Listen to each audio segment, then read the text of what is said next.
Good evening, ladies and gentlemen. Welcome back to the SimSports Solutions live stream here on YouTube for Season 4 of the FTR event Sim 3D GT series. And if you can already believe, we are on the penultimate round tonight here. 4 hours of the Indianapolis road course. Oh my, what a season we have had. If that is anything to go by, tonight and our next round are going to be absolute fireworks. But we've got tonight to get out of the way.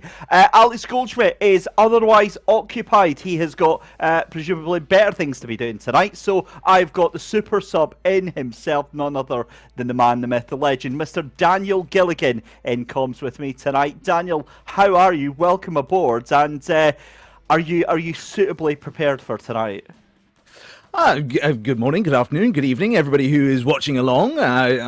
Yes, I feel prepared. I certainly hope I'm prepared. I mean, time will tell, as we know. But yes, a good bit of GT3, GT4, and touring car racing. Well, you can't really go that far wrong, can you? Oh, how wrong you could be, Daniel. Welcome to the fun zone. We're about to find out over the next 4 hours. But confirmation there, that is where we are going to be racing tonight here at Indianapolis Motor Speedway for the next 4 hours. And yes, certainly a lot of fun in games in store. A huge thank you as always to our commercial partners at FTR Events, Go for the Gap, and Race Director as well. And yeah, fun and games to be sure.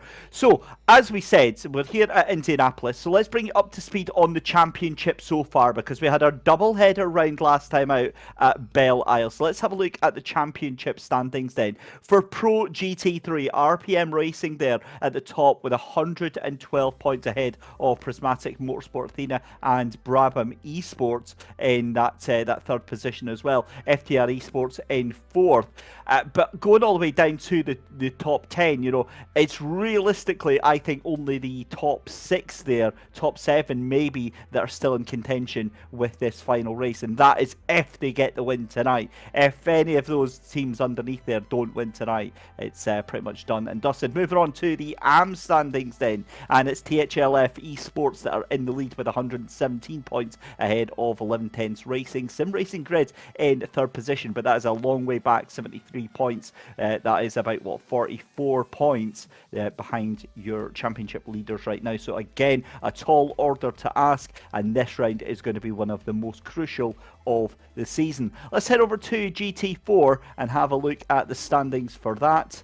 Again, huge ass racing there, 139 points. That is a 32-point lead that they've got over Beehive in second place there. Sapphire SimSport Alpha down in third position with 90 points. Again, still not all lost, but it is going to be an absolutely pivotal round of the championship for the GT4s. Moving on to TCRs then, and again it's a very similar case over there as well. Gorio Autosport, who have been absolutely incredible towards this halfway point of the season. Impulse Racing in second position with Sim Racing Grid Phoenix there closely behind. That is a much closer battle though between those top 4 right now. KFM Motorsport I think still have a whisker of a chance, but again they need to pull out all the stops here today at Indianapolis. Talking of Indianapolis then, Daniel, what do you make of this very, very iconic track here in America? I make of it a circuit that I want to visit one day, preferably rather during Indy 500 season. That would be great atmosphere that you'd be able to drink in on that particular day.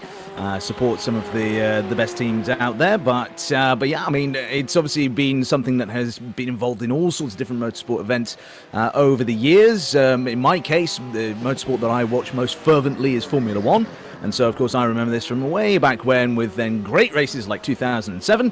Not so great races like 2005. So it's a mixture of memories, I suppose you could say. A little bit unfortunate that we don't take the great big proper corner to finish off the lap, unlike in those times gone by. But I tell you what, it's still a great old circuit to go racing around in. 2005. Now that was the infamous year with the tyres, wasn't it? Where there was like 4 cars on the grids that started the race, wasn't it? Almost, yeah. It was 6 cars that started, but it may as well have been 2, really. Yeah, because you had the Ferraris, the Jordans, and I think the BMWs. Minardis. But Oh, was it? Oh my God, Yeah, that's a name I so haven't heard in many a year. Exactly. You had the two minnow teams at the time because Jordan had basically fallen off of the cliff at that stage in terms of their overall development and so on. You know, they were both at the back of the field, and suddenly one of them was guaranteed a podium if they just managed to finish the race.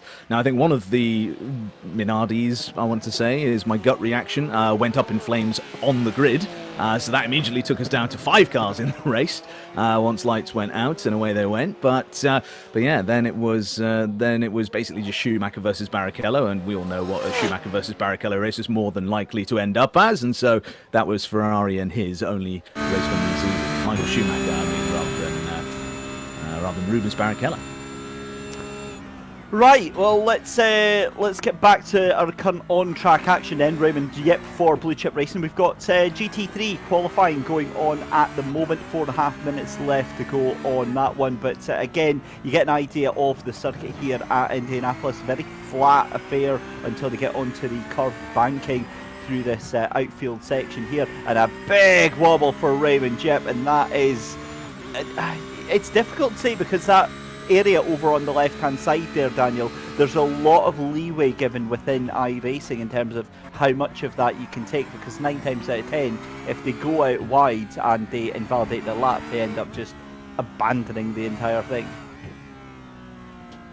Yeah, and obviously one lap to another, you can end up losing huge amounts of time just from making one mistake somewhere, and it can then compromise a following lap as well. It's why, of course, in a lot of time trials that you see in various racing games that are available, you know, if you end up messing up the third sector in some way, shape or form, it'll invalidate not only your current lap, but the next lap as well. So all sorts of trials and tribulations could be on for the drivers here in this one, but things looking pretty close in this qualifying session, it must be said, particularly in GT4. Look at that 1,000th of a second between Brad Motorsports Blue and Hugh Jazz.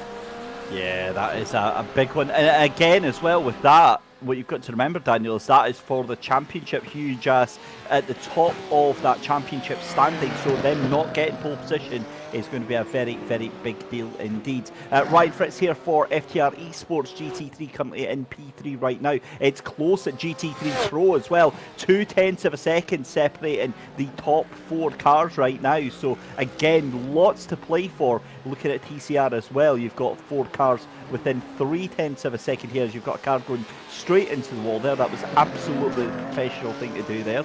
As Ryan Fritz comes round for another lap here. 2.5 minutes left to go here. And the thing with Indianapolis is that it may not have much in terms of undulation, in terms of hills or, you know, going up high. You've got that curved banking to deal with, but it's a very, very technical circuit nonetheless. It certainly is, yeah, especially that infield section. You know, when you're getting into there's so many different changes of direction that you see in that part of the circuit in particular. Of course, down the start, finish straight, out the final turn, not huge amounts of difference there. Obviously, there can be differences, and those differences can all add up. And we've seen that in particular in GT4 with that 1,000th of a second. You know, a tiny little twitch somewhere that you may often not even think about, may not even register in your head, might be the thing that's ultimately undone Huge Ass on that particular occasion. But yeah, that technical middle sector in particular, very, very difficult to get that right. Certainly is. We're watching Raymond Jip just coming down into that chicane, and again, it's such a wonderful circuit here because we've got so many long straights where the cars can really put the foot down and get themselves up to speed, and then it's going to be almost like last late breakers because both of those long straights lead to hairpin or you know 90-degree corners. You've got turn 1, which is a right-hander, and then I think turn 7 is a left-hander after the second long straight. So again, just a fascinating course for these drivers to navigate. And the other thing that we haven't spoken about just yet is because we've got the TCRs and the GT4s, traffic means that space on this track here, Daniel, is going to be an absolute premium tonight. It is, and you know, despite the fact that the start-finish straight in particular looks nice and big and wide and so on, it's then when you get to this area here where we're watching the Porsche going through this infield section, it does become significantly narrower. For a moment there, I thought there was a mother of all mistakes as they came through, but no, it's in the pit I could hear your voice there, Daniel, going like, oh my God. That's a big one, was getting ready to be said, but no, not on this occasion. Instead, we switch focus to another Porsche. This time, Sebastian Boscher-Williams in the back marker Razzle Dazzle. Do you know, I'm going to have an awful lot more fun calling the team names tonight than I would be on some other productions where it's all just very boring. But there we go. We've got a time then from there then, which is just over a tenth of a second shy of what they need. 10 seconds left to go in qualifying then for our 4-hour race here. I've got a funny, that was heart and mouth moment there. I thought there was a way to be some shenanigans had here with the car getting punted to the moon, but not quite happening here. Qualifying is over then. Last cars out on their lap at the moment. Backmarker Razzle Dazzle was one to be able to get across the line. Blue Chip Racing Academy there doing a 1:24.747, so that wasn't enough to improve on that one there. I think that is going to be it unless we see anything else from Prismatic Motorsport Athena and Backmarker Razzle Dazzle. Well, we've just got a couple of minutes before we go to the grids, and Daniel, it'll be our last chance to get a chat before the race goes live, because I'll have 2 minutes in which to run through about 56 cars. So just waiting for the grid to come through. In fact, actually, the field has narrowed down quite significantly, because it looks like we've only got 35 cars taking part in this penultimate race of the season here at Indianapolis. So 4-hour race, Daniel. Again, you're no stranger to endurance races. You've commentated on many of them in the past. From your experience, what are the typical things that our viewers should be watching out for? Well, typically, I mean, when you look at any racing series, really, that has in-race refueling, endurance racing, of course, absolutely necessary to have in-race refueling due to the nature of the racing itself. But it tends to be when you see drivers going for longer stints. That's really those drivers who are then a little bit more in the driving seat, pardon the pun.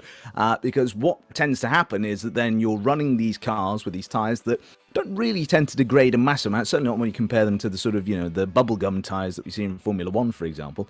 And so not huge amounts of degradation over the course of a stint. So as a result, when you're on bare tanks running on fumes, you try and, eke out an extra lap there, then you're going to be significantly lighter and therefore a little bit faster than somebody who's just come into the pits, has filled up with fuel, and then has come out even on fresh tyres. They need to get those tyres up to temperature, of course.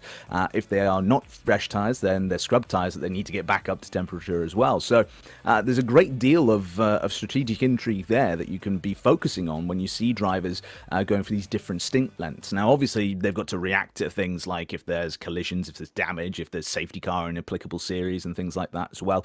So there are asterisks that you can apply to that sort of thing. But if we have a completely uninterrupted race from start to finish, then yeah, those going for the later stints, they're going to be ones in a bit more of an advantage headed into the latter stages. Well, let's go and have a look through our grid then for our penultimate race of the season here. Raymond Giep leading the GT3 Pros for Blue Chip Racing alongside backmarker Razzle Dazzle. On row 2 is FTR Esports GT3 with Brabham Esports alongside Prismatic Motorsports Athena. Emily Howe is in 5th position. Patrick Gannon from RPM Racing in 6th position. D-Line Racing Red in 7th. Writer Racing Panda in 8th position. Then on pole position for GT3 AM is BSIM Racing G. Second place, we'll cut back to that in a second. Caffeinated Industries in 3rd position and THLF Esports in 4th. Thank you very much for that, broadcast producer. Blue Chip Racing Arcade in 2nd position. Then on row 3 is Stage 1 Racing Green alongside Arctic Racing. Row 4 is going to be 11 Tenths Racing Prismatic Motorsports Athena. We'll cut down to GT4 where Brabham Esports Blue and Hugh Jass are on row 1. Then on row 2 is going to be ATRS Academy with RD Simsport, Hugh Jass Blue and 49 Motorsports Maroon, Writer Racing Walrus and Big One Club on row 4, Vaporworks Simsport G1 on row 5 alongside FTR Esports GT4, and at the back of GT4 you've got Harold Stadler in the Brabham Esports Hissing Machine. Moving on to TCR then, Dan McFarlane in the Sim Racing Grid. Phoenix Machine is on pole position alongside Impulse Racing 322. Christopher M's behind the wheel of that one. Driveline Simsport and Chris Young on P3. P4 is Daniel Whiteford, Gorio Autosport. They'll be looking to make amends after they're currently leading the TCR Championship just now. RT Simsport in 5th position. KFM Motorsport in 6th. And BSIM Racing in 7th position. The back of the grid in TCRs. And that is our field ready to go. The car's getting ready then. Pace lap is underway. and it's safe to say that the tension is going to be quite high on this penultimate round. It certainly will, yeah. It's a bit like, when drivers are bunched together towards the end of a race, suddenly it becomes a bit more real, if you like. Suddenly things are getting close to the end, and so the risks start being taken that maybe outside the first lap haven't really been taken up until that point in the race, because all of a sudden the checkered flag is so much closer, your opportunities are running out. And so it's a similar thing across a championship race as well. Of course, if you're in second and you have to just grab those extra few points here and there, then well, that's something that you might then end up going for an extra risk in those last couple of races to make sure that you definitely get that result that you need.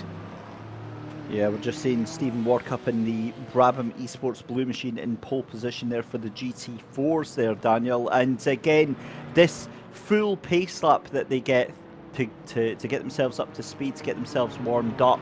I'd imagine that a lot of last minute checks are being done, a lot of mindset changes are being done, getting themselves prepared for the race ahead.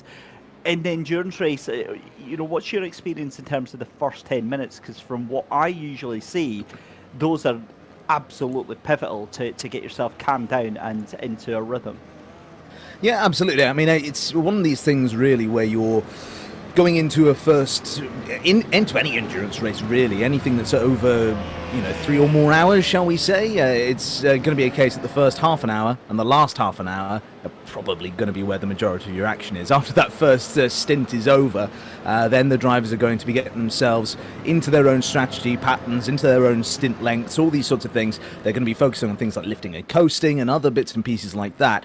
So it's just going to be a bit more of a tricky situation for them. And so as a result, first half an hour, I would say, we're going to get plenty of action, plenty of moves, plenty of carnage, but then second stint, that's where we should expect to see drivers calming down a bit, getting more into the rhythm, focusing on strategy, and then that last half an hour when they know that they've done their last stop, and it's now just a blast to the finish, that's then where we're going to see a lot more of those risks being taken that we talked about before. Absolutely, some spot on analysis there. David Christie and Daniel Gilligan here in the commentary box for our penultimate race of the season here at FTR Events Sim 3D GT Series.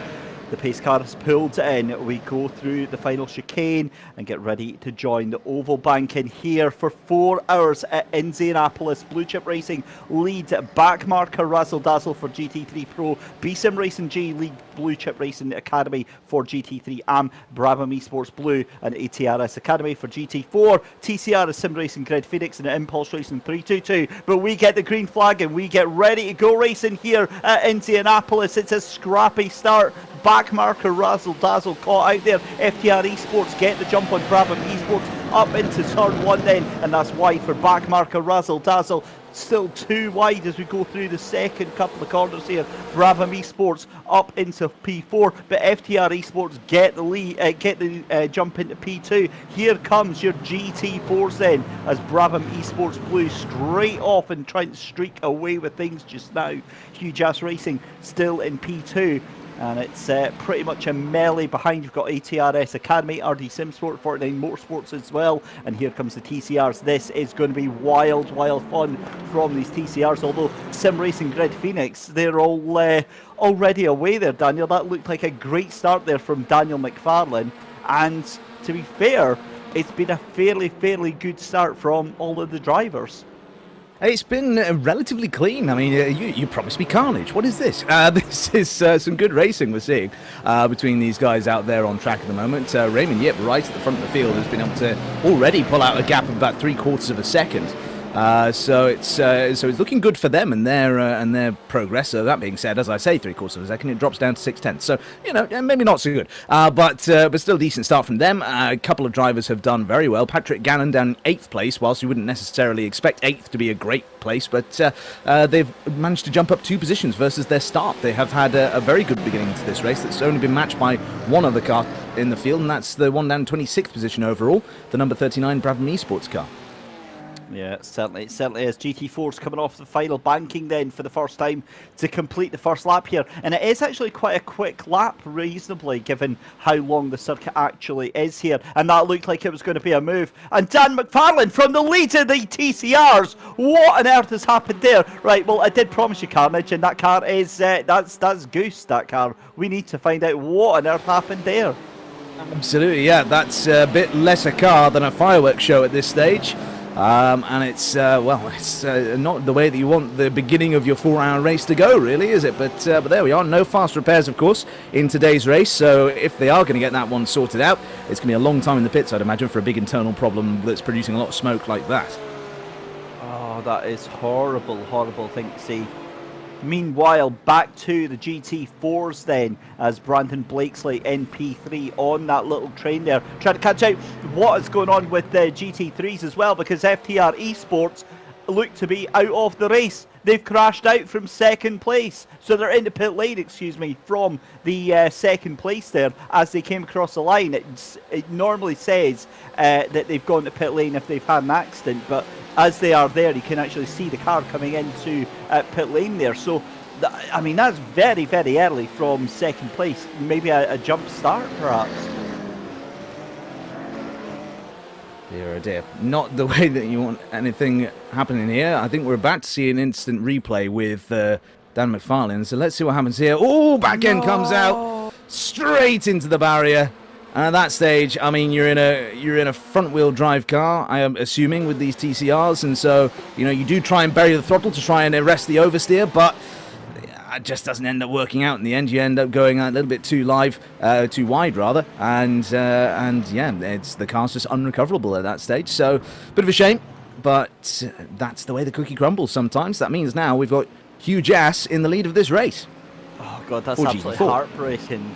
Absolutely heartbreaking though, Daniel, because from the lead of the race, a lot of people watching will be like, "Oh, how can you lose it by yourself?" It's so easy, because if you've not got another car in front of you, A, you've got a lot of pressure from being hunted down, and B, for me, I find it much easier driving behind another car. I follow their brake marks, I follow their trail, and just sort of wait until I can actually make a move on it. But yeah, that's absolute heartbreak for that Sim Racing Phoenix machine that looks to be in some severe distress right now. They'll be into the pits, and that'll be at least a good couple of minutes for repairs on that one. However, back to GT3 Pro then, Ryan Fritz is trying to catch back up to the tail end, obviously just coming out of pit lane there. Daniel, what's your thoughts on pitting on lap 2 of the race here? It's an interesting one. If it's not the one that they plan to do, then of course it's a massive step backward and something they're now going to have to recover. It's one of those situations where now just driving against the clock is really what they're going to have to do, because again, it's going to be this thing now where they've got to try and recover as much time as they can. If they're able to end up recovering enough such that they are able to, make up a whole pit stop on the rest of the field, then suddenly that will then start to equal things out for them, and they'll then look in a much more competitive place. But it's still going to be a bit of a struggle from here on in for them, I would imagine. I think you're absolutely spot on with that one, because it's the early stage of the race, you're trying to put all the chips in your favour, and meanwhile that immediately knocks all of them down. I've just noticed then backmarker Razzle Dazzle still in that second place. Then they've got back up since that car went into the pits of FTR Esports. So Blue Chip Racing now with a 1.1 second lead in GT3 Pro, GT3 AM. It's BSim Racing G ahead of Blue Chip Racing Academy. Huge Ass Racing in the lead of GT4. That is pivotal for the GT4 Championship ahead of Esports, Brabham Esports Blue. This is Egidijus Kuktis for Backmarker Racing Orange, and that was a fairly simple move that was tried to be done there, but it didn't quite work off. The problem with that one is on the brakes into turn 1. Again, with it being a right-hander, we'll see this all the time. It's very easy for cars to run wide off onto that runoff area on the left-hand side. Yeah, it also just seemed to be that the Porsche just got out of the slipstream very early, tried to get alongside and passed with the sheer grunt of the car, but then just ended up losing out, really, versus then the BMW. So I wonder if maybe just sticking in the slipstream that little bit longer, coming from just a smidgen further back, would have then maybe given them that opportunity to then build up a lot more overspeed, a lot more of that slipstream there to be able to give themselves that boost down start finish straight and then make the move happen. That's one of those what ifs that we get in racing, I suppose. But down the start finish straight we go then with a few of these TCRs. Impulse Racing, the one we've got in focus right now, in third place currently. And as they all make that run down towards turn number 1 then, it looks as though no change this time between all these cars. And so that's going to be bitterly disappointing. This kind of a bit of an opposite example versus what I was just talking about, where you had no slipstream whatsoever, it seems, for the car in third place. Yeah, they're about as aerodynamic as a brick, unfortunately, these TCR cars. But the thing with them as well is that, I mean, they're good fun to drive in a sprint race. I've never tried them on an endurance race because I get the feeling that they'd be... You're kidding me. Oh my lord. Right, okay, so what's just happened here is we were watching the TCR cars and here come the GT3s then, because Blue Chip Racing now under pressure from Brabham Esports and backmarker Razzle Dazzle. So somehow Brabham Esports have got the jump that's going to have been done under traffic there. Brabham Esports now into second place. Backmarker Razzle Dazzle in P3 and the GT3 Pros already, Daniel, onto the back of the TCRs. Absolutely. It's not a particularly long track. A Spa-Francorchamps this is not here at Indianapolis. Of course, when it's got the full oval layout, you're only looking at, what, 2.5 miles, I think it is. So it's not particularly long when you have a twiddly infield section as well. But when you end up then going up here, you can see then we've got the Porsches trying to get up the inside there on the run through the traffic here. Doesn't quite make it happen on the Brabham, but now suddenly... we're going all the way across the width of the circuit here. That's something which is a little bit dangerous to do, really, at the best of times. And whilst you're threatening your way through traffic, even more so. But that might have given Brabham the opportunity here. They back out of it, though, back onto the brakes then into that second place. And all hell kicking off here for rounds number 5. This is awesome. Awesome stuff here at Indianapolis. And round 6 even, completely forgot about that double header, of course, at Belle Isle. It's so easy to see where the chaos and shenanigans happen while trying to manoeuvre around these TCR cars, lap traffic. You can hardly call them back markers because obviously they're just in their own race as well. GT4s are going to be an issue, I think, here in the next sort of 10-15 minutes as well, and this gives you an idea of how often these cars are going to be coming across.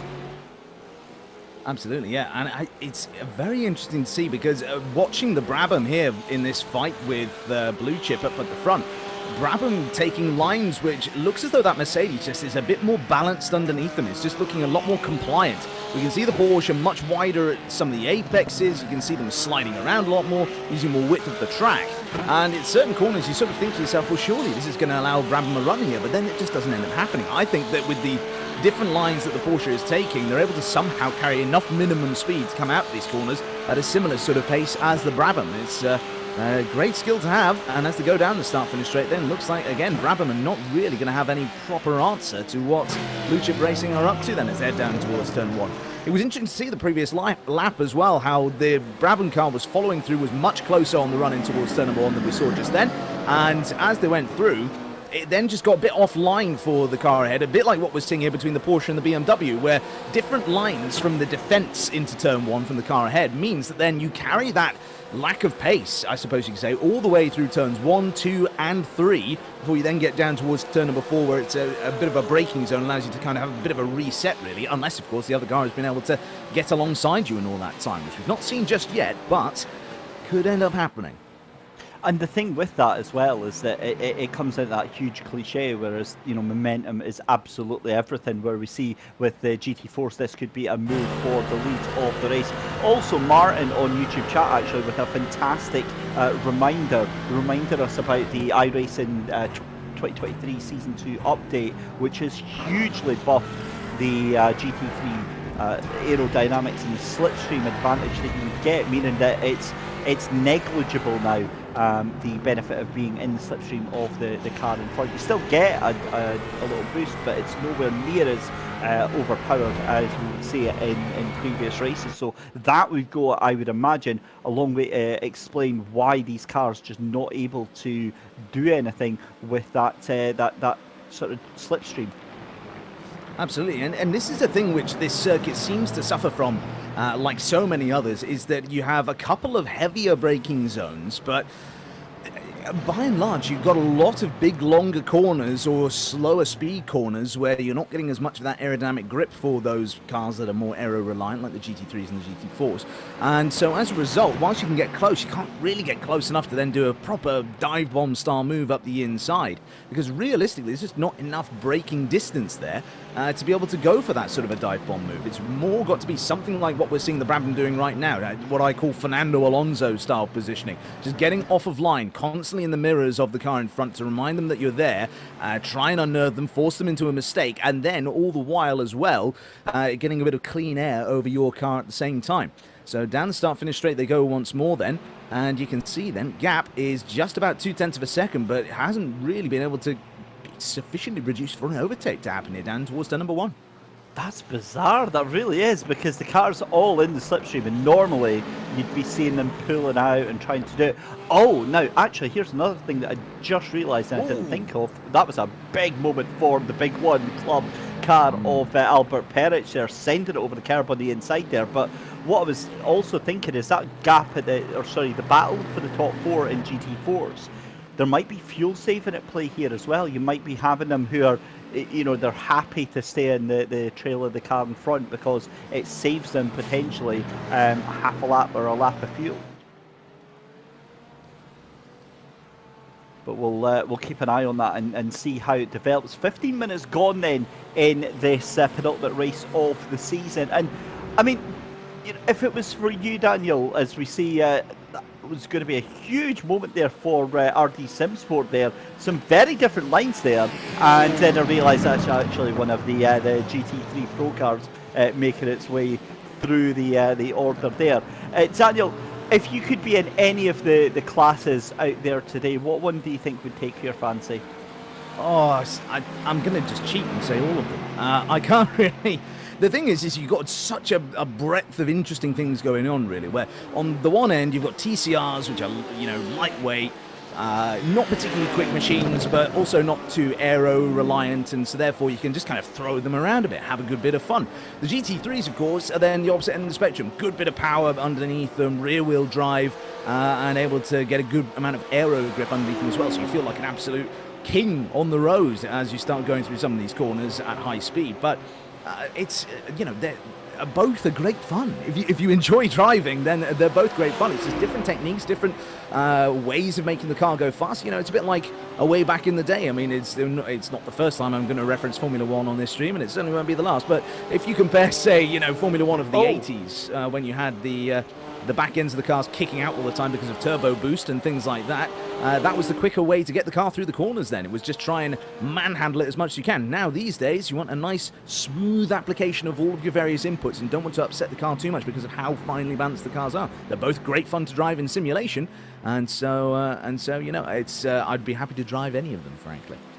You're going to get used to, by the way, over the course of the next 4 hours, hearing me making random noises in the middle of you speaking there. The O was because we need to find out what happened to Brabham Esports and GT3 Pro. They were just 0.8 of a second behind Blue Chip Racing. They've now dropped to 3rd place, 3.5 seconds behind Backmarker Razzle Dazzle. So Backmarker Razzle Dazzle into P2 then, and this is what's happened then. Oh my lord, that's very, very wide. Is he going to get tagged? Nope, runs onto the grass and spins the car. Oh, that's how do you explain that one on Discord? How do you explain that one on Discord? Yeah, like when you're on voice chat to the team. Plenty of words we probably can't say on stream, I would imagine. It's things of that nature being said, expletives, probably. And, you know, and that's it. I mean, ultimately, racing drivers, whether they're in the virtual or the real world, they've got to push to the limits, and sometimes in trying to find where the limit is, you'll go over the limits, and everybody makes mistakes, but arguably mistakes should have been made in qualifying or practice and not here in the race like that. So that's then lost them, as you say, over 3 seconds now. So they're now going to have to try and grab themselves back up towards where they were previously and try and make something happen. But yeah, a bit of a shame for them, but they're going to ultimately just have to forget about it and move on, really. Now we've got potentially moving down towards turn number 1 for the first time in a little while. Honda goes up the inside of Hyundai. And there we go then, move made. But will there be a bit of a cutback now from the Hyundai underneath? They're trying to make it happen, but I think the Honda might just have this one now. So Goryeo Autosport getting ahead of Driveline SimSport. And away they go then, and it's into the next few corners. They are able to keep that car ahead. So that's turn 4 that we just navigated then. Through turns 5 and 6, the chicane there. And as I say, if you're offline in turn 1, whether you're the overtaker or overtaking car, or being overtaken car, I should say, then, either car being offline, you then could potentially end up having a bit of an issue trying to find your way through later on. So, yeah, a bit of a shame for them, but to have lost out on the position, but ultimately, that's racing. They're going to have to go back and get it again. And look at this now, all the way to the wall for the BMW as they try and make the moves happen on their rival here. Sends up the inside, too wide into turn 1, still keeps it going. Ivo van der Linden in that Stage 1 Racing green machine. And that is contact in the background. That is a car facing round the wrong way. And that is Patrick Gannon in the GT3 Pro RPM racing machine. I think the air is going to be slightly blue inside of that that BMW this evening. A lot of swear words being used, I would imagine. 11 Tenths Racing trying to get a position here as well. We've got all sorts of GT4 traffic going on. This is just absolute madness right now. You've still got a GT4 battle that's split with 4 cars less than 2.5 seconds behind each other. Brabham Esports have now caught right back onto the tail end of backmarker Razzle Dazzle, who have had a bit of an issue as well. This is, I mean, races like this, Daniel, honestly, it's so exhausting because you just don't know where to look. And that's for us as commentators. It must be absolute hell for these drivers. It must be hell for the drivers and hell for the broadcast staff. We've got to decide which one to pick on the cameras here. But just to go back a lap before to that instant we saw at turns 1 and 2, I can give you a fairly effective breakdown of what happening there. The driver who made the contact and spun the other car around basically wanted to go for the switchback move on the car that had passed them, or they'd attempted to pass rather, into turn 1. It hadn't quite worked, so they wanted to then get the up and under on them through turns 2 and 3, but they kind of just forgot that the back end of the car is not right behind their head. There is a bit more car back there, and as a result, when they turned back in on the wider entry line, the other car had gone for the move up the inside, and then that saw them getting then tagged round for their troubles. So, yeah, unfortunate for them there. But as we take a look at all this then, this is where we always tend to say on some other streams that I do that traffic is both a blessing and a curse in endurance racing. It can be a blessing in that, much like for Brabham Esports, it can get you right back onto the tail of a car that you're fighting with if you may have lost a bit of that time off of the back of them. But then by contrast, it can be a massive curse if, like the car that is in second place in GT3 Pro, you end up losing huge amounts of time, not just the car in front, but also the car behind. It's a worst of both worlds in that scenario. And then, of course, for the slow-moving traffic, they're the ones who've then got to somehow keep their cars in one piece as they're getting fought with left, right, and centre by those cars trying to get past them in much quicker machinery. Yeah, this is very, very wild indeed. And again, I almost feel sorry for the cars in GT4 and TCR as well, because they're just constantly swarmed. It's just this constant buzzing by of these faster GT3 Pros and GT3 AM cars. You almost never get a minute's peace to settle on your own race or with those around you. But that's the beauty of multi-class racing, and that's the fantasticness of this long-scale endurance racing over a couple of hours, whereas it's instead of maybe say a 25-30 lap sprint race. So again, it's pretty much exactly what you said there, Daniel. It's a blessing and a curse, and they'll always complain about it when it doesn't go their way, but they're very, very quiet when it does go their way. Yeah, it's one of those things that drivers are, they're creatures of celebration, really, aren't they? When things are going great, they're going to shout all about it, and when things don't go so well, it's either going to be total silence or very much letting us all know that they're not enjoying it. Either one of the two, really. So here we are with Nick Debut for Arctic Racing in GT3 AM right now, just a couple of seconds behind 1110's Racing Team and ahead of Ivo van der Linden in the Stage 1 Racing Green outfit for that P7 in GT3 AM just now. If you've just joined us, ladies and gentlemen, very warm welcome to the stream. We've just got started here, 20 minutes into the race here, round 6 at Indianapolis for the FTR event, Sim 3D GT Series Season 4, Round 6, the penultimate round of the season, and this is the last round that they're going to be able to do drop scores at as well, ahead of the next and final round there as well. So again, this is their last get out of jail free card, Daniel, for a lot of these teams and a lot of these drivers.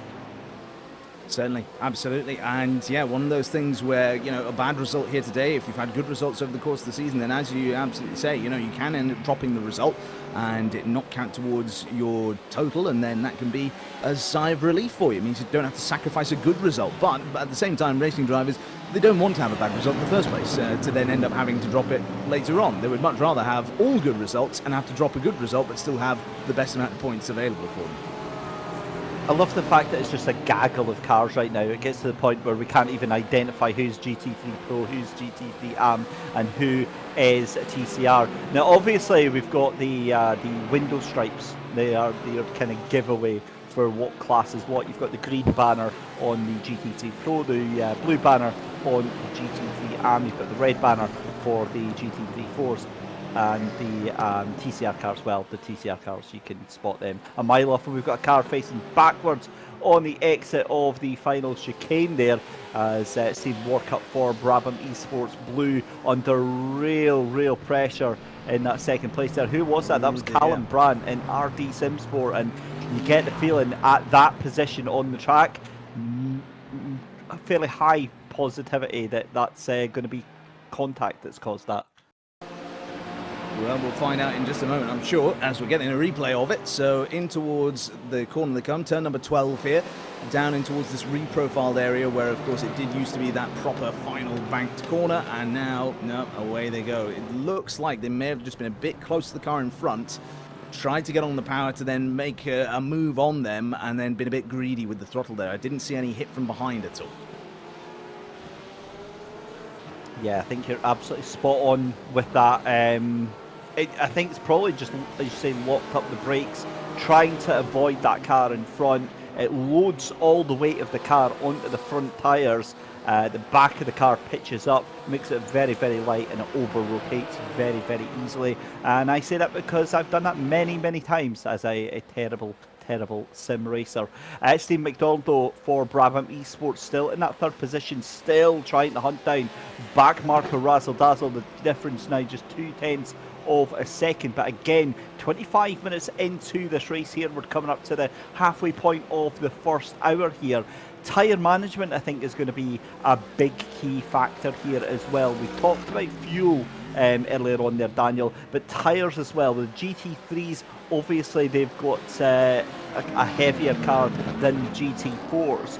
For me, though, the biggest worry and the biggest concern is those TCR cars. Now, I've had very limited running in the TCR car, and what I find is after about 20 laps, 30 laps, the tyres are just absolutely goosed.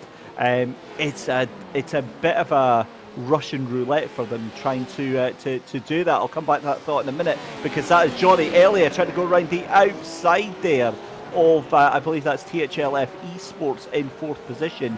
Can't quite make that happen, but that was looking a little bit sketchy there. It was. I don't know whether that's Johnny here pushing the BMW all the way off of the circuit and then it ultimately not working out for them and losing the place anyway, or whether the BMW has gone off of the circuit in order to complete the move. It's going to be one of the two, I think.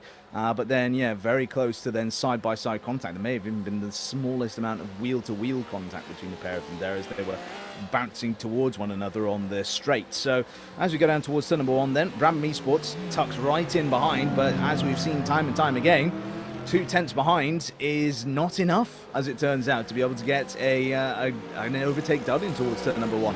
And despite the fact they're using that different line to the first few corners, which I think is quicker for them, they're just not able to really place the car anywhere that actually makes them a threat to the car in front. The Porsche bounces over the curbs, goes all the way off of the track there, using all that light grey tarmac. But now Brabham might just have a sniff up the inside here. Up the inside, down towards turn number 7 they go, side by side through the corners, and then all the way off onto the grass is the Porsche. But now then in towards turns 8 and 9, Brabham finally has it back up into P2.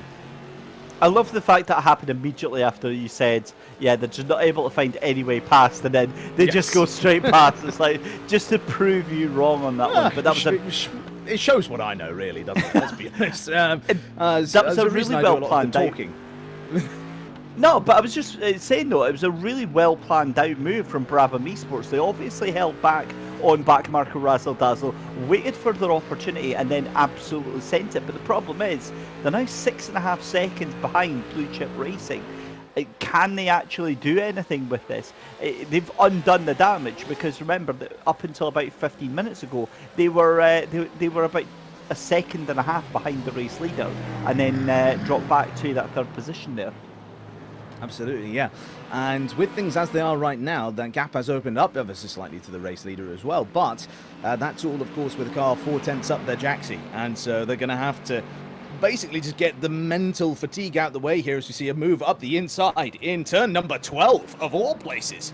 So it must have been a fantastic exit out of 10 through 11 to then get that. It's all ruined. It's all ruined as there's been side-by-side contact between the cars there, either side-by-side or the Brabham Esports hissing car ended up just getting a bit too greedy on throttle and spinning up those rear tyres. But it did look as though the attitude of the cars changed when they got very close to one another. So I think there's been just a little bit of side-by-side contact there. If that is the case, I would not apportion any blame. I would just say that's a racing incident. Both drivers had plenty of room either side of them.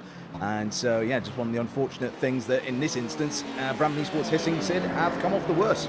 I do believe the technical term for that is he got bumped. He got bumped from the left-hand side there from that car, and yeah, it's an unfortunate one. It's fascinating though, because you could see that was going to happen a mile off with the aggressive way that car beside him was trying to hold on to that position. We'll come back to that later though, because Driveline Simsport doing a cracking job onto the back here of Goryeo Autosport, who haven't been able to make any.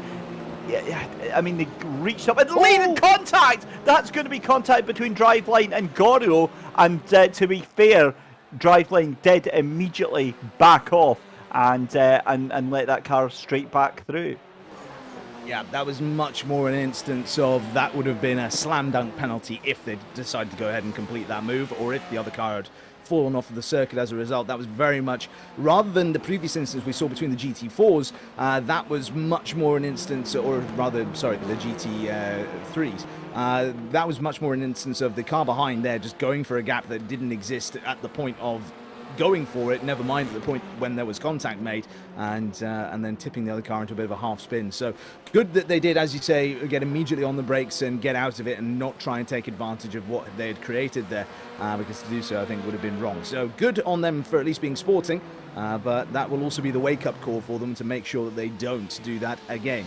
And no, I was right with my initial instinct. It was no, or was it? No, it was GT4s. So there we go. Again, shows what I know.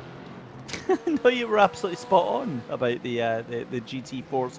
Just going back to that instant between Goryeo and Driveline, I think the damage might have already been done to Goryeo now, because with these TCR cars, as I alluded to earlier, the tyres are made out of chocolate. They melt away so quickly, and I wonder if that lock-up, or trying to stop yourself going into the barrier, is going to massively decrease the lifespan of those tyres for Goryeo Autosport. So we might see them having to come back in quickly, as backmarker Razzle Dazzle have a run in GT3 Pro, 0.2 of a second behind Brabham Esports right now. So they're starting to come back out of absolutely nowhere here. And again, just so many little storylines here. The other thing as well, as you can see, Emily Howe for Prismatic Motorsport. This is a big story for them, because this is fantastic news for Prismatic Motorsports in terms of their championship hopes as well. Remember, we had a look at the championship standings before the race actually kicked off, and what we saw was there was so many teams that absolutely had to have a good race today, to have any say in the championship standings as we come into our final round. So again, with the drop scores as well, that will completely change, I think, a lot of things in terms of the complexity of the championship. But have a look at this backmarker razzle dazzle. Sebastian Boscher Williams gets a run and a half out of that final corner. What is going to happen down into turn one? Is it going to be a look? Nope. Thinks better of it there. And again, it's going to have to be just through the rest of the lap here, Daniel. It will indeed. And so as we go through those next few corners then, these guys practically joined at the hip at this stage. It's been one in front of the other.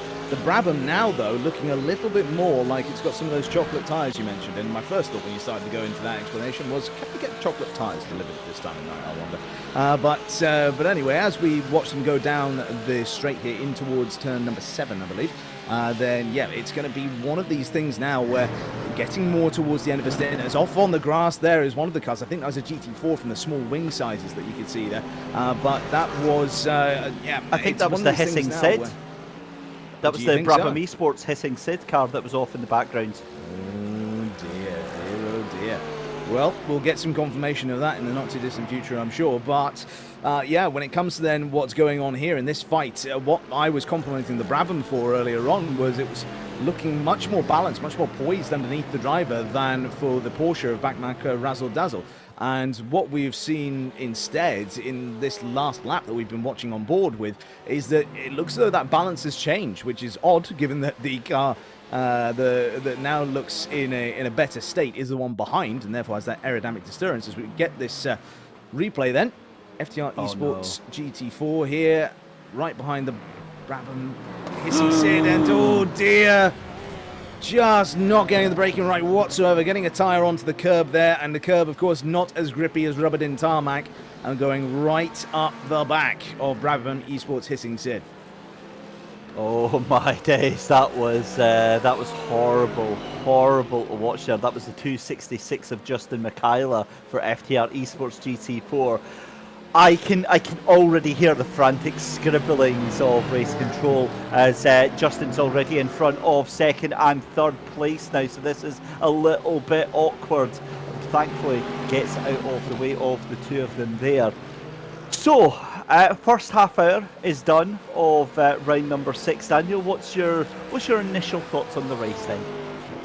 Well, with of course these patches that have been mentioned in the chat about the reduced effect of slipstreaming in iRacing now, I think that ultimately my theory should probably hold true, that the first half hour or so, maybe we could go as far as 45 minutes, will be where all our action is until we get to the last half an hour, 45 minutes or so.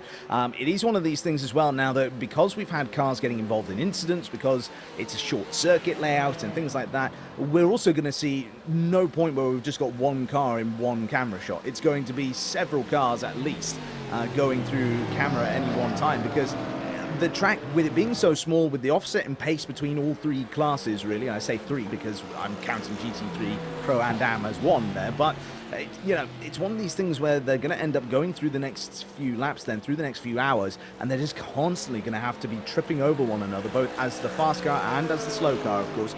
And yeah, things are going to be tricky from here on out, I think, as far as these drivers are concerned. I couldn't agree with you any more on that. I think that it's a tightrope that these drivers and these teams are constantly walking over the past 4 hours. Let's jump to a replay then and see some prior action. This is Tyron Langenberg getting the D-Line Racing red machine onto that final chicane. Very early onto the brakes, turns the car in. Oh my lord, that is into the curb. And very thankfully that BMW avoids it, and my heart is always in my mouth when these cars rejoin straight into the middle of the track. But it is what it is, he got away with it there. Half an hour has gone in the race then. Let's give you a rundown of the different championships right now. Blue Chip Racing currently leading GT3 Pro from Brabham Esports by 8.2 seconds. Backmarker Razzle Dazzle in third position, 0.3 of a second behind that. Prismatic Motorsports Athena in fourth place, and then Writer Racing Panda in fifth position for GT3 Pro. For GT3 Am, it's BSim Racing G ahead of Blue Chip Racing Academy by 6.7 seconds. It's almost an identical gap back to third place, that final spot on the podium for 11 Tenths Racing Team. THLF Esports in 4th place, and Caffeinated Industries in GT3 AM in 5th position. Over to GT4, and it's Huge Ass Racing there, making amends and really pushing things through with this GT4 championship right now in the lead of the race. Brabham Esports Blue in 2nd position with ATRS Academy in 3rd position in GT4. Then it's the 49 Motorsports Maroon car in 4th with Huge Ass Blue in 5th position. Then down to TCR, and after that earlier contact we saw between Gorio Autosport and Driveline Simsport, it's still Gorio Autosport who has the upper hand right now, 1 second ahead of Driveline Simsport. But Impulse Racing 322, now this is a bit of a wild card. They've come out of absolutely nowhere up to P3, and they're only half a second behind Driveline Simsport as well, so they're going to have to watch out because they are closing in rapid style right now. RD Simsport 258 in 4th position, KFM Motorsport in 5th for TCR. That's how they line up in the first half an hour. As always, please keep the communications and the engagement coming in. Give us some messages on our YouTube channel. Yeah, we want to hear everything that you've got to say. And my heart was in my mouth there because backmarker Racing Orange there, huge power slide going into that final chicane. Ivo van der Linden, 0.2 of a second behind, isn't quite able to make any gains off of that. No, absolutely. It's one of these things where it's proving a, oh dear, very strange race, I was about to say, as Arctic Racing and... No, not Arctic Racing at all. Arctic Racing is this car here, but someone else in the background has gone off of the track there, completely spun up the rears, and ended up needing to right themselves on track then. But yeah, Arctic Racing then 2.3 off the next car, and slowly, rather rapidly actually, closing that gap down. Stage 1 Racing Green just up ahead of them there, and not too far away at all. ATRS Academy now we switch to go onto the start-finish straight. Brandon Blakesley going down towards the first corner on this circuit, then tucked in right behind Brabham Esports Blue, as we were talking about before, and now then move to the inside, do Brabham Esports Blue briefly, and then just moving a little bit more back towards the racing line. Then they do that thing that's been slightly dangerous. We've seen drivers attacking the inside curb, both of turn 1 and of turn 12, in such a way that then makes it a very precarious place to go racing one another, if that makes sense. It's something which is dangerous to do that. You will gain time when you get it right, of course, but when you don't, you will get it very wrong indeed. Well, it looks like 80 cars going into the one corner here. This is a mix of TCR and GT4 cars, I believe, and GT3 as well. Oh my lord! That was backmarker Razzle Dazzle, Sebastian Boscher Williams exiting stage left there. I've got no idea how he managed to hold on to that one, and again just showing how difficult this lap traffic can be to navigate here at Indianapolis here, Daniel. That could have been almost seconds from disaster there. Certainly could have been. It's one of these things again where navigating traffic is a skill. And it's something which drivers, particularly those with good racecraft, tend to excel in. Again, if we reference our favourite Spaniard, Fernando Alonso, and their brief flirtation with the World Endurance Championship during their 2-year vacation from Formula One. They were able to, of course, go and win Le Mans twice with Toyota, as we see very close there between the Porsche and the BMW. The BMW looking racy, looking like they want to make something happen, but not quite getting themselves in the position with which to do it. But yeah, back to Fernando and the chat about him. Of course, in the night time at Le Mans, that's when an awful lot of drivers struggled, but we saw Fernando just scything their way through traffic then. And when you then look to them in Formula One as well, they tend to be able to do some great overtaking maneuvers, great positioning of the car, to be able to make that work in a series where it's chronically difficult to overtake, of course, in Formula One due to dirty air and things like that. So, you know, good racecraft means you're typically very good at navigating the traffic as well, but even the best can then sometimes end up falling foul of just the track conditions or just the block of traffic in front of them. It's a bit like on the first lap, for example. If you get boxed in, you can have as good a start as you like, but if you're trapped in amongst 4 very slow-moving cars to your right, left, in front and behind, then you're not going to go anywhere until they do. And the thing that it comes down to, I guess, as well, is something that we were mentioning earlier, is this cliche of momentum. It's so important to, say, get a good run out of a corner than it is to take more speed into a corner, because that's what sets you up for the remainder of the racetrack there. As we see BSIM Racing down in second place. What on earth has happened there? BSIM Racing now, Blue Chip Racing Academy, up into the lead of GT3 AM. And that is a stunner, because that gap was around about 3 seconds. So have we had a pit stop? No, we've not. Let's have a look here then. This is Chris Van Gucht here for BSIM Racing. Is it going to be an unforced error? It is, out onto the grass there. Loses control of the car, thankfully. Oh my lord, that's so close to hitting another car there. Straight into the line of traffic, because of course you do. Gets away with it, but my lord. 0.6 of a second. That is, that's a shocker for BSIM Racing G. Yeah, not how they would have wanted that race to go. And as they have to now just take it on the chin and move on, I suppose. But we're taking a look at Stage 1 Racing Green then. Offline in the first corner, being slightly to the inside, maybe thinking about the move on the car in front, but possibly could have been a partially defensive maneuver as well. That being said, Arctic Racing have fallen back massively now after the first few corners, so not anything really to be troubling them with for the time being. And so Stage 1 Racing Green then, amongst the closest of any car to another on circuit right now, only 2.5 tenths back at this stage, and we're seeing then that they're able to gain a decent amount down this relatively short straight, so that indicates to me that maybe they've got a bit of a lower drag setup philosophy on that particular car versus the backmarker Racing Orange car in front of them.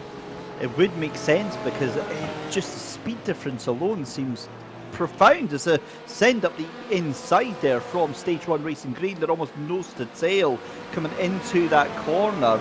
And again, it just shows you how difficult it's going to be with these lap traffic trying to make their way through there. And that's almost contact, and that hands things back over to the gain of Stage 1 Racing Green, and it's immediately taken out, because that car just cut straight back across the front of them. However, backmarker Racing Orange into pit lane then, and now we've got another topic of conversation here, because with 45 minutes just about gone on the clock here, Daniel, we have to turn our attention to pit lane. We have to turn our attention to strategy for this race and try to pick apart how that's going to unfold as well.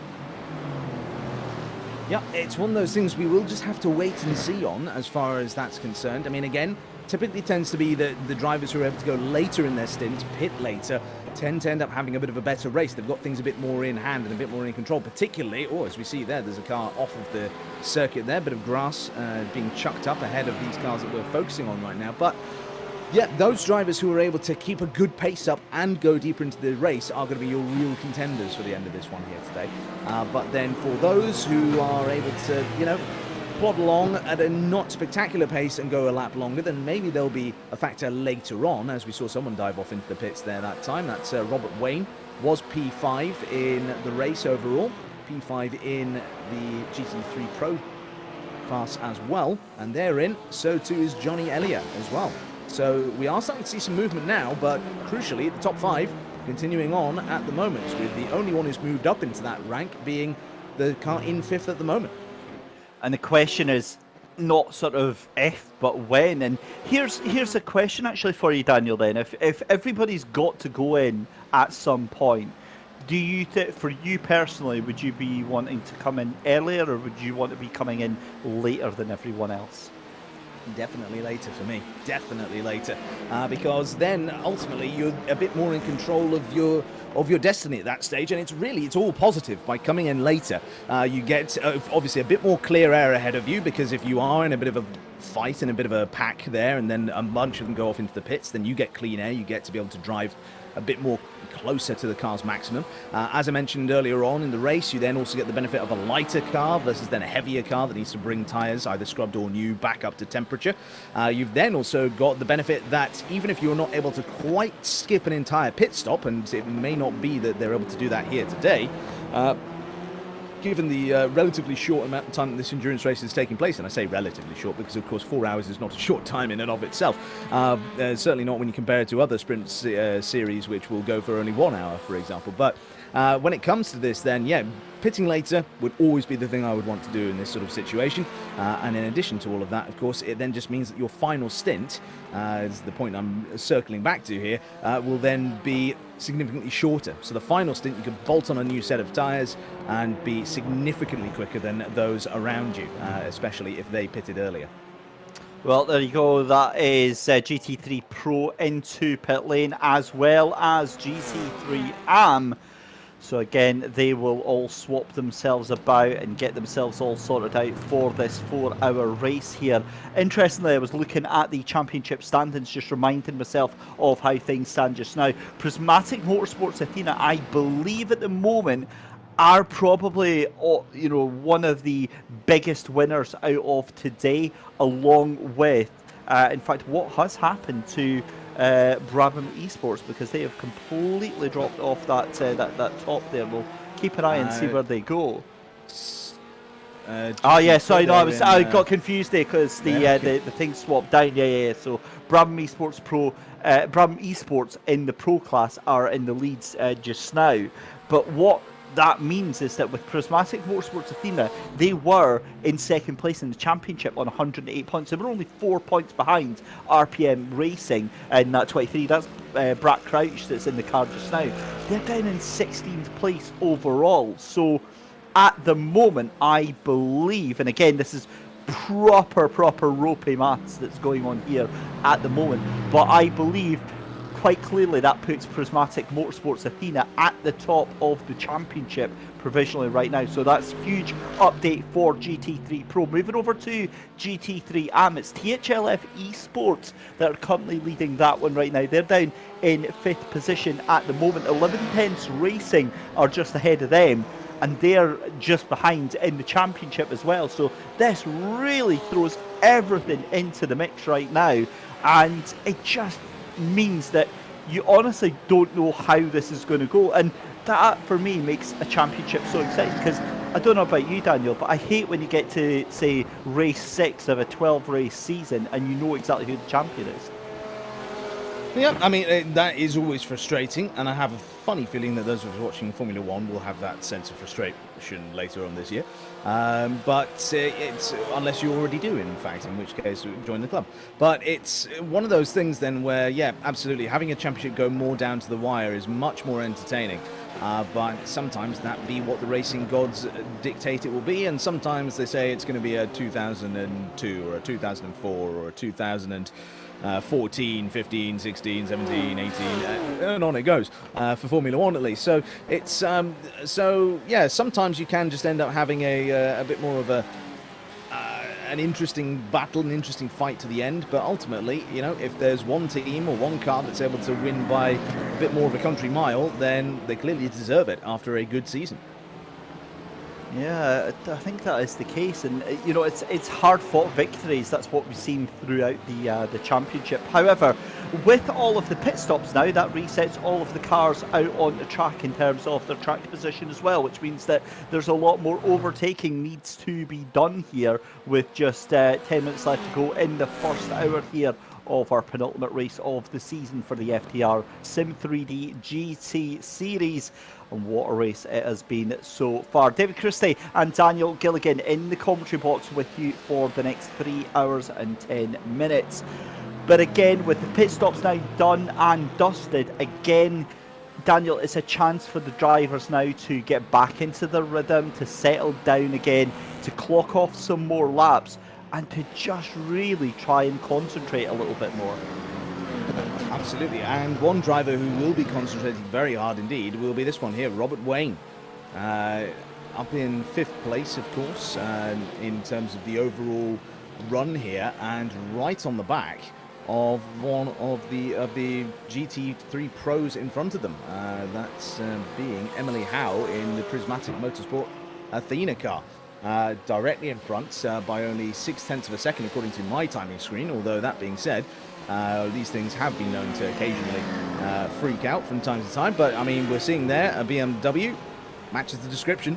So we, it's clearly a site that GT3 AM, they are able to get a good bit of pace here when they get into the groove, certainly relative to those in the Pro. But then the asterisk to that, of course, is that Robert Wayne was in that lap earlier than everybody else in GT Pro. And so as a result, their tyres will be that little bit warmer, a bit more up to temperature, a bit more in the operating window, and they'll therefore be getting a bit more performance out of them at this stage.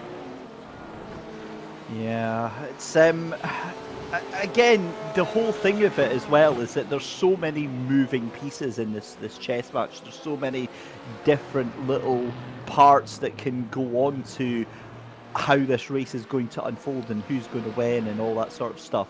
So, our job literally is just to try and keep you at home company for the remainder of the 4 hours and try and explain the context of why things matter, why things are important, and give our best educated guess on what we imagine is going to unfold. And what we can tell you that's unfolding, though, is some very, very close battles right now. This one here is for GT4. This is ATRS Academy's number 12 of Brandon Blakesley, just behind Brabham Esports Blue just now, 2.2 seconds behind each other there just now. The gap between 5th place and 4th place is come down. But Egregious Cookstus is off the road, and that is... let's see, halfway through the first part of the lap there, so I get the feeling that's going to be out of turn 4 or turn 5 there, and we've seen so many cars coming into issue there, dropping further and further down the order here. So it just shows you, even if it's not traffic, sometimes you can be your own worst enemy here, Daniel. You certainly can be. And, psychology of a racing driver is incredibly important. So many people will discount it and argue that's not the case, but really it is. I mean, the mental fortitude of these drivers. Now, ultimately, it's a bit different real world versus virtual. In the real world, there is that, whether you acknowledge it or not, that sense of danger that exists, whereas sitting at home in a sim rig, the most danger realistically anybody's looking at is breaking a wrist or a thumb if they have particularly high-powered direct drive wheels. So the risk of death versus the risk of a fixable injury tends to reduce some of the adrenaline a little bit, but with then everything else, with you've got things like having to set lap time after lap time after lap time, all within about a tenth or two of a second of one another. You've got to make sure that you are hitting your apexes, doing these things. You've got to have fights with other people as well. You've got all these things going on. It really lays on the mind. And as a result then, drivers who get a bit in their own head, sometimes drivers can drive angry, and they can be very impressive. Lewis Hamilton is a great example of that. If you ever upset Lewis, then God help you, frankly, because then he's going to just come and pass you and disappear about 30 seconds up the road. But other drivers, when they drive angry, it doesn't quite work. And I'm not going to name and shame anybody for that, but you know who I'm talking about. But they'll get angry under the helmet, and then they'll start to have a shout about it, and they'll be upset. As up the inside we see here the attempt from the Porsche, but end up just then getting outbroken there by the Arctic racing car ahead. And a bit of a shame for them that time. It was looking to be a potentially very brave move, as around the outside goes the Prismatic Motorsports Athena car. And so it's one of those things then where drivers sometimes, if they get angry, if they get upset, then they actually start making more mistakes. So you've got to know, when you are a team owner or a team boss or a team manager or even a race engineer, how your driver is going to react to potentially unhelpful scenarios, shall we say, that could then end up weighing on them. That's actually a great point that you bring up there about the difference, or one of the differences between real life racing and sim racing, of which there are many, obviously, but the lack of emotion, the lack of adrenaline, the lack of fear, I think, is, you do get a lot of emotion in it, but fear is one of them, just from personal experience. So from when I did my very first endurance race in real life, I remember one of the things that I've been doing some racing for years is we see Brandon Blakesley having to move up the inside to take second position from Brabham Esports Blue. I'll come back to my story in just a second there, because that was a really nice move there as Brabham Esports Blue tries to get the cut back there, gets on the inside there, sneaks up the inside, moves that GT4 car round, and that is a very, very nice comeback there for the Brabham Esports Blue machine, but just gets pipped through.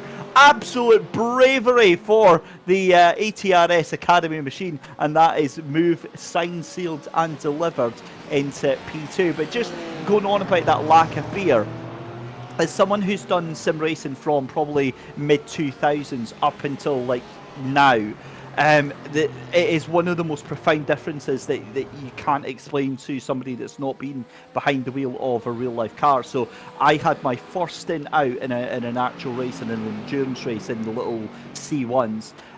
It was at Silverstone, it was at pitch black in the middle of the night, and I spun the car coming through Maggotts and Beckett's, and I had about 30 headlights just coming streaming towards me.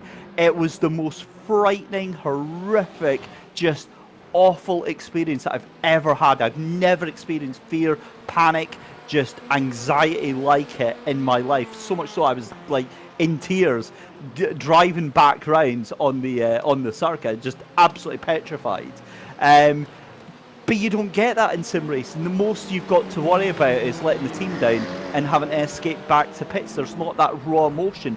And I do wonder if that's why, you know, there's often the complaint that, oh, it's not realistic because sim racers can go faster in the sim car than you can do in real life. But I wonder if that lack of fear kind of, maybe goes some way to explain that.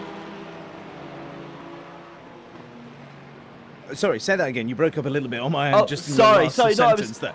Oh, and wait, that is one of the GT3s that's been taken out by a TCR car. That is Aubrey Cundall in the 157 Caffeinated Industries machine. That's in GT3 AM, and they were in third place, I believe. Dear, oh dear. And that's then them tumbling down the order, down now to P9. And so, yeah, a shocker for them in this one. Not at all how we would have wanted to see things go. Let's see then what happened is it's on this run round towards turn number 12 then, all the way up around the outside on the banking there, go then into the braking zone, and the TCR just really greedy on the brakes. If the Porsche hadn't been there, we might have been saying that would have been a move of all moves, but then they were repassed on the cutback by the Hyundai, so it wasn't even worth it in the end.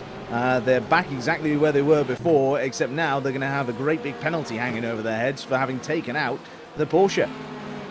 Oh, you hate to see it, but again, I have to agree. I think it's absolutely going to be hanging over their heads. Right, one thing that I forgot to do is update you on all of the stewards' decisions. So I'm going to have a seat because there's quite a lot actually that we have to get through. So going right back to the start of the race, a 15-second time penalty for B Sim Racing P, the number 333 car. That was given for a collision.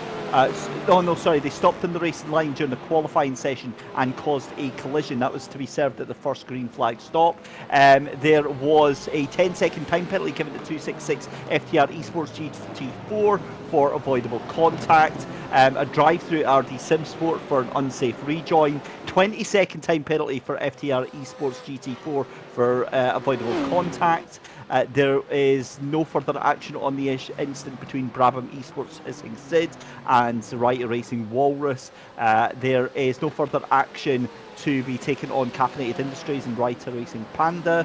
There's a 15-second time penalty for KFM Motorsports after their incident with DX Droids Sim Racing, and that is a penalty for avoidable contact. And then another incident, Wright Racing Panda and Caffeinated Industries, no further action for that one. There we go, we're up to speed, and it's been quite the eventful first hour. It certainly has. It certainly has. I mean, I don't want to let whatever it was that you were getting up to earlier on go to waste. All that you were saying. What was it that you were trying to ask me a bit earlier on? I was basically just saying that without fear and without without having fear in sim racing, do you think that goes to some way to explain why sim racers can be faster in sim cars than the real life counterparts at the same place?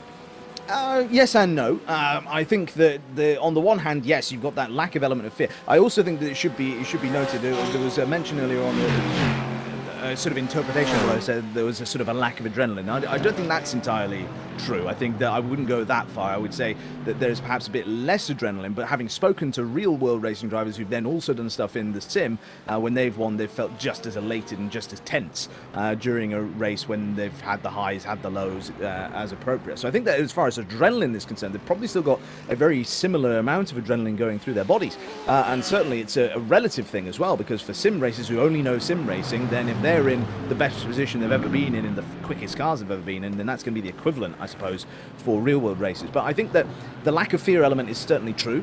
It's why I think we see more collisions in virtual racing than we do in real-world racing, because you've got that, again, whether the drivers will acknowledge it or not, it will be there just psychology in the back of their head, if they don't acknowledge it, that this is dangerous. If I go for this move, we could crash and I could get hurt.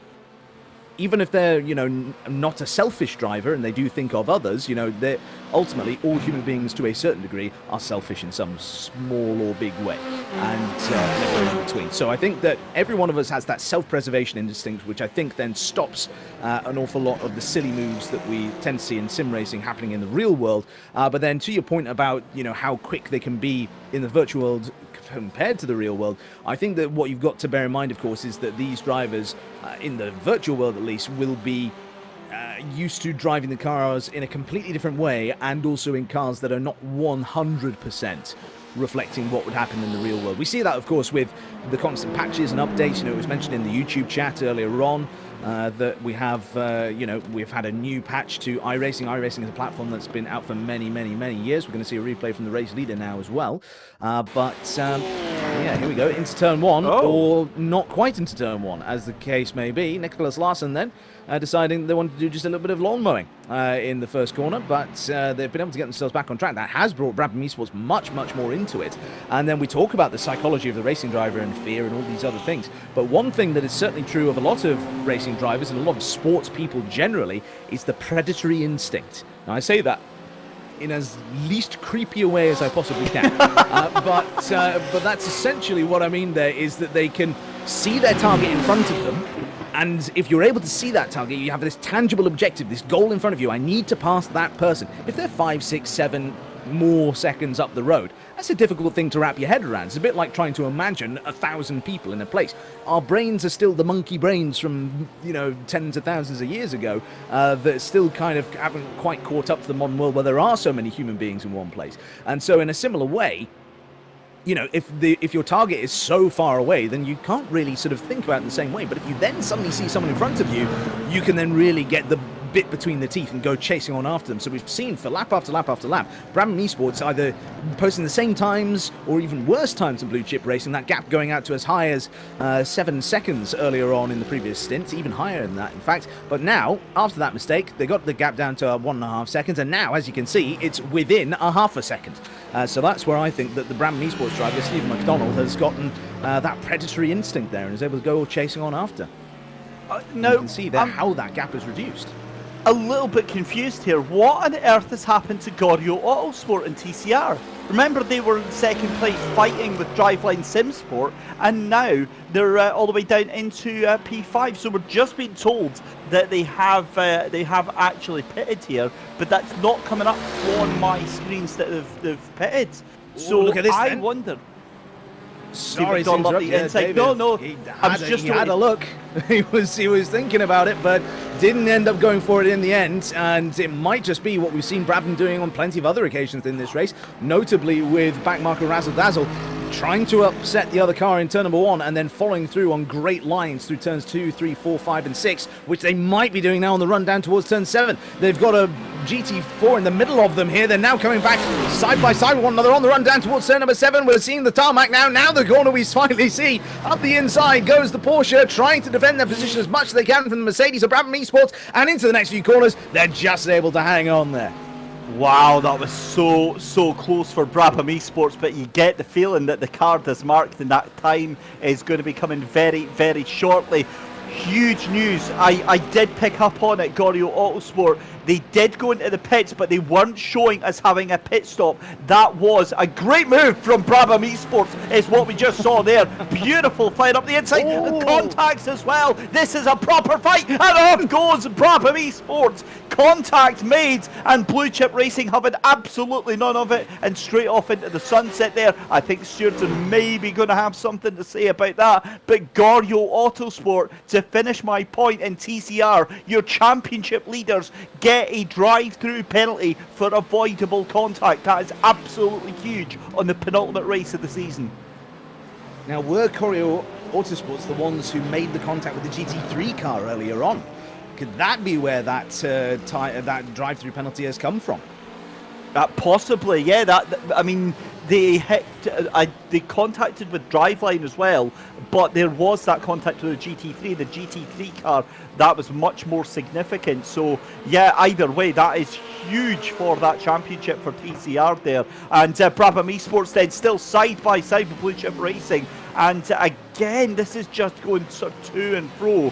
Right now, as we were watching GT4 as well, that's huge ass blue, and 49 Motorsports maroon just up in front as well. My goodness me, an hour in, and this has just exploded in terms of excitement here. Absolutely, yeah. And, you know, it's a drum that we're banging a relatively large amount here today. As you see, Caffeinated Industries going up the inside then of, I think that is the Prismatic Motorsports Minerva car. Yes, it is.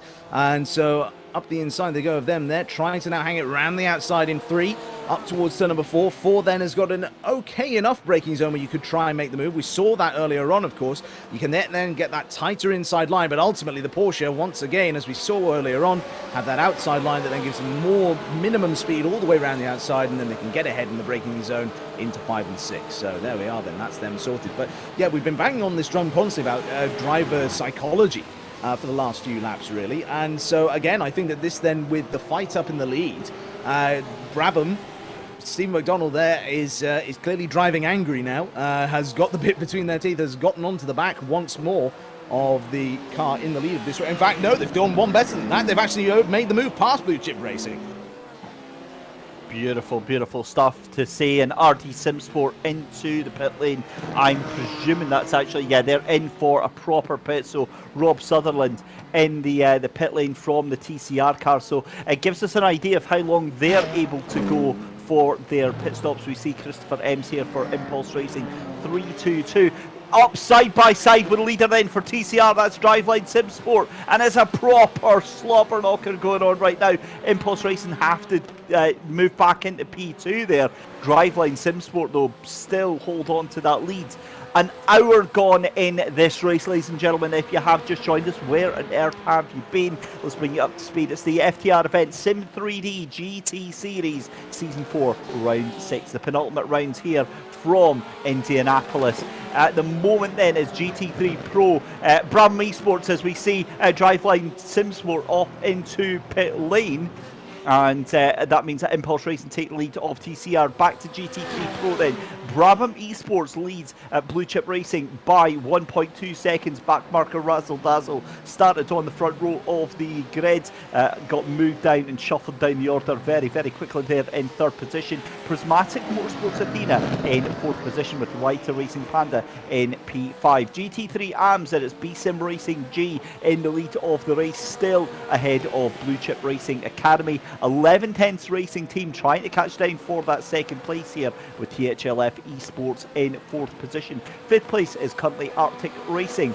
Then on to GT4 and it's Huge Ass Racing in the lead of the GT4s, ahead of ATRS Academy number 12. Brabham Esports Blue in 3rd position, and 49 Motorsports Maroon in 4th with Huge Ass Blue in 5th. And then in TCR, it's Impulse Racing 322 ahead of the rest of the TCR field, who appear to have all come in on exactly the same lap. This is Richard Cawthraw for FTR Esports GT3, and currently fighting with Prismatic Motorsports Athena. I believe, or is that the Minerva car? That's the Minerva car that's going another lap down. So that's where we are, an hour and 10 minutes into this race, Daniel, and It really has been a frantic, fraught affair, and so far, with an hour and 10 minutes gone, I'm touching the desk here, but we haven't had any safety cars yet.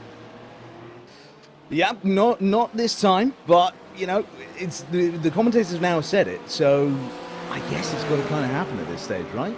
That's the thing. As round the outside there, brilliant little bit of fighting going on between these two cars as we go through turns 12 and 13. And the Porsche and the BMWs here, all up and down this field, seem to be absolutely... are we sure we haven't put magnets in these cars? Because they always seem to be close to one another, to these two particular brands of car.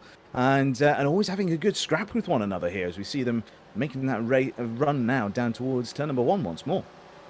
Yeah, beautiful, beautiful stuff. And the other thing as well is that an hour in this 4-hour race, we've only had one retirement from the race, and that is Dan McFarlane in the Sim Racing Grid Phoenix car down in P35. So that's the only car that we've lost from this race. Yeah, So, only one that we've lost so far, but I would suspect that realistically... I'm liking that confidence. Yeah, I would say that realistically, though, whilst they are technically the only one we've lost, there's a few cars who probably we've effectively lost at this stage due to things like damage and incidents and penalties and things like that. Potentially, I mean, I'm looking at Gilles Verstraeten in the B-Sim Racing. How, you know, I'm looking at the closing speeds from the TCRs here, and how frustrating do you think it must be for the TCR cars to have these constant interruptions into what they're trying to do, or do you think they're completely okay with it? Sorry, once more, please. The TCR cars, where they've constantly got traffic, they've constantly got GT3 cars overtaking them, they've constantly got GT4 cars. You know, they don't get into a rhythm, they're constantly having to move over. How frustrating must that be during a race, or do you think that they just take that as part and parcel of the race? I think it's all going to be a contextual thing. I think the drivers will be going in knowing that's going to be the case. None of them are going to think that they're Ayrton Senna and going to be able to rag the thing so ridiculously quickly that they'll be able to keep pace with GT3, so they'll never be overtaken by them or anything like that. So they will know that they are the slowest car out there. They will be overtaken by the other 2 or 3 classes, depending on how you look at it, whether you combine GT3 Pro and Am or not. So they will know that going in. And so I think for the vast majority of instances, they won't really mind it all too much. It'll be those 2 or 3 instances, though, where perhaps they've not been given very much space, maybe they've been forced off the line, maybe there's been contact made and it's not been their fault. I'll put the asterisk on there to say that. And then things like, of course, you know, you've got then the instances where, you know, you've maybe been able to catch up an awful lot of ground to a car that you're fighting with, or you've been able to extend a gap to a car that you've been fighting with if they're behind you, and then all of a sudden, you know, that gap is destroyed, or if you're defending, or it's largened if you are if you're trying to overtake and get further up, because, you know, you'll end up seeing this, but you end up also seeing this having as well a race for the lead in TCR 2, and this then the Driveline SimSport car that we are watching at the moment then trying their absolute damnedest to get on past the car that's just come out the pits, and the Impulse Racing car. And given that the purple car here has got the tyres up to temperature at this stage with an earlier pit stop, I would not exactly bet against them having a move here. Maybe not necessarily to turn 7, but possibly down towards turn number 1. Oh my, this is looking a little bit spicy here between, as you said, Driveline SimSport and Chris Young behind the wheel of this car. I give you an update actually on that contact between Blue Chip Racing and Brabham Esports that we saw about 5 laps ago. There was a warning for Blue Chip Racing for avoidable contact. That was instant 10. There is a further incident under investigation between Blue Chip Racing and Brabham Esports. Now this is 2 separate incidents. The one that's now being investigated is the one that happened earlier. So this could be, I never like seeing races being changed in the steward's office, but you know, things have got to be taken care of that have to be done. So we'll keep an eye on that here. But we're watching GT Ampere for Arctic Racing. And again, this is a beautiful little battle happening here with GT3 AM. You've got Stage 1 Racing Green just up in front, Arctic Racing that we've got our eyes on. But Backmarker Racing Orange as well just behind in this 3-car fight. And you get the feeling that if one of them blinks, the other one's going to have to immediately react here. Absolutely, yeah. And, well, at the moment that any of them react, you'll end up seeing it. It'll either be a great move or it'll be chaos, like we're going to see down here towards number 1. Great move there, up the inside from FTR Esports GT3.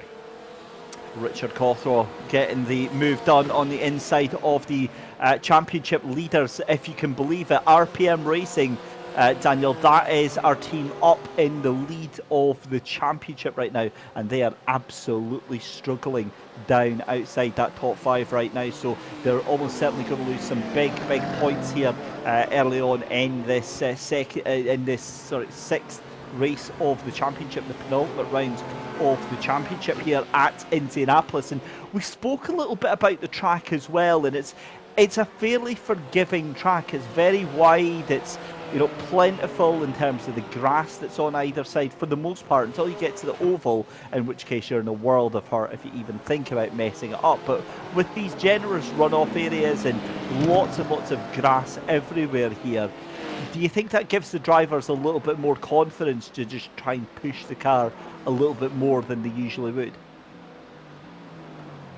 There's definitely the potential for that to happen. I think it's all going to depend upon you know, what's just the feeling in the cockpit at the time, I suppose, and whether or not drivers are going to find themselves really needing to push, or whether they're going to just take a bit more of a circumspect view and decide, you know what, actually, there's still about 2 3/4 hours of a race remaining here. There's still plenty of time for things to happen. Yeah, plenty of time indeed, because we're rapidly approaching the halfway point of our race. We've got about 45 minutes left to go before we do that.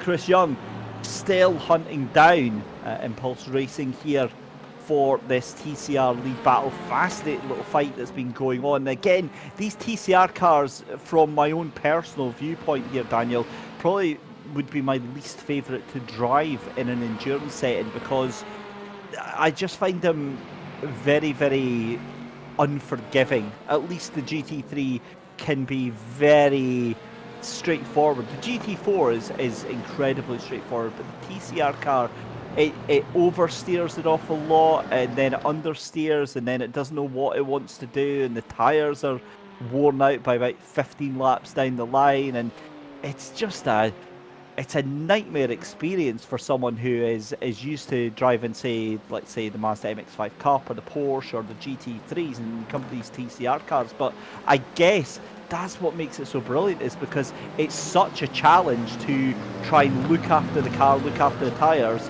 all while trying to be competitive.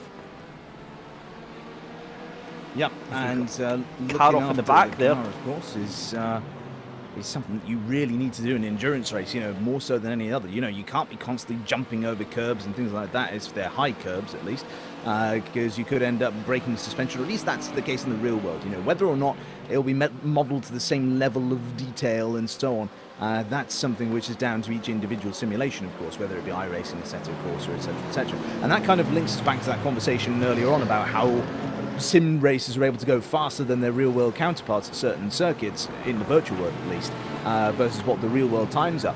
Because the thing is, of course, is that in a lot of the time, not always, because of course in this session, for example, we've got dynamic weather on here, but, you know, a lot of the time, sim racers have literal perfect conditions as far as their simulation is concerned, so whereas of course drivers are never going to get that in the real world, and then you've got things like the fact that of course things are not modeled complete one-to-one as a reflection of real life, so there's that element of the lack of fear is able to maybe make them go that little bit further, because they know they're not going to hurt themselves if they do crash hard, but I think that a lot of that does come down to ultimately the fact that these are not a total 100% accurate reflection of the real world, and as a result you will end up being able to find yourself a little bit extra pace when you're able to exploit certain mechanics that just wouldn't work in the real world. I can hear thousands of Dorito-laden keyboards across the sim racing landscape typing furiously in response to that one. These are real cars, damn it, real cars. But the point on that actually, and this really interesting what you've just said there, Daniel, because it absolutely checks out. Because if it was the case, then the exploits that we hear have been taken advantage of in different platforms, and it's always going to happen in every game. You get people trying to push the advantage as much as they possibly can. He was actually send it up the inside there. That was D-Line Racing Red, and it's just a gaggle of cars coming through here. But the point being, if it was an accurate one-to-one realistic interpretation, then the exploits that would work in the sim would work in real life, and some of them are so absurdly obvious that they just wouldn't, that it kind of makes that point for you.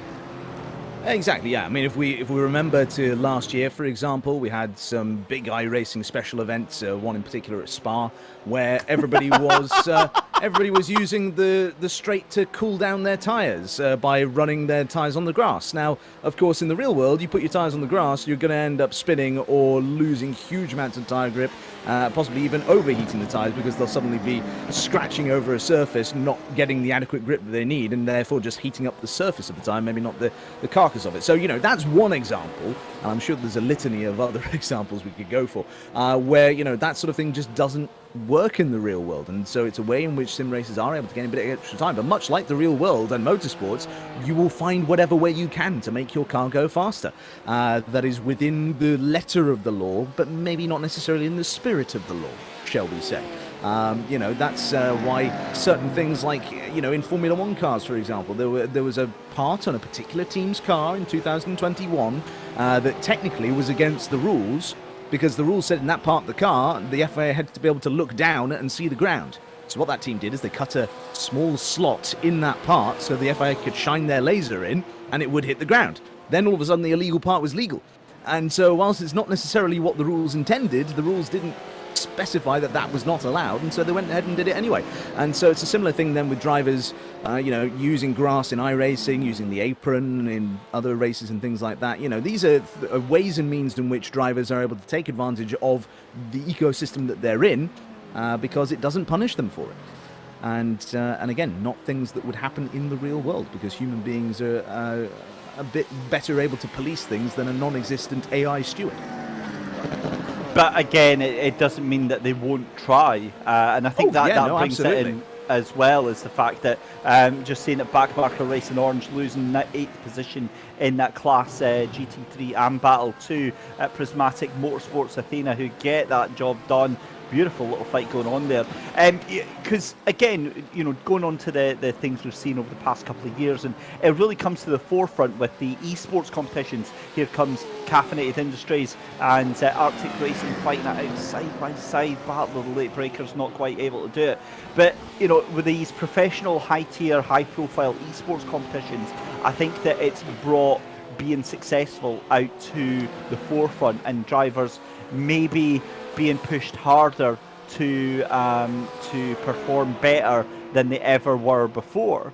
And for a lot of the drivers, that is quite a high pressure. Oh my goodness me, we've got chaos into the final chicane here. Who was that? That was all off in the background there, because that was quite a few cars there. I get the feeling that might have been RPM Racing that was involved in that one as well. They've all got going as well. We've got a car facing backwards. That is Big One Club Antonio Salada in the 226.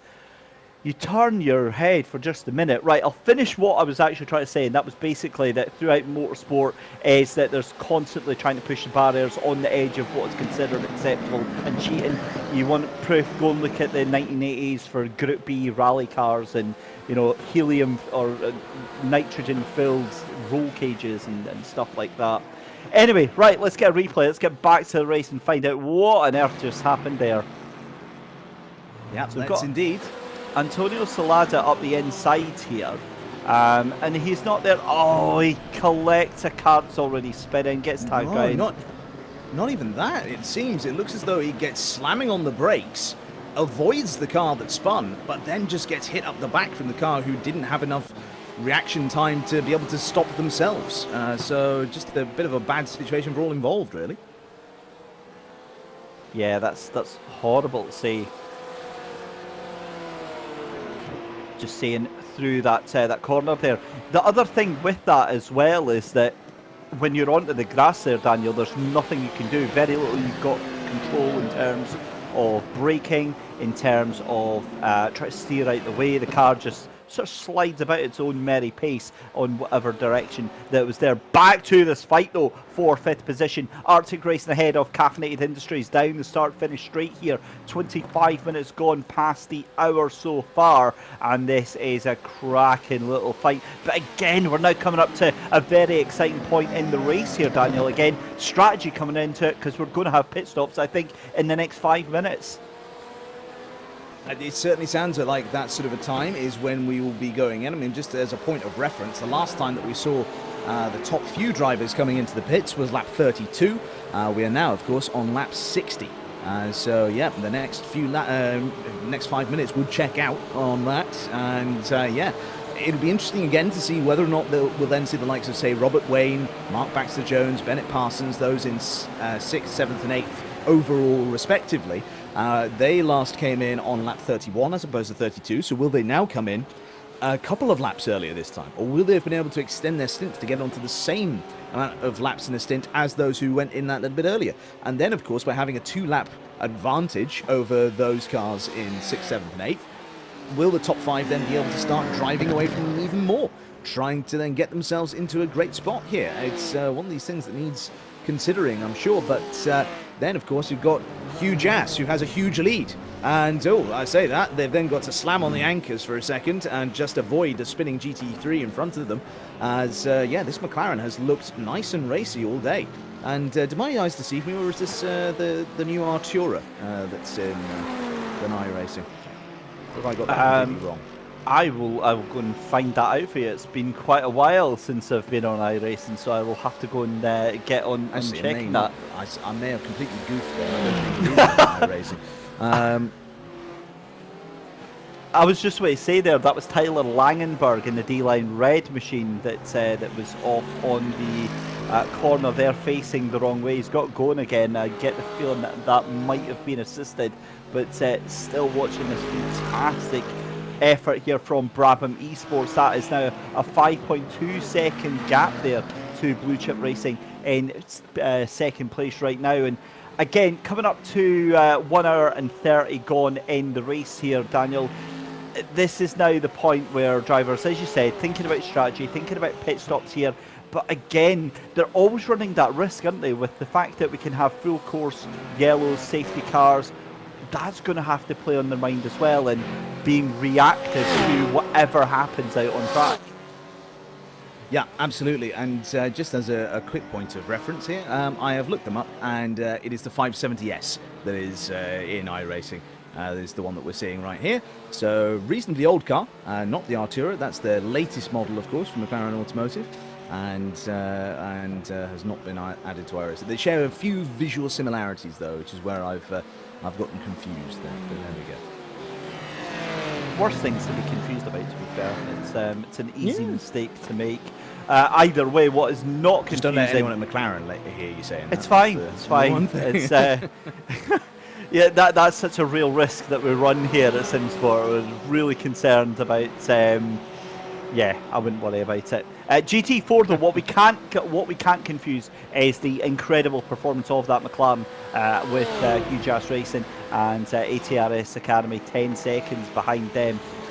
Beautiful, beautiful car, beautiful livery, and it's always something that I like taking a little bit of time, couple of minutes, just to appreciate the level of detail and the level of I'm struggling for words here, but just how nice the liveries look, how professional, and how much effort goes into designing these liveries now. Yeah, absolutely. It's they do look like professional racing cars. It's great, and to see so many people getting passionate about their, you know, whether it be their graphic design, their own visual language, whatever it happens to be. It's great to see. Really, really nice. Yeah, they certainly are.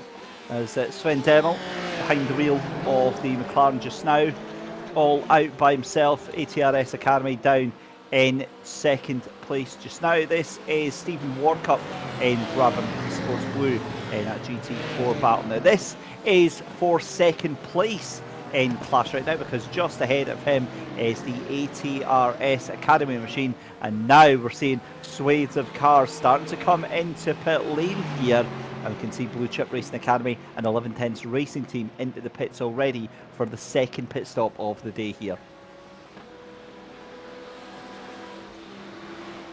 Just watching this. Yeah, just watching Stephen Warcup. And on that note then, Daniel, with, again, pit lane coming out and pit stop strategies and all that sort of stuff as well, I asked you this about the first half hour of the race. What has been your overall opinion of the entire race so far? What stood out to you? I think that we've seen, of course, the struggles in straight line speed and trying to overtake cars on the start-finish straight, particularly here. Now, that has been an area where I have seen cars struggle before, but by the same token, there have been varying different reasons for that. You know, I've commentated on an endurance race around here, for example, where we were focusing on one team in particular and their efforts to try and get themselves higher up the order.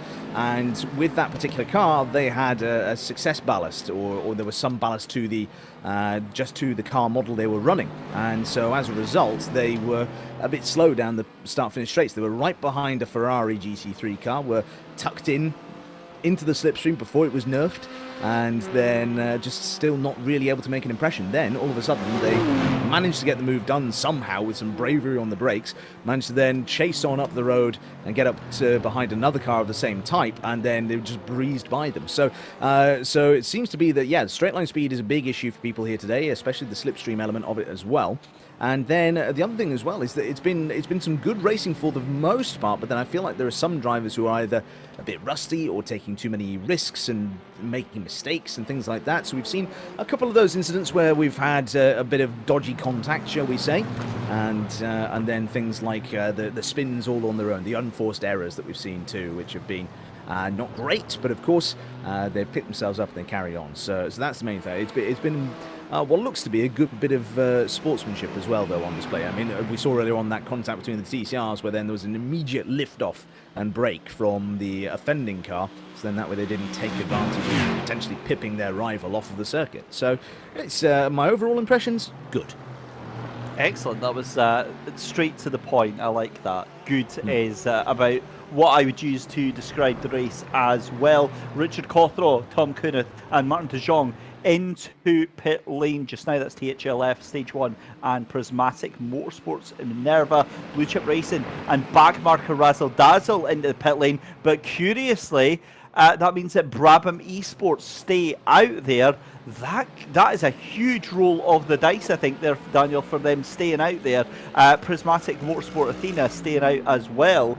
That now means that they are going to go one lap extra compared to their start. Now, what we do have to remember, though, is that during the start, they did have that pace lap as well that would have eaten up some fuel.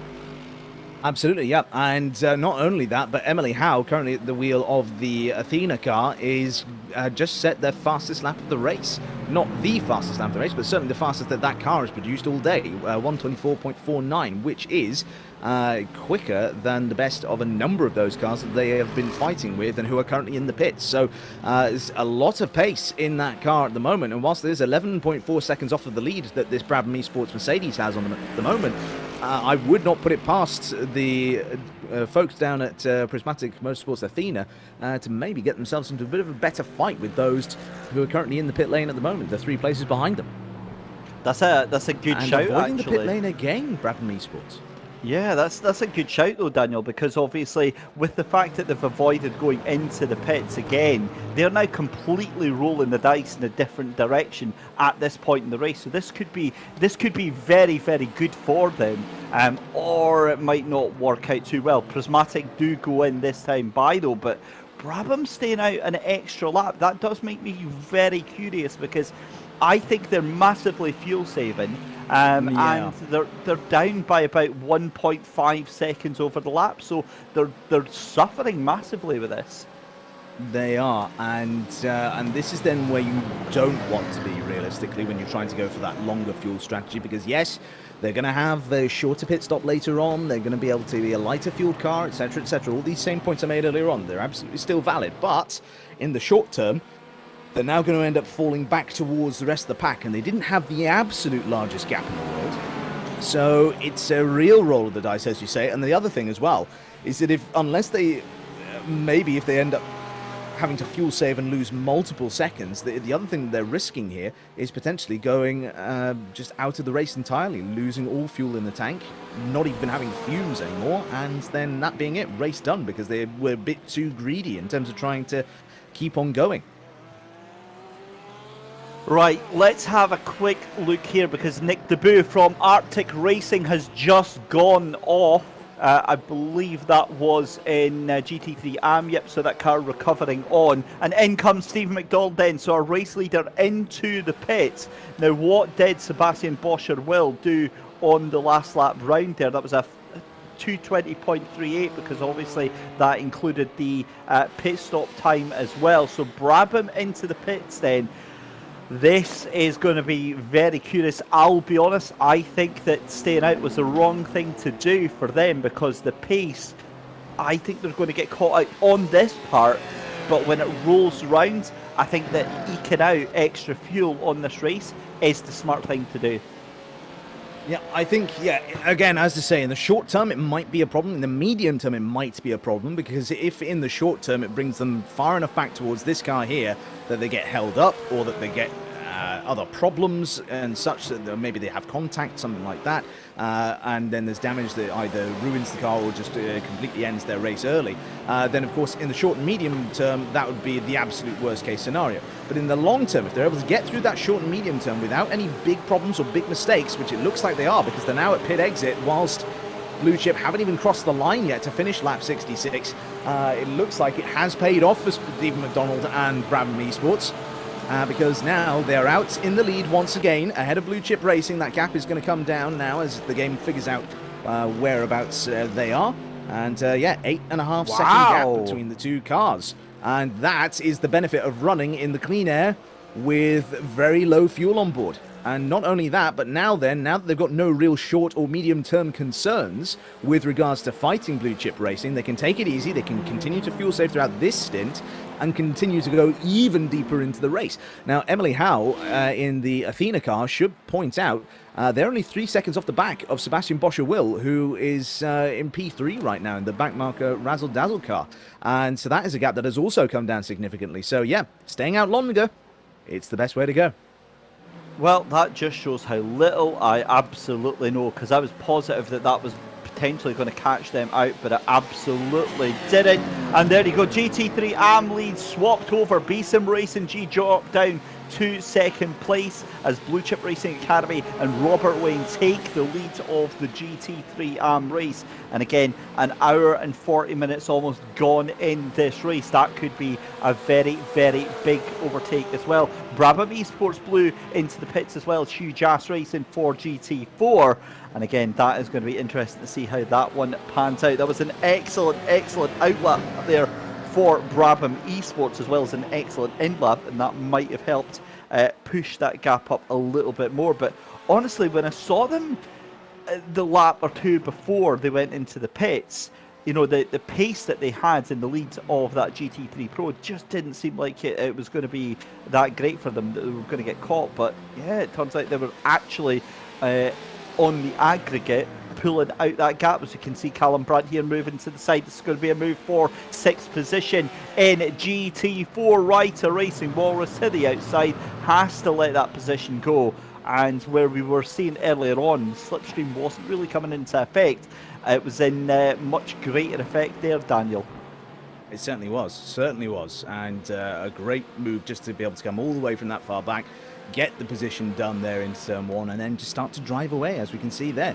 So this indicates to me there's a big offset in the pace between these two cars, which has then led to that being the case there. But yeah, great news for them, as we now watch as one of the pro cars is trailing one of the AM cars down the start-finish straight here. Beautiful, beautiful stuff here.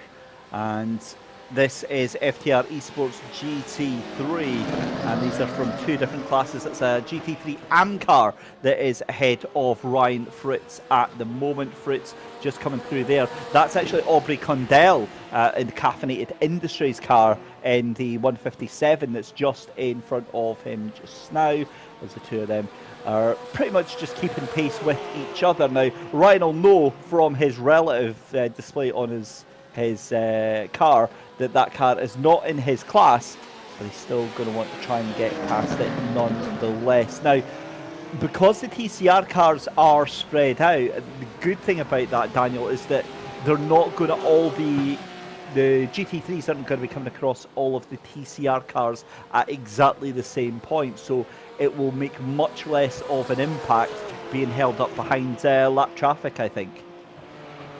Absolutely, and I tell you what, just as a small tangent for a brief moment here, but you know, watching these two Porsches going around and hearing the noise of the engine, I'm kind of glad Porsche aren't coming into Formula One. These are horrible sounding. This is terrible. The worst sounding cars all day, I think. And again, I think the Dorito keyboards are coming out now. But there we go. That's my 2 cents. Sorry, I was trying to hear you over the sound of crunching Dorito crumbs into those keyboards and frantically smashing away. You like chaos, don't you, Daniel? That's why you say these things. I do. Let's be honest. Life is boring without it. So that's it. It's all fun and games chaos, though. We're not talking nuclear bomb sort of chaos. That's a wholly different sort of chaos that the world doesn't need. That escalated really quick, Daniel. Yeah. Well, you never know. Vlad might be watching. Please don't bomb us all, Vlad. That's all I'm saying. So that would be chaos of the wrong kind.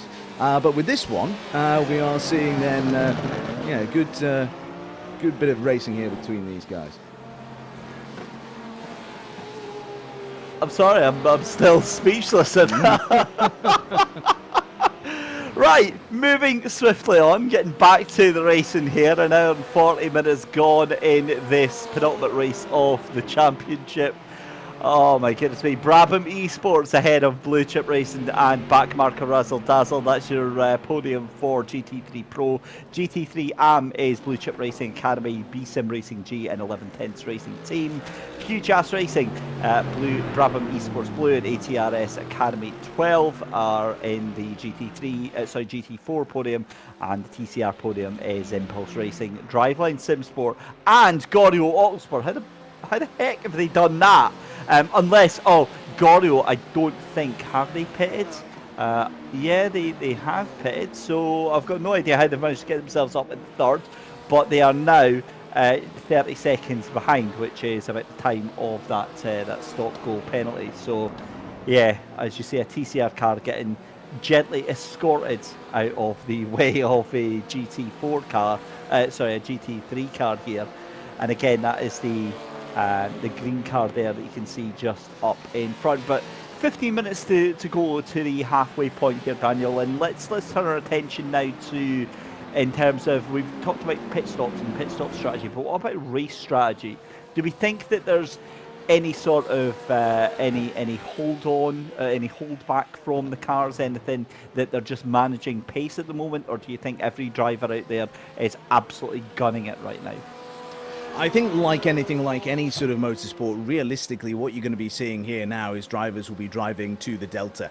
And when I say that, I don't mean completely driving flat out. I think that realistically what you're going to have is whatever is quickest will reign supreme. So, you know, it's like how people bemoan that in, again, I'm going to reference it again because it's my bread and butter, but in Formula One, you know, when you have drivers are not pushing flat out every single lap, people complain. People don't like it. They don't like this idea of fuel saving and tire saving and all these sorts of things. But frankly, they've always been a part of motor racing, and Formula One in particular. You know, you go all the way as far back as the 1980s and 70s, and fuel saving was something they were having to do back then, but they didn't have fancy dashboards back then to tell them how much, you know, tiny sliver of fuel they were up or above their target. Instead, they had to figure it out by mental maths, was what they had to do back then. Things like the McLarens in 1988, the most successful car of all time, they were able to rocket off into the distance, but then for the rest of the race, they had to fuel save the entire way, and yet there was still the car that won 15 out of 16 races in that year. a record that has never been equaled as a win percentage in a season in Formula One. So, you know, when it comes to all these things, I think, therefore, our drivers here today, to bring it back to the point, are going to be driving very much within the limits of the car now. And again, sort of referencing back to what I was talking about earlier on in this race and in the broadcast, you know, ultimately, your drivers are going to now have this middle part of the race. It's not going to be as action-filled as we saw in the first half hour or so, because as the drivers just continue to plod on and get themselves into a groove now, get themselves into a rhythm, it's fairly clear and obvious at this stage, to me at least, that the drivers who came into the pits on lap 62 are running a completely different race to those who came in on lap 66. And they're all GT3 cars that I'm referencing here, so, you know, it's not as though I'm comparing apples and oranges. You know, I'm not comparing a GT3 Pro to a TCR, for example, or anything like that. So, yeah, one of those things where we've now got these big gaps that you can see. And if I look at my own timing board here, you've got then only one car in the whole field that is within a second of another. And so that's then one of those things where you've got to just kind of take a moment to then just step back and go, okay, what is going to be the thing that actually gets me to the end as quick as possible according to what me, my strategists, my engineers, my insert whatever teammates applicable here are going to say gets us to the end quicker. And certainly for Brabham, I think that is drive within the limits of the car. Oh, big spin there. Big spin as RPM were in pursuit. And, oh dear, well, that's curtains for that particular driver on that particular corner, unfortunately for them. But yes, you're going to end up seeing drivers then driving within the means of their car, I think, and just working to whatever the run plan is now.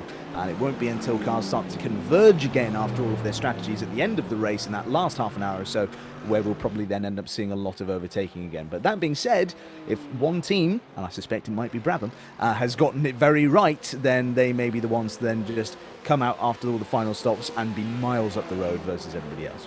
Far be it from me to throw anyone under the bus or point fingers, but it was Timothy van der Broek in the 193 Stage 1 Racing Green machine that spun round there all by himself, and will absolutely not be the last person to do that. And just to explain why that does tend to happen here, number of reasons. Usually it is on the entrance or exit of a braking point. And again, without getting all geeky and too over the top on explaining it, what happens when the car decelerates is all that weight of the car, it moves to the front of the car, meaning that the back end lifts up a little bit as well, and all the weight is down on the front tyres, which is where you steer, because the wheels at the front move. So what happens is, if it lifts up at the back under braking, then the car can over-rotate and spin out, it gets light, and you don't know that it's happening until it's too late. On the other hand, what can happen is when the car's turning round on the exit of the corner and you get a little bit too greedy, try to put the throttle down, the car can still be unstable and it can just push itself around, and you can try and hold on to it. That's usually when you see the big puffs of smoke, but the car still decides to over-rotate anyway and still ends up into the barrier. And hopefully there, Daniel, what that was me trying to sound like I knew what I was talking about for the past 15 seconds there. Did it work? I believed you. Yeah. Excellent, right, that's all that matters then. We're fine, we're sold. Oh, dear. We have a good time. We amuse ourselves. That's the main thing, I think. I think you have to. I'm positive commentators are like borderline insane. We have to be, just for the amount of time that we spend talking about races, and we talk about all of the different championships that we do. And again, I'm not going to go too deep into the usual thing about praising some racing and where it's come from, but again, it's just an awesome position that we're in, that we get to commentate on these awesome races. We get to do this as part of our job, and it's just a cool thing to do on a Saturday afternoon. It certainly is. Yeah, absolutely. It's great fun, and and any accusations that we're a little bit insane, me and my pink elephant would have to agree with you. Yours is pink, mine's is blue. Well, you might want to see a doctor about that. Yeah, I'm starting to think, that doesn't sound too right, does it? Right, never mind. We're watching Patrick Kingston here in the ATRS Academy, and we are going to have things to talk about now, because we have got one of those typical mid-race lulls going on because of the different gaps going out. This is endurance racing, folks. This is what happens. It's not all, excitement and door banging and wheel-to-wheel action. It's an endurance race. It goes on for the 4 hours. You're not going to have everybody close to each other for the entirety of that, but it's great because it gives us a little bit of a rest. It gives us a little bit of time to focus perhaps on some of the cars. I mean, let's actually turn our attention to the championship once again, because let's give ourselves an update on how things are panning out here. My interest is the fact that Brabham Esports at the top of the table there. That now means, I believe, that moves them into the lead of the GT3 Pro Championship, because Brabham were down on 94 points. Prismatic Motorsports Athena, they are down in 4th, so they will get a healthy trail of points here, but I think, might be wrong on this, but I think Brabham might be at the top there. We've got another car off on the inside there. That's Aegis Cookster for Backmarker Racing Orange, and that is like the 4th time, I think, unfortunately today, that that number 121 car has been facing the wrong way on the circuit, so not a great day there. But back to what we were saying about the championship then. RPM Racing came into this penultimate round leading the championship by 4 points to Prismatic Motorsports Athena. Then it was Brabham Esports in 3rd position. They're now leading the race, so I think they're going to be very happy with that. GT3 AM was THLF Esports in the lead of that one, and that is currently at the moment just behind 1110's racing team is Blue Chip Racing that's in the lead of that. So again, so many different things that are coming out of that. This is a very pivotal position, but I don't think it's anywhere near enough for 1110's to leapfrog THLF Esports on that one. Moving down to GT4, Huge Ass Racing, cementing their position at the top of the championship. I do think this might be enough for Huge Ass Racing to potentially secure the championship here with this one, because at the moment their closest rival is going to be Beehive, and Beehive in that 207 car are very much not even in the running of this one. I'm actually looking for the 207 and I can't see them out on the track just now. I don't think they actually took the start of the race. The next car though was that 292 Sapphire Simsport Alpha car, and yet again that is another car that I can't see out there. So by that mark then, that surely means that Huge Ass take that championship. So just 3 out of the 4 that we've covered so far, but again it just shows how important this race is in the entirety of the season there, Daniel. It does, very important indeed, and as in any form of competition, there are going to be winners and there are going to be losers, and unfortunately in this one, some of our losers have lost particularly hard. Beautiful camera shot on the back end of Nick Debut here in the 120 Arctic Racing Machine. He has got stage 1 racing green, just 2 cars behind him just now, 1.3 seconds. Looks like that car's gaining a little bit of time, a little bit of pace there. So that's doing a fantastic job of catching up. Also seeing in the GT4 class as well, the number 238 car of Alex Coffard in Huge Ass Blue. They're onto the back of Antti Tuominen. I'm sure I've absolutely butchered that name. So Antti Tuominen. Right, okay, in there the we go. 49 Motorsports maroon car. So yeah, we got there sort of eventually. I was going to say, I think your first attempt was just a series of syllables that weren't necessarily connected to one another. I might have been concerned that I was having a stroke live on air there. Yeah. Anti-Twan. Do you smell toast?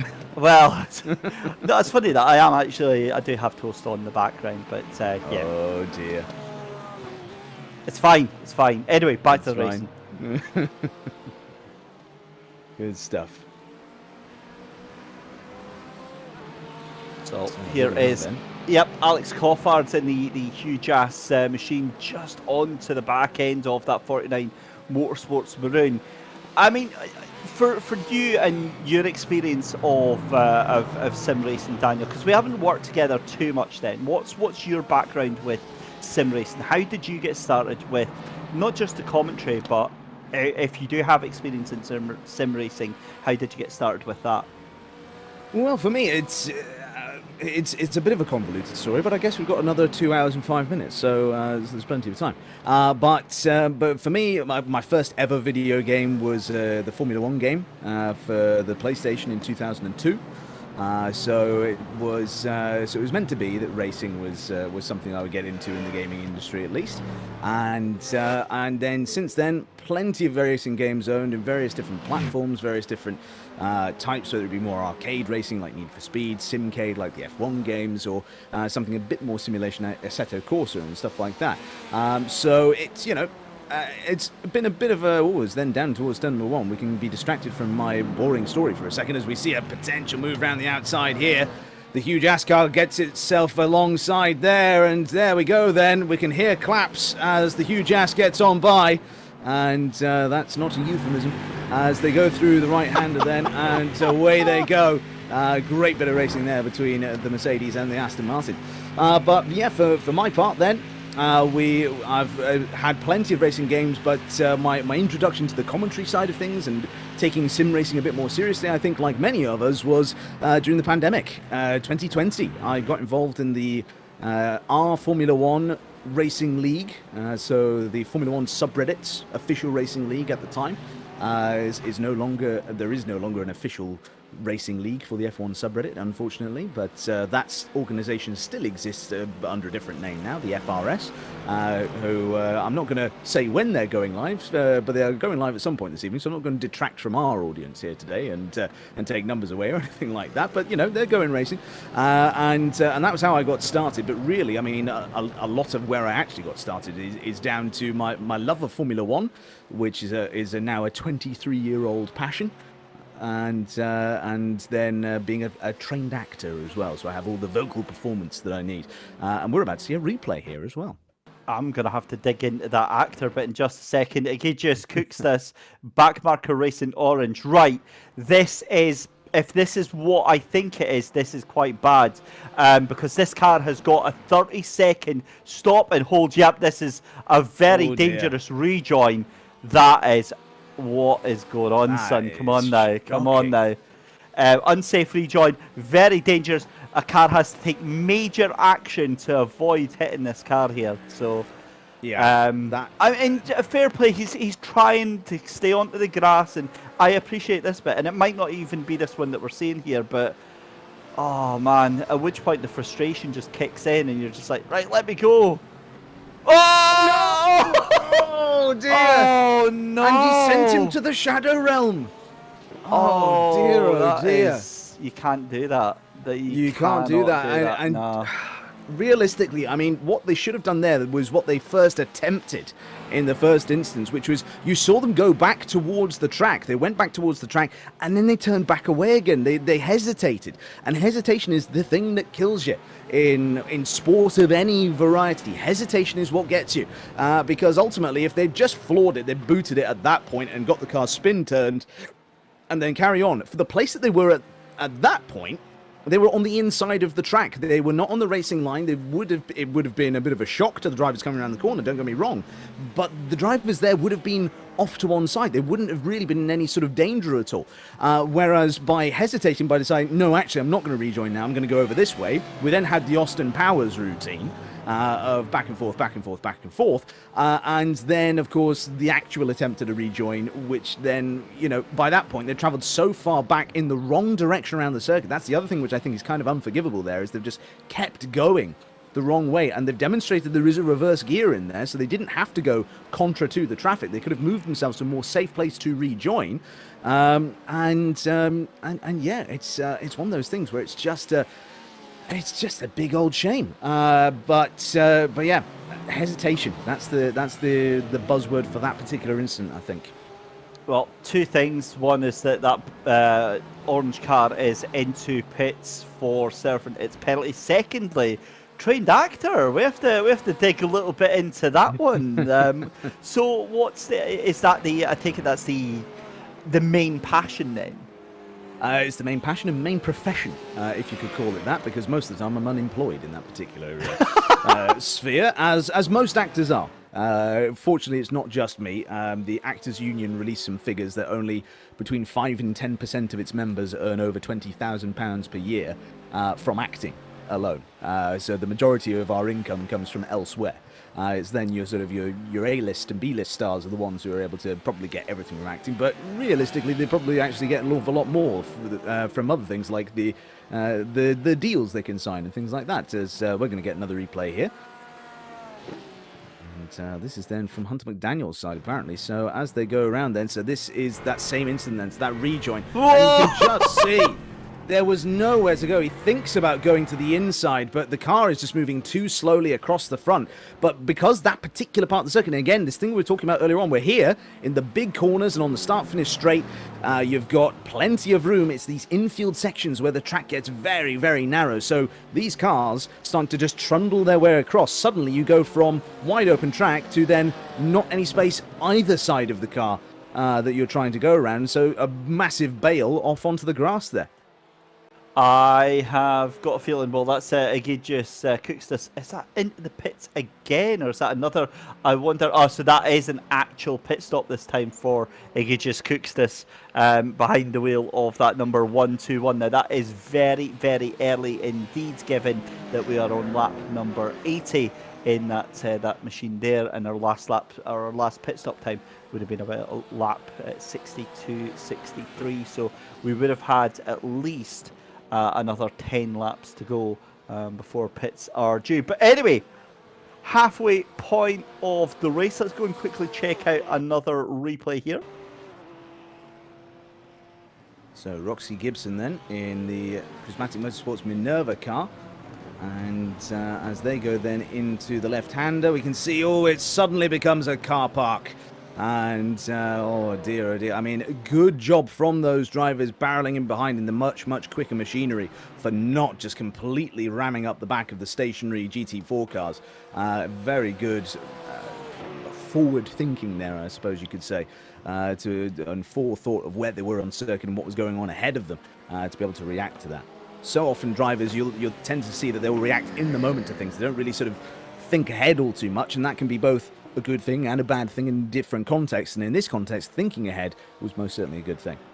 It certainly was, and just quickly watching Ryan Fritz here onto the back of Reiter Racing Panda. So again, we are still getting little nuggets of fighting, of action going on here, and I wonder if Reiter Racing Panda are actually saving a bit of fuel there. That's a very slow car on the start-finish straight there, because FTR Esports and Ryan Fritz just absolutely tore past that, and that's about half a second that's been opened up in the first couple of corners there. So a very, very strange little set of events there. Reiter Racing Panda certainly not pushing it as hard as it can go at the moment. But as we said, we're over the halfway mark then of this penultimate race of the season here. A very warm welcome if you have just joined us. This is the FTR Events Sim 3D GT Series Season 4 Round 6. It's the 4 hours of Indianapolis, and as always we have to say a huge thank you to our commercial partners at FTR Events, Race Director and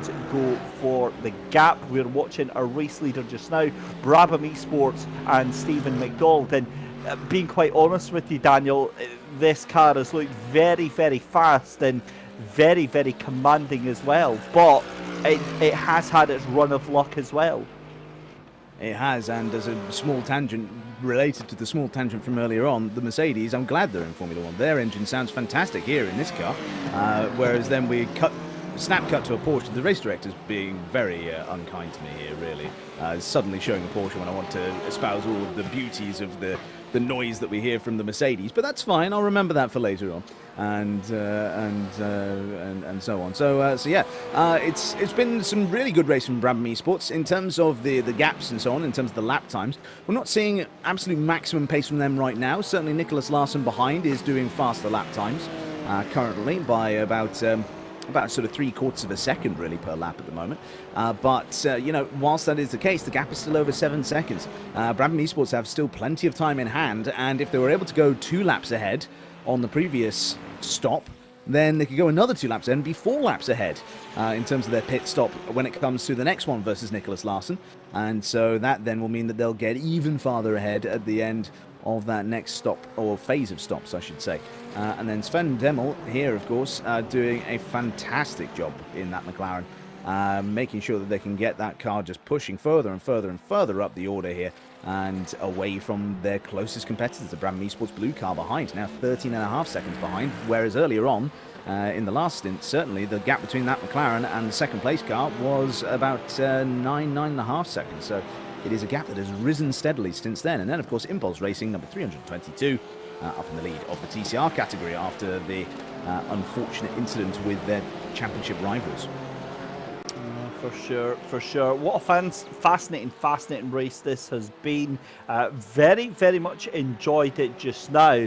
I always love checking in the driver's chat as well during the race, because you get some rather interesting little tidbits, little scraps going on, and yeah, it's interesting to see how much they absolutely go for it during these races. But let's give you a little update on where we are then in terms of the race and in terms of the standings in the different championships just now. In the GT3 Pros then, it's Brabham Esports in the lead of the race ahead of Blue Chip Racing. Backmarker Razzle Dazzle in P3, Prismatic Motorsports Athena in P4, FTR Esports in P5 just now.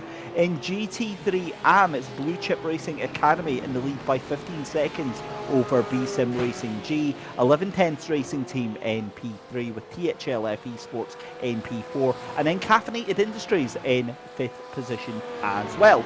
Moving on to the GT4s, huge ass racing, looking very, very cool, calm, collected, comfortable. I'm pretty sure there's a car off in the background there. There is. Who on earth was that pointing in the wrong way? That's Garrett Lair in the FTR Esports GT4. I'm going to move on from that because it feels like we're always catching FTR Esports having a horrible day today. ATR Academy is GT4. So GT4, sorry, is led by huge ass.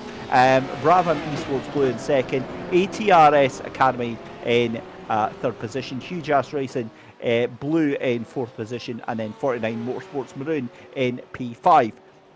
Your race leader in TCR, Impulse Racing 322, is in the pit lane just now, and they have just been taken over by Driveline Simsport. Gorio Autosport are in third position, RD Simsport in fourth, and KFM Motorsport in fifth. And this is a proper traffic jam, Daniel, that we've got going on just now, and very occasionally during the race all the timings of the cars will work, that we get all of these cars together. Yeah, absolutely. A total mishmash and smorgasbord, really, of cars on our screens at the moment. We can see all classes represented in this current shot, the more moving down towards us here. And so, as a result, you know, you're looking at these cars then really fighting as hard as they possibly can to try and make every bit of space count on this run down to the first corner, whilst not tripping over one another, of course, because that's the thing, is those in the GT3 AM cars, they're going to be trying to make their way by as efficiently as possible, whilst the GT4s and the touring cars, the GT4s are going to be in that no man's land in between, where they've got to get out of the way of the GT3s, or at least manage expectations of the GT3s, whilst then also trying to make their way past the TCRs, and then the TCRs have then got to try and make their way out of the way of the very fast-moving cars, whilst not losing position or losing time to those in their own class. It's just a total mishmash of all sorts of different car types, all sorts of different performance levels, and different driving styles too. That's the other thing that we've got to keep remembering, of course, is these TCRs with front-wheel drive, very different beasts to drive, versus then those rear-wheel drive, high-powered, high-downforce monsters in GT4 and GT3. It certainly is, and it's what makes it such an awesome thing to watch. And I just love that word, a smorgasbord of machinery out there. I do have to figure out then, because obviously we get that, oh my goodness me, that was a TCR car almost going straight into the back of the FTR Esports GT4 of Garrett Lahr there. Obviously, we are gradually getting the idea of what cars you like, what cars that you're maybe not so fond of. I'm just trying to figure out, because we obviously can then use that to buy sort of deduction, figure out what sort of F1 team that you're into as well. I think I'll make a prediction probably about 2.5 hours into the race. We'll make that very shortly. But I'll tell you one thing I've noticed, Daniel. Second place, that gap has come down from 8 seconds to 4.2 seconds now. And I'm trying to figure out why. Yeah, and it's still continuing to fall up at the top end of the leaderboard. Now 3.7, 3.6 seconds here. Big loss in pace for Brabham Esports, it seems. The gaps now seem to stabilize at 3.7 seconds, but it's not looking good for them all of a sudden. They had this lead of about 7 seconds or so, and yes, they were doing slower lap times, but that last time around, they've gone 2.5 seconds slower on that lap. So has it been that maybe just an unforced error at some part of the circuit, maybe deep into turn 1, for example, has led them to end up having a bit of a problem, losing all of this time? Could it be traffic that's maybe been the problem for them? Because as you can see here, we've got going through shot right now a mix of Pro-Am and GT4 cars, which then of course will all be carrying different performance levels on board, different skill levels for the drivers too. And so now then we're starting to see that time going back up relative between Brabham Esports and second place, and so now over 4 seconds between the pair of them. So it's an interesting thing to keep an eye on as we keep on going through this one. Yeah, certainly is, and it's just trying to keep an eye on the drama that is unfolding in this race right in front of our very eyes here. The GT3 Pros, the GT3 class in general, a very varied selection of cars that are out there, but arguably I think it's one of the possibly easier cars to drive out there. The GT4 feels like you're driving a shed on wheels, and the TCR cars are just like, I mean, it's wild. The TCR car is definitely, I think, the most fun because, you know, it feels wild, it feels, you know, frisky, it's all over the place in terms of the handling, but it's really fun. But the GT4, I think you're going to have I would imagine, the most balanced performance in. The GT3, certainly, they seem to be a bit hit and miss in determining on the pop. Absolutely, yeah. It's interesting to see what's going on here between these guys. And now then, as we see, we've got this brief bit of interruption by one of the TCRs. Then that's going to put the 11 tenths racing team just slightly offline in the first corner, but they've been able to actually hit the apex relatively well in that first turn, certainly better than the car ahead. And now then, as they get onto the power, it looks like they have been able to close that gap down to B-Sim Racing in front. And as they go through turn number 4, then where is this line going to be positioned such to then try and get as good a drive as they can in towards turns 5 and 6? It was much more over to the right-hand side for the 11 tenths car. And now then, as they make this run down towards turn number 7, the GT4 car is going to be looking nervously in its mirrors and out of its windows as the quick GT3 cars come on through. I think it's then going to be advantage more in B-Sim's favour this time, because they will go through those first few turns then and not have any sort of issue at all, whereas the white car we're watching at the moment with 11 tenths, they had to just duck back in behind a bit. But that being said, though, they've had a great exit here out of 10 and through 11. Now on this run down towards 12, is there going to be a sudden lunge up the inside? No, not really. I'll tell you what, this would be a much better corner if it was maybe a little bit closer towards where the banking begins, because then you have that longer run, more speed built up, longer braking zone, and then we could see more moves in there. But as it is, no move this time, and I suspect probably no move down towards turn number 1. But that being said, B-Sim is moving towards the middle of the circuit to defend, so I have been wrong before. Well, that's exactly what we're watching here as the 11 tenths racing machine catches right back to the end of it. Byron Crawford onto the back of Light Colomel. Battle for P2 and P3 here in GT3 AM. So a brilliant little fight that we've got going on here. We've got other fights going on as well. Aubrey Cundell and Patrick Gannon fight out. That gap's now up to 1.2 seconds. The gap and lead now up to 4.6 seconds. So the panic that we had perhaps abated a little bit for our race leader, Stuart McDonald, in that Brabham Esports machine. But have a look at 11 tenths racing. Byron Crawford still on to the back there of Lloyd Clamall. not quite able to make anything happen here. But again, with 2.25 hours gone in this race, now we're starting to get down to the crunch time here. This is now where we really start to see this strategy pay off. We're going to have, I would imagine, our next round of pit stops in about 5 to 6 minutes time. And the reason I say that is because we went to go to our pits between lap 62 and lap 65 for the GT3s. So that would mean that we're getting around about 31 to 33 laps on these cars, on these stints. So I would imagine any time from the next 2 laps all the way to the next 5 laps. So Daniel, again, we're going to see yet another roll of the dice, and Patrick Gannon goes off the track there for RPM Racing, gets back on it there, but that's the last thing they want. Leading this championship, they can't be affording to make any mistakes. So just as they come round, Daniel, just on that note then, how much pressure do you think is on these championship leaders with just 2 races left to go in this championship? Do you think that it's a case of they have to keep themselves cool and tidy, or do you think they've got a little bit of room for error? I think that realistically, I mean, any champion should be in the mindset, or potential champion should be in the mindset that no error is acceptable.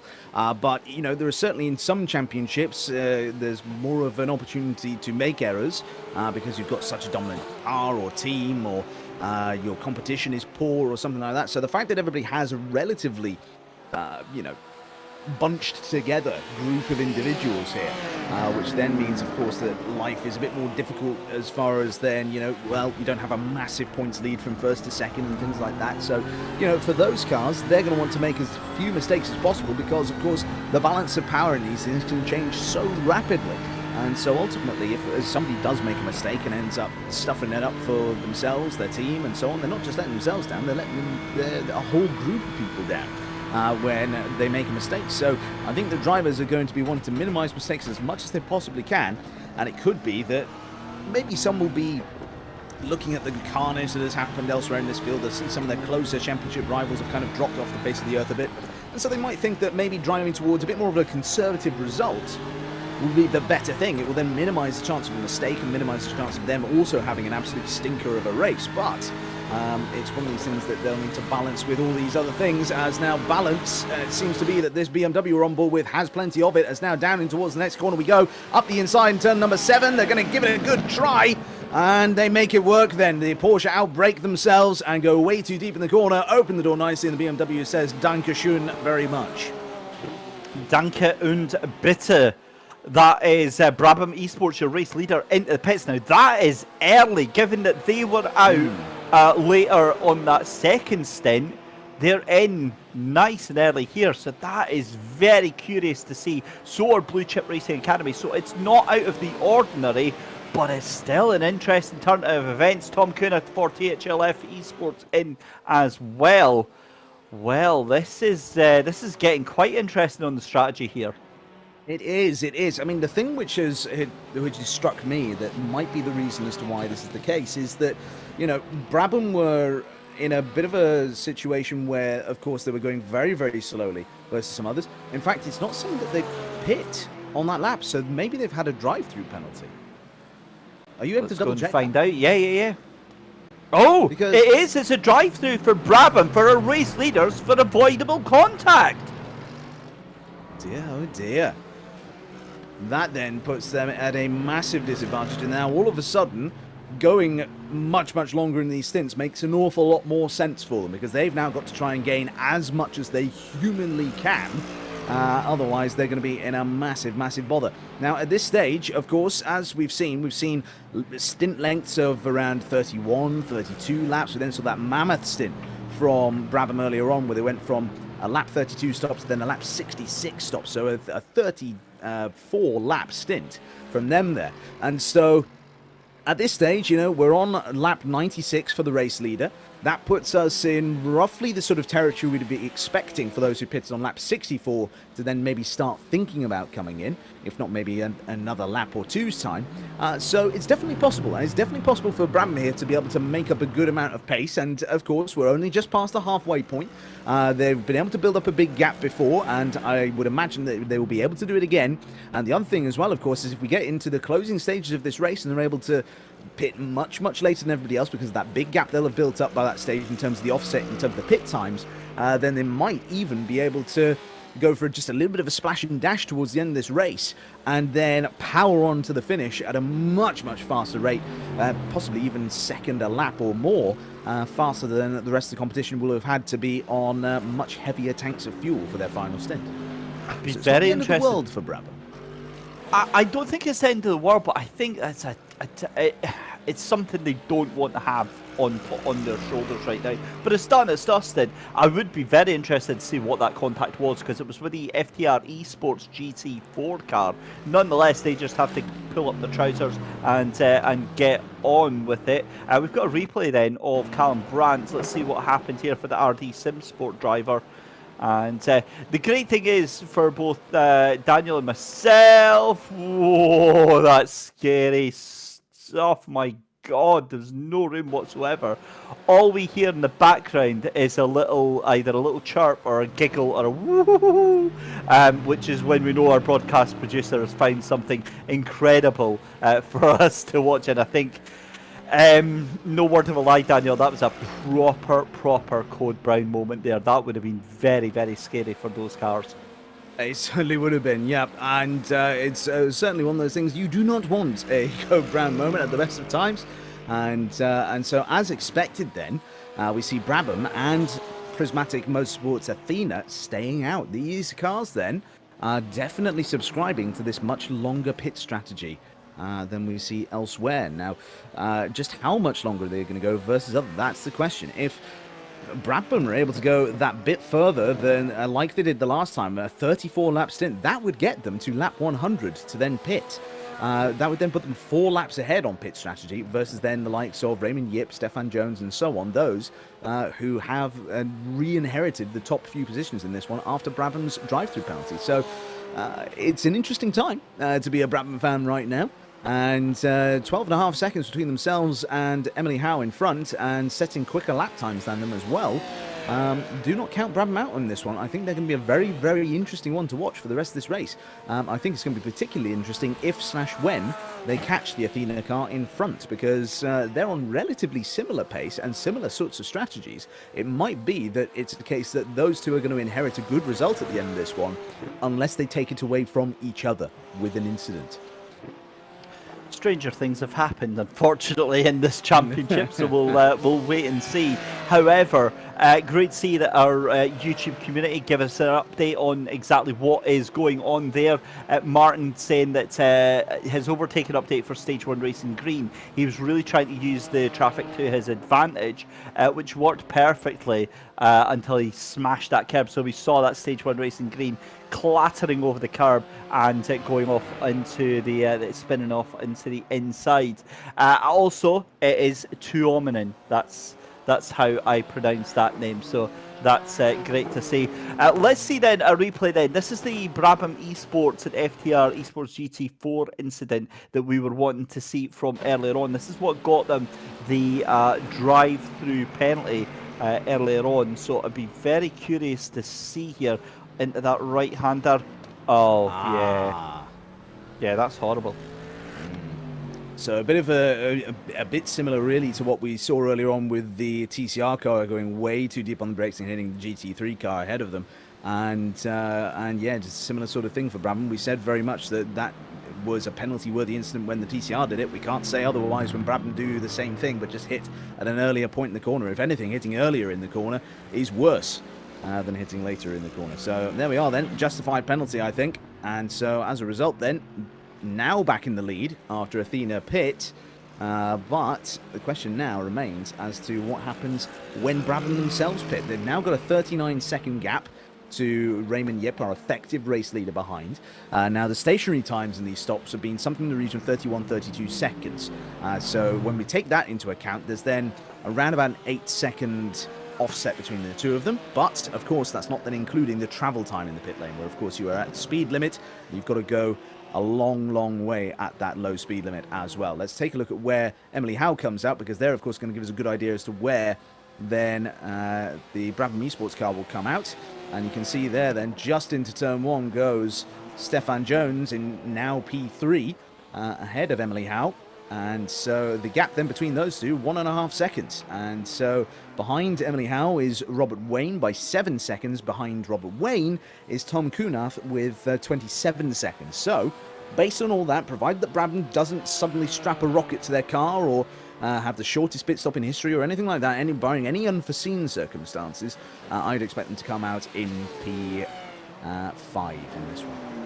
And that's what I love about these endurance races as well, Daniel, is the fact that we can sit here for like half an hour, 45 minutes, sitting, crunching the numbers, trying to put 2 and 2 together, thinking, right, what was the last pit stop, and working all this out. And the amazing thing for those watching at home is the fact that if they think that we're doing it while commentating, a lot of these teams have got people that are either not driving in the car, sitting on an Excel spreadsheet, crunching the numbers, doing exactly the same thing, and usually with a little bit more precision than we're able to do here. But such is the intensity of this race, this is how seriously that they take it, that, you know, all of the data gets processed, all of the information gets put through, so they can try and work out and calculate all these different possibilities, all these different permutations of how things come down, because this championship means a lot to these drivers and teams. They really want to do as well as they possibly can,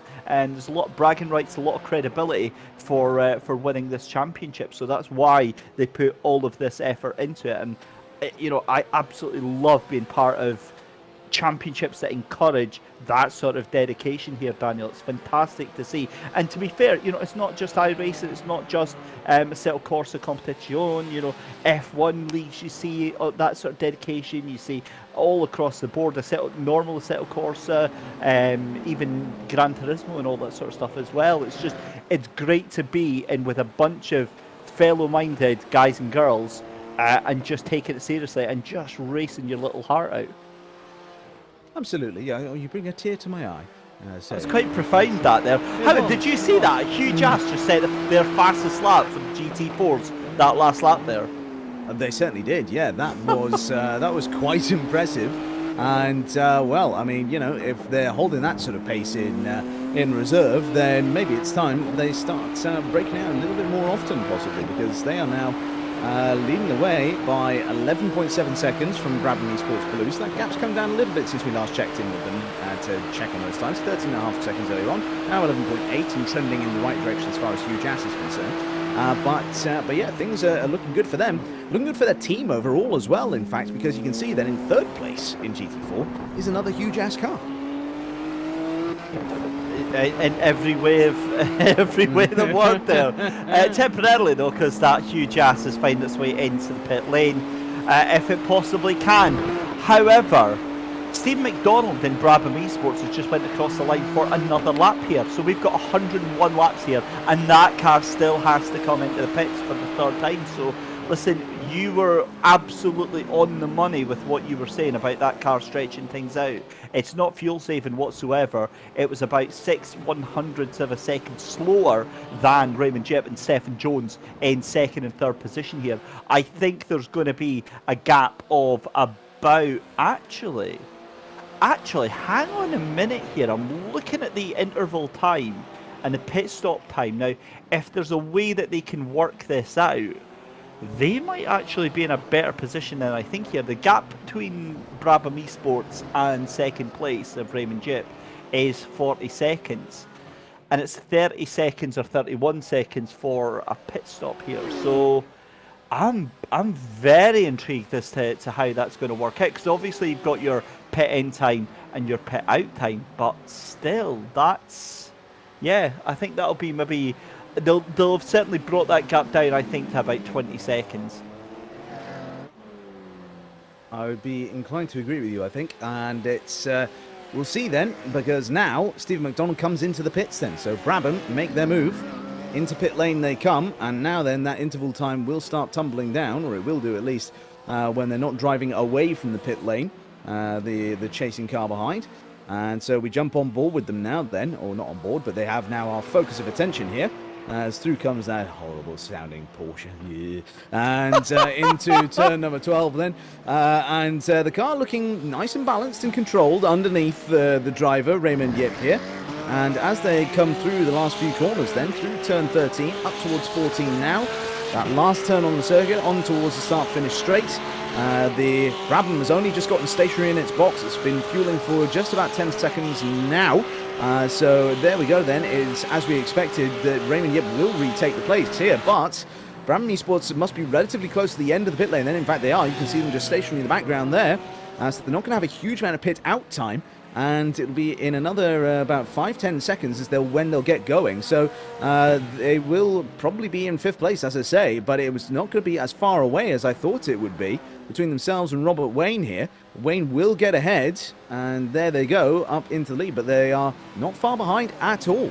And so that gap then between Brabham and then Prismatic Motorsports Athena has been chopped down by 4 seconds as a result of going into the pits. Those few extra laps later on. Wow, that's a turn up for the books as well, and the pace that car has got as well there, Daniel. You're not going to write that off, and in fact that, you know, that's what you said about 10 minutes ago, is do not write this car off. Whether or not they get back up, because they're currently in P4 just now, whether they get right back up to that top step, we'll have to wait and see. But that is going to set things up very, very nicely indeed for the final hour and a half of this race, because we are coming up to just an hour and a half, 90 minutes left to go in this 4-hour race here at Indianapolis. It's been a brilliant, brilliant race so far here, and again a pivotal race for the championship. I cannot stress that enough. So many points on here. Remember, also this is going to be the last race that drivers and teams are able to drop points ahead of that final round. So just thinking back to the past half hour and what we've seen, I think penalties, Daniel, have been the order of the day so far. A lot of high striking penalties. We've had twice now the race leader has had to come in from incidents that have involved them, and they've been punished for them and thoroughly lost advantage on that race. So that's been one thing that's kind of gone over and over again. The other thing has been, for a lot of the teams, disaster recovery. They've maybe had a horrible start to the first hour, but they've done really well at knuckling down and just keeping on pushing through this stuff sometimes, because that's all you can do. You know, we saw one of the cars that went off in the first 10 minutes and ended up retiring from the entire race from that. But sometimes you just have to kind of dig that little bit deeper, don't you? You have to focus and see exactly what you can come out with. Absolutely, yeah. And I've just been crunching some numbers here whilst you've been chatting away there, David. And I've come up with some interesting stats here. So, Brabham Esports, before they went into the pits, were 39 seconds ahead of Raymond Yip. They are now roughly about 25 seconds behind Raymond Yip. So that then therefore means they were in the pits for a total of 64 seconds.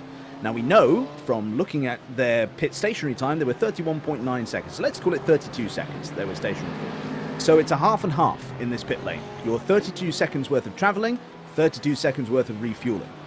Now, with that being the case, the stops have been roughly every 45 minutes. So based on that information, that means our next stop should be somewhere around the 10 past 3 hours or 15 minutes past 3 hours mark on the clock. And so if we take that as a time and then think ahead to the next stop window, well, that will then be on the hour. That will be at the finish. So there will be a splash and dash required for those who are on that current pit strategy. But if Brabham are able to keep on doing what they're doing here, they will not need to do a splash and dash. And so therefore, even if those other cars are only stationary for about 5-10 10 seconds as opposed to 32, they will still lose a good 35, 40 seconds to Brabham as a result. So right now, Brabham actually pretty much in net lead of this race, unless there are any safety cars or anything else that might come up. Daniel, I tell you what, that is some next level mathematics, trigonometry, algebra going on right there. That I'll be honest, I'm quite impressed with that, buddy. That is that's quite cool that you've been able to work all that out. But you know, as someone who only got a B in their GCSE maths, I'm quite impressed as well with myself. If only my teacher could see me now, he would say, "What on earth are you doing?" And I would say, "Still annoying you," and that would be true. So there we go. The question is, if I was to look at your browser history, would I see Chat GPT? Oh, and that is Steve McDonald, that's your race leader, that's Brabham Esports, and that is contact again. Now the question is, was that car already spinning and spinning into them, or was that a case of Brabham Esports getting a little bit too hungry on the pedal? Time will tell. We'll have to get a little look at that replay here, but they are already under the guising eye of the stewards. They cannot afford to be doing things like that if they are looking to get that recovery drive absolutely in any way whatsoever. That was a scary, scary moment. We cut to Harold Stadler here in the Brabham Esports hissing Sid, and as a car that's really struggled earlier on with some early incidents, that has been my definition of a fantastic comeback drive there for the Brabham Esports hissing Sid team, and doing a grand job at doing that. And of course, you know, this race here serving as the penultimate round of the championship. It's been a brilliant championship, but now we always have to start thinking about what's coming up next, and thinking about, you know, next time round, where in May we head off to Motorsport for our final round of the championship. And here's my next question to you, Daniel. Given that a lot of these teams and a lot of these drivers are really fighting hard for this championship, what point do you think is the cutoff for the drivers mentally to think, right, okay, I've fought as hard as I can get, I'm not going to get any positions now, I'm just going to secure what I've got? Absolutely. I mean, it's going to be one of these things they'll have to consider. And where do you get the fight in? Where do you go for the moves as they are? I mean, yeah, Brabham has made a mistake earlier on, just going back to that spin there before we get a chance to view the replay. Unless we've had a total brain fart and blacked out for the last few minutes, and we have had a replay, I don't know. But you know, when we do see that incident, I'm being told no, so good. So I'm not smelling toast either, David. So that's the main thing. So yeah, we are. Yeah, it's one of those things where, again, with those maths there that I did before, I mean, they were very back of the napkin maths, I must say. They're not. They should not be taken as gospel. I think that they are something which are still subject to change in some way, shape or form. But Brabham there maybe not need to go for it quite as early and quite as soon as they maybe felt that they did. But again, that's if there was contact as a result of them going for a move that was not that was not valid, essentially. I'll give you another update on the stewards right now. Two things. One is that there was an incident between Goryeo Autosport and RPM Racing. Goryeo Autosport have been given a 20-second time penalty for avoidable contact. Their day goes from bad to worse. Remember, ladies and gentlemen, they were given a drive-through penalty from the lead of the race. That is your championship leader in the TCR class. That could not have come at a worse time for them. Incident under investigation, Brabham Esports and Blue Chip Racing Academy. So we remember last lap there, Brabham Esports came into contact with another car. I didn't realise the significance of this. That was the GT3 AM leader that they collided with. Let's check a replay then here, coming down into turn number 9, I believe this is. That's 1, I think. Yeah, it is. Sorry, completely mistaken there. So let's see here. Plenty of room on the inside. I'm going to put that down to the Porsche, I'm afraid. I have to agree. The car can't disappear. It was already on the inside. Yep, it was alongside, a significant amount of the Brabham was alongside, was on the curb, couldn't go anywhere else without going onto the grass, and just the Porsche kept the squeeze on. Typical Porsche driver, really. I can't say that with a straight face. But yes, no. So there we go. I apologise unreservedly. But yeah, so there we are. That's an unfortunate thing for them. But ultimately, I mean, they've not really lost too much as a result of that. Yes, they are the leader of their category, but they only sit 3.8 seconds behind Stephen McDonald. Ultimately, all that ended up happening, there was a little bit of a sideways skid, and then they managed to correct that slide, got back going again. They weren't overtaken by anybody. They've not lost significant amounts of time. Their closest rival is still 22 seconds back, and that's in the overall. So that might be actually the next car in the pro category for all we know, or for all I know, I should say. I'm sure that you have a bit more access to this data than I do. So, so there we are then. Yep, if I had to apportion blame to anybody, I would put it on the Porsche there. I think if Brabham get any sort of penalty for that, that would be very, very harsh from the stewards. Half an hour ago, I made the bold claim that in 30 minutes' time, I was going to make a prediction about you and your connoisseur, your choice of a particular manufacturer. Now, based on some proper next level Sherlock Holmes deduction going on here, I'm gonna. Is it safe to say that you are a Mercedes connoisseur? You're incorrect, sir. Really? I'm not. Yeah. I just thought with all the Porsche hatred going on there. No. I despise most German brands equally. But Mercedes I have a soft spot for because they powered for 20 years McLaren. That is my team, sir. And so as a result, and actually more than 20 years because they're obviously back with Mercedes now as of 2021. So yeah, McLaren are my team in Formula One, have been since I was 4 years old, plonked down in front of the television in 2000 and told by my Scottish dad, you'd never guess it with his accent, but I was told by my Scottish dad, right, that's David Coulthard, he's the one that we support, go. And that was about it, and my love affair began at that stage. And you were promptly prepared for disappointment from a young age. Oh, David Coulthard. Very, very unkind to DC. You go back. You watched 2001, sir. That was a fantastic season from our man. I know. But the thing is that obviously, when you're growing up, and it sounds like we both had the same thing when you're growing up and you're watching motorsport, and like I started out watching F1, and moved on to like GT cars and endurance racing and stuff like that. Is you get a very simplified view of what's going on, and I think that's part of the intention. Is that you get all the excitement, you get all the drama, with zero of the empathy or the understanding about what it takes to actually be behind the wheel or actually drive the things. You're just seeing the car as almost sort of like a finished product as well, and it's why it's so great with sim racing.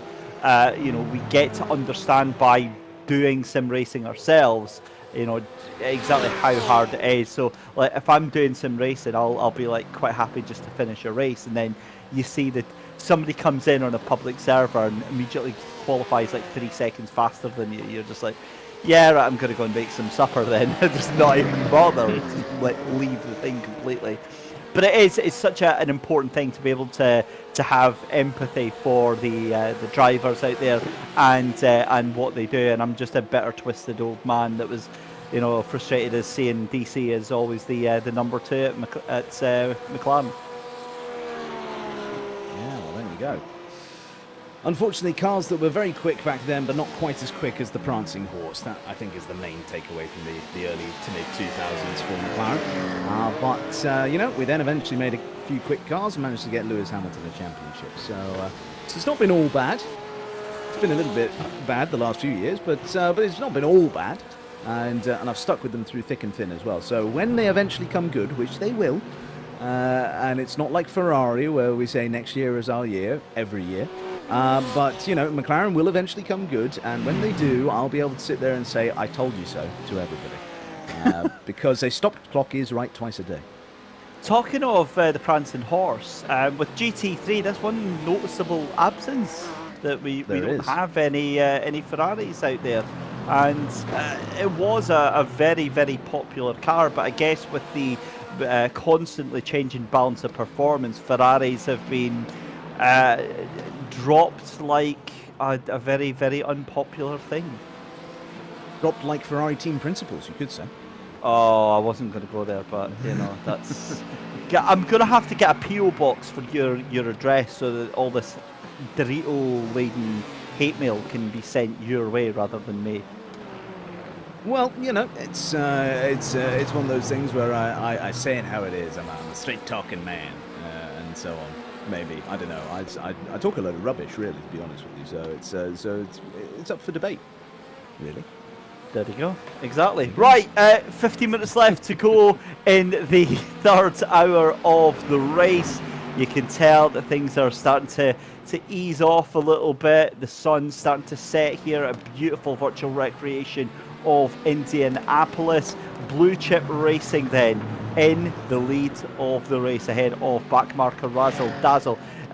Blue Chip Racing Academy were given a 5-second penalty for that incident with Brabham Esports for causing a collision. It started out as netcode, but as you said, they kept the foot in, and that's what they were given the penalty for. Backmarker Razzle Dazzle in P2 and GT3 Pro, Prismatic Motorsports Arena in P3, Brabham Esports in P4, and FTR Esports GT3 running at your top 5 for GT3 Pro. On to the AMSN and Blue Chip Racing Academy, as I said, with that 5-second penalty in the lead of the race ahead of THLF Esports. 11/10 Racing in third position as round the outside goes Harold Stadler here. Proper little fight going on with the RD Simsport right now, and having to try and make this work again. Is it going to be a move to the inside? We'll find out in a second. Fourth place in GT3 AM is B Sim Racing, Arctic Racing in P5. Then on GT4, and up in the lead of the GT4s is Hugh Jas Racing. Thank you very much to our wonderful broadcast producer for that. Brabham Esports Blue in second, ATRS Academy in third, Hugh Jas Racing Blue in fourth position, and then 49 Motorsports Maroon in fifth position. Then on to the TCRs, Impulse Racing 322 in the lead of the TCRs. Driveline Simsport in an almighty battle here as up the inside. Gorio Autosport are trying to make a move, and it's almost 3 wide there as RD Simsport as well get involved here. Beautiful, beautiful move there, and Gorio Autosport have been absolutely mugged there by RD Simsport there. This is awesome stuff, and again, Daniel, for quite a while there, it felt like there was a big lull there, and these TCRs now knocking lumps out of each other. That's brought the action back. It certainly has, hasn't it? Yeah. And, well, TCRs, they're scrappy little machines with scrappy drivers in them as well. That one there being forced a little bit too much over the curve there by the passing GT3 car, but there we go. Yeah, as they go rolling on by then, it's then again this example of how traffic is a blessing or a curse. And it's not just for those trying to get by slower moving cars, but for those slow moving cars that are trying to make headway in getting the overtakes done, because they are going to keep on trying it, as we're seeing here, the Prismatic Motorsports Athena car trying it up the inside. And away they go, up to P3 now, and 1.1 seconds off the back of Marco Razzle Dazzle. So that gap has come down enormously. You can see there, 3.2 seconds just a few laps ago, now less than a second as they cross the timing beam. And now, as they start going through turns 5 and 6, it is less than a second once again.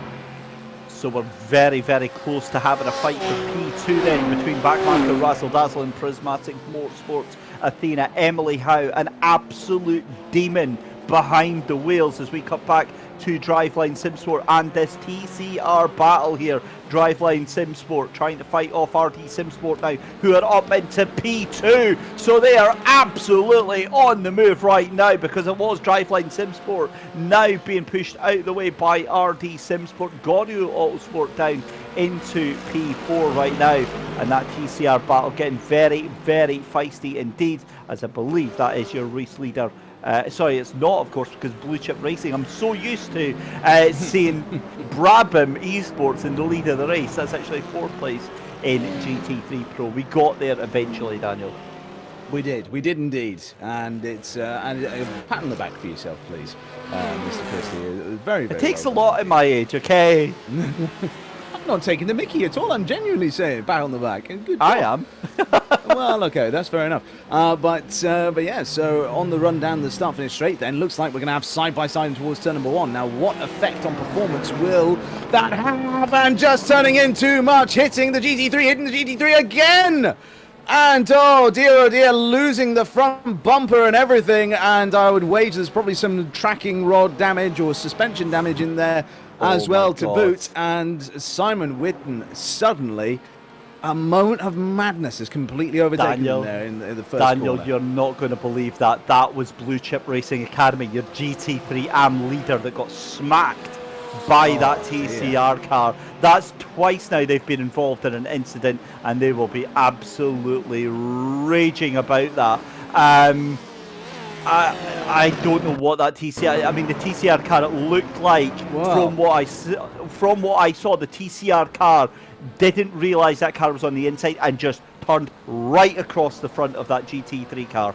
See, I've got a slightly different view on things. So I think that you're right in the initial turn in for turn 1. I think that they assumed that the GT3 wouldn't go for the move in that corner. They felt they were maybe a bit too far back. They were focusing more, of course, on the Goryeo Autosport car, which was their direct rival going into that first corner. They weren't going to get the move done on RD SimSport. They knew that, so they would just follow the racing line, go through the first corner, and hope that that would dissuade Goryeo from trying to make the move. Not then seeing, of course, the Blue Chip Academy car, and then getting tagged round as a result. It was one of those things where it's a little bit 50-50. It was partially on the TCR car for having not really properly checked their mirrors and not leaving enough space, but also at the same time, really, I think it must be said that the Blue Chip Academy car has to take some of the blame there for that, because ultimately they went up the inside in an ever-disappearing wedge.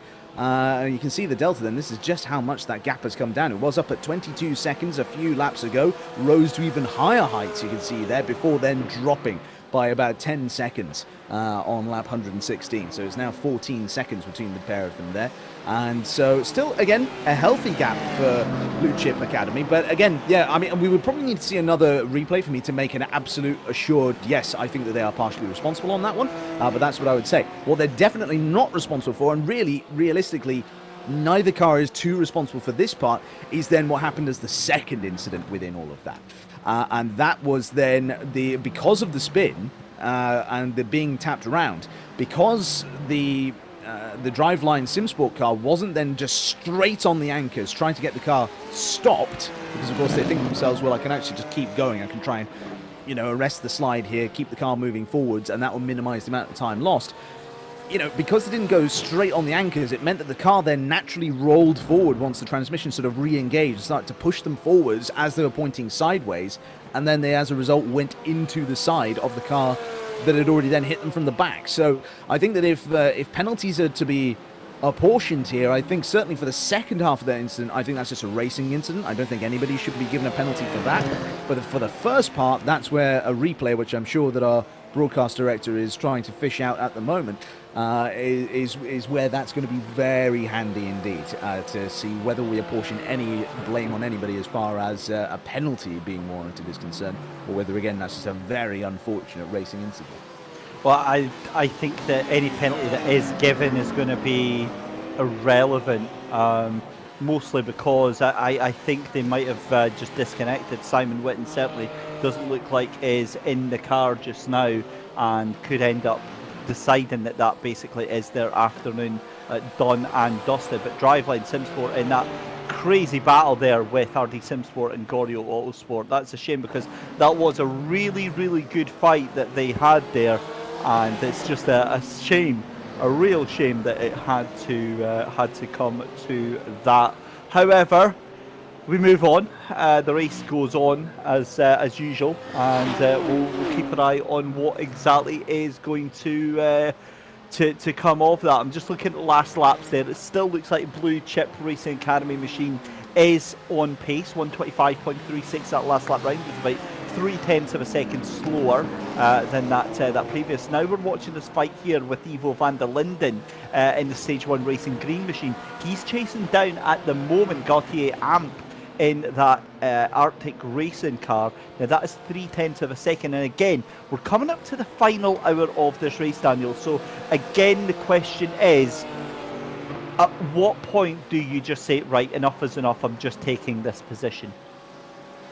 Well, it's, I suppose, all going to come down to these things like fuel strategies and so on, because ultimately, if you know that you're on a strategy that is going to get you ahead at some stage, and you know that, of course, pit stops are coming reasonably soon, then, you know, it may not be something that you want to risk all that much. And then when it comes to the pit stops, let the pit stop strategies play out, and if you're still behind, then the gloves should come off. And speaking of gloves coming off, I believe we're going to see that instant down in towards turn 1 again. So let's take a look then. This is the angle that we saw before. So this is the head-on angle, and now we switch to the overhead shot. So you can see there, the Porsche is up along the inside there like that, but it's a 3-car wide incident. So they go into this first corner. They don't necessarily know that they've been spotted, and they haven't been spotted. And so they're getting up alongside then, and they're just, from their perspective, just not being given any space at all. Then the Simline car, or I forget the name of the team, I do apologise, they come back onto the circuit. They're knocked straight on the brakes to try and stop it from moving back into the track. So then they get their front bumper ripped off by the Porsche, and then their front right corner gets massively dented in by the Gorio Autosport car, I should say. Good England from me there. And yeah, that's then ultimately what's taken them to the pit lane, and for them to be now stationary for 4.5 minutes. Now, whether that's because they've retired and the simulation just doesn't realise just yet, or whether they are going for a repair, trying to get that car sorted and back out onto the circuit, remains to be seen, of course. But with no fast repairs available, that's going to be brand new front end of that car required, essentially. So yeah, big old shame for them. But from that angle, I think that's a racing incident. I think that the TCR just they had their rival alongside them. Unbeknownst to them, there's then a third car even further towards the inside with a lot more pace, able to brake a lot later, able to get to their apex before the car immediately to their right. And so not realizing that they're there, they turn in, take their normal racing line, and then all of a sudden they're tagged round. The Porsche up the inside doesn't know what to do either, because they have gone into the corner imagining everybody has seen them. And so, yeah, if I was a steward in this scenario, I would say that's a racing incident, but perhaps a bit more borderline, given that maybe you could argue that, you know, you're going to have your relative deltas up on the screen. So if you were paying attention on that run down to the first corner, you were looking at the car behind, then you would also see that right behind them was a fast approaching GT3 car. Equally for the GT3 car, you could see that you're going into the first corner 3 abreast, with then 2 TCRs on the outside. You're therefore going to have the most, you know, shallow angle of attack into the corner, which means you're going to be the slowest of all the cars going through that corner, despite the fact you're in the fastest car. And so a little bit of circumspect could have been taken there, I think. So all round, just a bit of a messy racing incident for me, and not something where I would apply penalties or apportion blame. What do you reckon, David? I will come back to that in a second, because we need to check the stage green racing machine. Ivo van der Linden just had a big moment there, has dropped down, and that car looks a little bit battered, if I'm honest. It's not looking too happy right now, but Stage 1 Racing Green, you're recovering in that car. Remember, it was fighting for, I believe, 4th position, or maybe it was just 5th position. Let's have a look here through the final.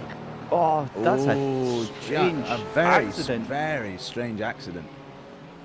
Bizarre. The only thing I can think of here really is that, given the amount of the time that we're at in this race, we're getting towards the end of this latest stint. Drivers are going to be pushing their cars to the limit, really. I say we're getting towards the end of the stint. We're actually not. We're about 20 minutes off from what I imagined was the end of the stint. So never mind. I'm talking a load of rubbish. But yeah, no, just getting too greedy on the throttle pedal on the exit of the corner. It was like what you were saying earlier on. It's those exits where all of a sudden the car gets light at the back end. You bury the throttle, it goes round on you, and it's an all on their own unforced error. I can provide an update on Simon Whitten. They are back out on the circuit. So 5 minutes 21 seconds was their stationary time. They've presumably gotten that car fully repaired and back out there, or at least repaired enough that they can go back out there and race again. You can see it just there on your screens. And so now then, I suppose it's just a case of damage control. Try and score as many points as you can. Hope that there are instants further up the field. and that then allows others to drop back down behind you. But right now, they are several laps down relative to their rivals. Yeah, they're probably just trying to make the best of what they can. The stewards are typing just now, so I'm waiting to see with bated breath what comes out of that one. Just on that note, in terms of the laps to go, I think we've only got maybe, say, about 8 laps left to go before we go into the next sort of pit stops here. Might be a little bit longer than that, actually, because it's been an average about 32 laps per pit stop here, so that would make it about lap 128, which is actually only 6 laps away. So say 6 to 8 laps, then that's what we'll see. Right, stewards completely disagree with what we've said about Driveline SimSport. They have got a 60-second stop and hold penalty for avoidable contact, lack of racing room, lack of attempt to regain control, and causing a collision. The initial part of the incident is fairly obvious, however, lack of any attempt to regain any control, lack of holding brakes, and then doing it again after being struck is egregious. This all combines to create a 60-second penalty, and that is a hefty slap across the face for Driveline SimSport. It is. I can't help but feel. I mean, I say this first of all with the asterisk that, of course, our thoughts never influence the stewards in any form of motor racing. The commentators never influence the stewards, so I'm not expecting that we will now. But also, the other asterisk in this is that the stewards will have access to more data than we do. But, you know, looking at the incident at full speed, looking at it in slow motion, then taking into account what the driver is going to be going through at full speed when all of this is happening, I think that is harsh. I think that's very harsh. I think that, yes, maybe they should have gone for the brakes, and so maybe in the second half of the incident, maybe, okay, you could apportion some blame because they have been tagged round, but, you know, at the same time, they've been tagged round. They don't necessarily know where the cars are, which car it was that hit them, because bearing in mind, there were 2 on their inside. Could have been either one. And in your mind, as a racer, you could be thinking to yourself, well, these cars that were behind me in the first corner could have slammed on their anchors. I haven't seen them go past, so maybe we're just all going to, you know, try and keep our pace up as high as we can and just keep on going. As we see a bit of a sideways wheelie being popped by the Aston Martin there over the curb. But yeah, I think that's a bit of a harsh one from the stewards personally. I've no horse in this race, but it's I think it's a harsh one. Oh, but Daniel, we need to get you on more often. As the inner chaos inside me is just loving this today. Everything is out there, and I absolutely love it. Listen, at the end of the day, though, and again, I have a little bit of sympathy for the steward, because I tried my hand at being a steward once, and to say that I've never done it again since probably explains everything that happened. But I was brutal. I disqualified somebody from the race immediately. It was an F1 race, and like I was disqualifying people, giving them 30-second penalties, like anything that I thought they'd done wrong was like, nope, I'm being so strict. So yeah, the thing is though, at the end of the day, they've got to try and discourage problematic behaviour. They've got to discourage because at the end of the day as well, that is a, you know, context is so important. That is a high-profile car leading another class that's involved in that one. That's the sort of situation where you have to pay extra attention. You have to be extra careful for that thing. And the first incident, yes, I can see why that happened, but that second one did clearly look like he just rolled back out onto the track. Either way, I mean, look, the decision's been made, and the problem is that is a day that goes from bad to worse for Driveline SimSport. They were looking so good in the podium position of the TCR, but now we've got 59 minutes left to go of this race. RD SimSport cracking the fastest lap of the race. And well, I guess with the start of our final hour here, it's time to welcome you on board for the final time then, ladies and gentlemen. If you have just joined us, this is the FTR Events Sim 3D GT Series, Season 4, Round 6 here. It's the 4 hours of Indianapolis. I am David Christie on the commentary. Alongside me is the one, the only Daniel Gilligan joining me here today. What a race we've had here in the past 3 hours. We'll go over the different classes very shortly, but now you were absolutely spot on with what you said, Daniel. You shouldn't doubt yourself. Pit stops now well and truly in force here. There we go. These are actually a bit earlier than I thought, to be honest with you. I thought that we would be looking at around about 3 hours 10, 3 hours 15 is when the pit stops would start to happen. Now, albeit these are stops happening for those not quite in that top group that have been going that little bit longer, or a lot longer, in the case of the Brabham, of course.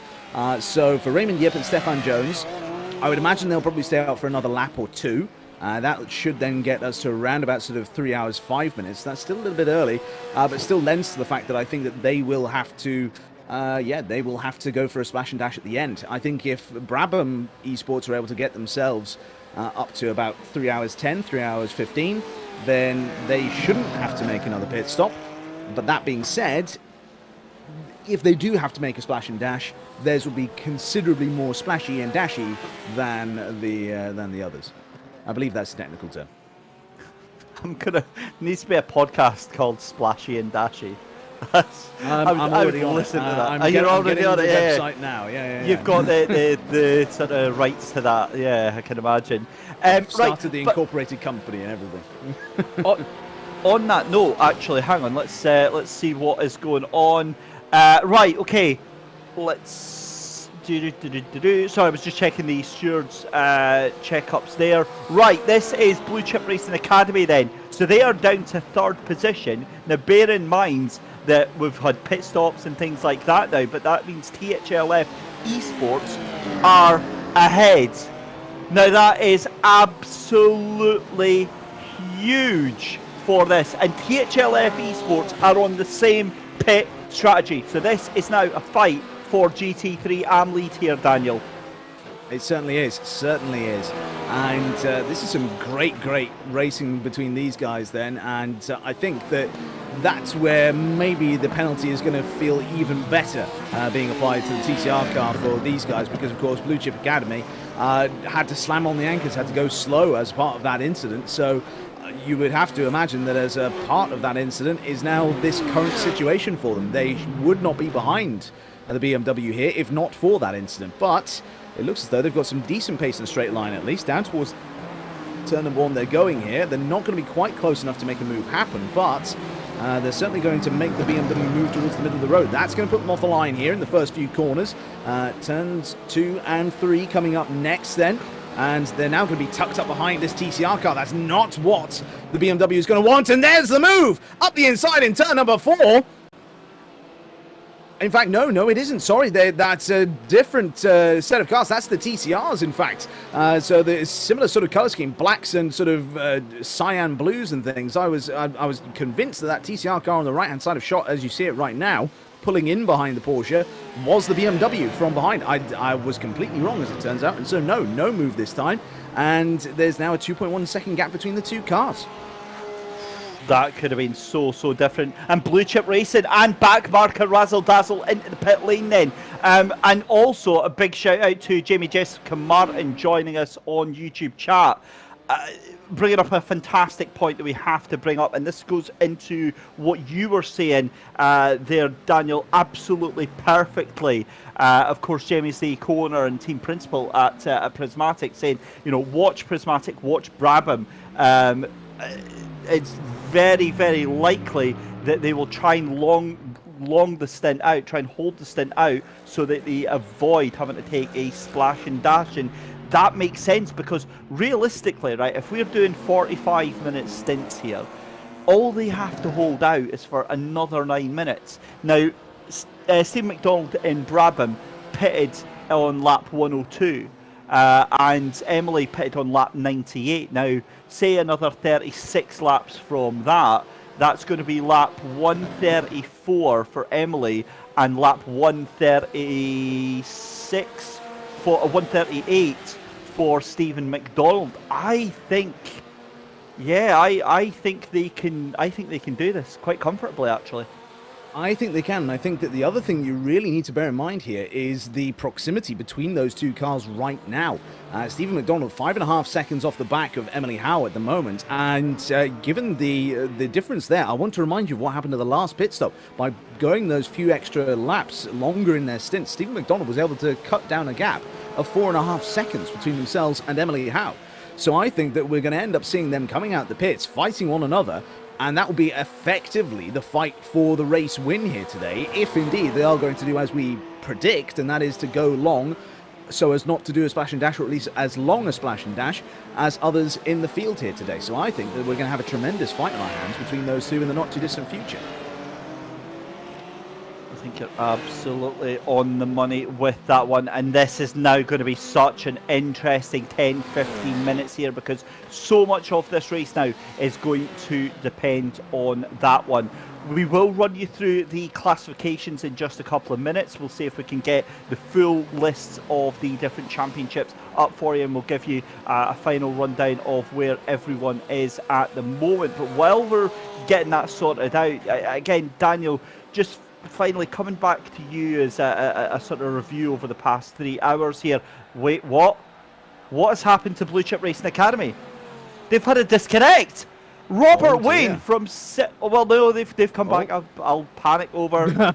Oh, that's right. Okay, that's a little bit reassuring. I can handle them having net issues. That's fine. But yeah, that was very, very scary indeed there. Do you need to lie down? Are you okay? No, it's fine. I was going to say, so toast? what do you make of the past 3 hours of the race then? It's been great. It's been really, really great racing. I think there's been a couple of instances of that sort of silly behavior we talked about before when it comes to sort of the psychology of racing drivers, the real world versus the virtual. You have that that lessened fear in the virtual world, of course, as well. But, you know, these are all things which are you know, they're going to be working to the advantage of these guys up at the front end. So Emily Howe and Stephen McDonald, you know, these drivers, they are putting in some good consistent lap times, going very, very quickly still, despite the fact they're on these fuel-saving stints. And the other thing that I want to mention about this fight too is, even if Brabham Esports don't manage to get the move done on Athena through pit strategy here in this, what we anticipate to be their final stop, I suspect that they will pass them pretty handily on the road, because nothing to take away from Emily's performance. It has been absolutely staggering to see them jump up 6 positions now up into the lead of this race versus where they started. But, you know, again, we talk about how the Brabham managed to shave off 4.5 seconds through the pit stop strategy. What they then managed to do in the stint itself was take a gap from 11 seconds down to the 6 or 7 seconds that we've been seeing it hovering at. In fact, earlier on, of course, before the Brabham went into proper fuel-saving mode, it seems to be in these last couple of laps, it was all the way down at 4 or 5 seconds. So there's clearly a good deal of pace in that Brabham when they want to unlock it, and so I think that might spell trouble for the Athena car. But as it is then, they're continuing to just push on and do well. I think that up and down the field we've seen some great racing, good navigation of traffic for the most part, and some good racing, much more racing than I'm used to seeing really in an awful lot of other endurance races, where the drivers end up being separated out from one another by 5 seconds each. Nobody's close to one another, there's no fights going on. And if there are fights going on, it's only because someone's just coming out the pits versus someone who's just going into the pits and things like that. So this is good. This is good racing. And speaking of good racing, there's been a very good time posted by Raymond Yip. I think they have gotten the hurry up from their team and told to push flat out for the rest of this stint now, knowing that they can't make it all the way to the end on this current tank of fuel, because they've just posted the fastest lap of this race, a 1:24.1, despite the fact that they are now heavy on fuel. Well, that is a turn up for the books. Let's give you a quick rundown then of our championship standings just now in the different class standings at the moment. Then GT3 Pro currently led by Prismatic Motorsport Athena by 7.2 seconds ahead of Brabham Esports. Blue Chip Racing in third position with backmarker Razzle Dazzle in P4, and then FTR Esports in P5 as well. Then moving on to GT3 AM. in the lead of GT3. And if we can go back up to the leader up there, I'll be able to update you. There we go. THLF Esports ahead of Blue Chip Racing Academy by 2 seconds, 1.8 seconds there. 11 Tenths Racing Team in third position. Arctic Racing in fourth, and then Stage 1 Racing Green after a very difficult day in P5. Huge Assets, the fastest time of the day in the GT4 class there, are in the lead. It's another fastest lap as well for Blue Chip Racing in GT3 Pro. We'll come back to them in a second. Brabham Esports Blue in P2 in GT4. Huge Ass Blue in GT4 position 3. P4 for 49 Motorsports Maroon, and then ATRS Academy in 5th place in GT4. Then on to TCR, and it's Impulse Racing 322 in the leads ahead from RD Sim Sport. Gorio All Sport in P3, KFM Motorsport in 4th position, B-Sim Racing in 5th position as well. So that's how the classes are looking at the moment. Where possible, if we can get it, we'll try and get the full class standings for you as well, and we'll give everyone a little bit of attention.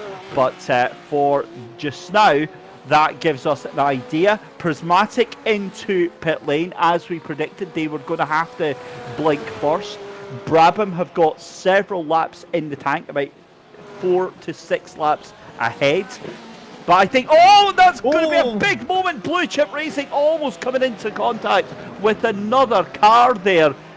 Goodness me, that was a wild moment. That was Trevor Anderson in the D-Line Racing red machine that was almost into drama and chaos there. Wow. Well, Raymond Jep did the fastest lap of the race that last lap round, but that lap there was a 1:25.47, losing about a second on that gap. Wow, this is building up very, very nicely indeed here, Daniel. It is, although one thing to note here, I've just been looking at the stats and figures that we see on the timing boards and so on. I mentioned before, Raymond Yip setting that fastest lap of the race, of course. They've done it twice in a row. First a 24.11, then a 24.09, before then that 25.4 that they've put last time out, as you pointed out. But they're not on fuel tanks of full fuel tanks. They are their stationary time was not the 31-32 seconds we've become accustomed to for the GT3s in this race. It was 26 seconds. So that means they've short fueled for this stop in the hope that they can, of course, then go a bit earlier, maybe get into clean air when they go for their splash and dash. It'll be a bit of a longer splash and dash, but they're going to hope that that is the way they manage to overcome the problems that they now foresee themselves having versus the likes of Brabham and then Prismatic as well. Prismatic then coming out now 4.6 seconds behind backmarker Razzle Dazzle, but of course we imagine that both Blue Chip and Razzle Dazzle will need to stop one more time before the end of this one. Giovanni Romano is coming out in the huge ass car, and they are now exiting pit lane there, and they're about 1 minute and 4 seconds behind Brabham Esports Blue, but we imagine that they will retake the lead in their class in the not too distant future. But at this stage, I think it's fair to say that Brabham are definitely stopping just the once more, unless there are unforeseen circumstances. If the race runs just greens all the way to the end, then Brabham will not stop again after this one. They will go into the pits, they will come back out, and they will stretch those tanks out all the way to the race's end. And that is a remarkable, remarkable comeback, given what we have to remind ourselves is a very, very strong penalty that was given to them earlier on in the race. They were given a drive-through penalty for avoidable contact with FTR Esports GT4. That then put them back from the lead of the race back to, I think it was like 4th position.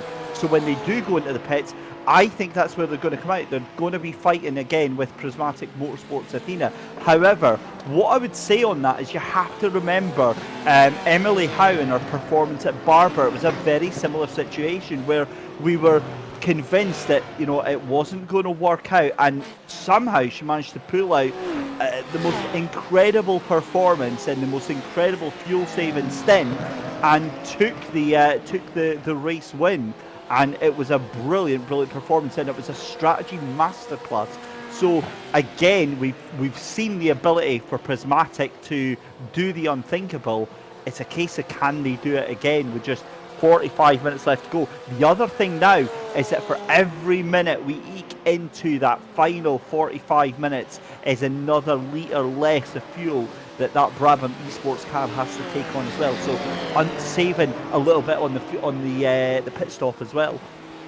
Exactly, and this is one of those things where it's a bit like, as we see a Brabham that nearly took flight there, going through the first couple of corners. But there we go, Hunter McDaniel at the wheel of the Brabham Esports blue car. But back to but what you were saying before there, it's pit stops. That's really the key. If we compare it to an F1 pit stop, for example, then you can tighten up the nut on a F1 pit stop as long as you like to make it as secure as you like. But if you do it any more than what is required, then not only is your current stop slow, but your next stop will be slow as well, because you've got to put more effort into untightening that over-tightened nut. So in a similar sort of way, the longer that Brabham goes into this race, not only will they have less fuel in the tank for that final stint, will be able to drive faster, they'll be able to set better lap times, but in addition to all that, it'll mean that the stop itself is shorter. Much like what Raymond Yip and Blue Chip Racing have done with this sort of intermediary stop before they go for their fifth and final splash and dash. So Stephen McDonald, we were saying earlier on, they've lost 64 seconds as a result of their stops throughout the race. 32 seconds stationary, 32 seconds in travel time. If they're able to get themselves down to similar sort of stationary time as Raymond Yip, for example, then they won't have lost anything. In fact, they will have gained significant amount of time, because then, of course, Yip will have to go into the pits themselves. An update for Emily Howe as well. They're currently 5.6 seconds off the back of Stefan Jones, who in turn is 27.8 seconds off the back of Raymond Yip. So if we just round to the nearest whole number, we say that Emily is 6 seconds off the back of Stefan, who is 28 seconds off the back of Raymond Yip. That then means that Emily has a timing gap there of 34 seconds distance between themselves and Raymond Yip. And what were we saying the travel time in the pit lane was before? 32 seconds? Well, Brabham into the pits.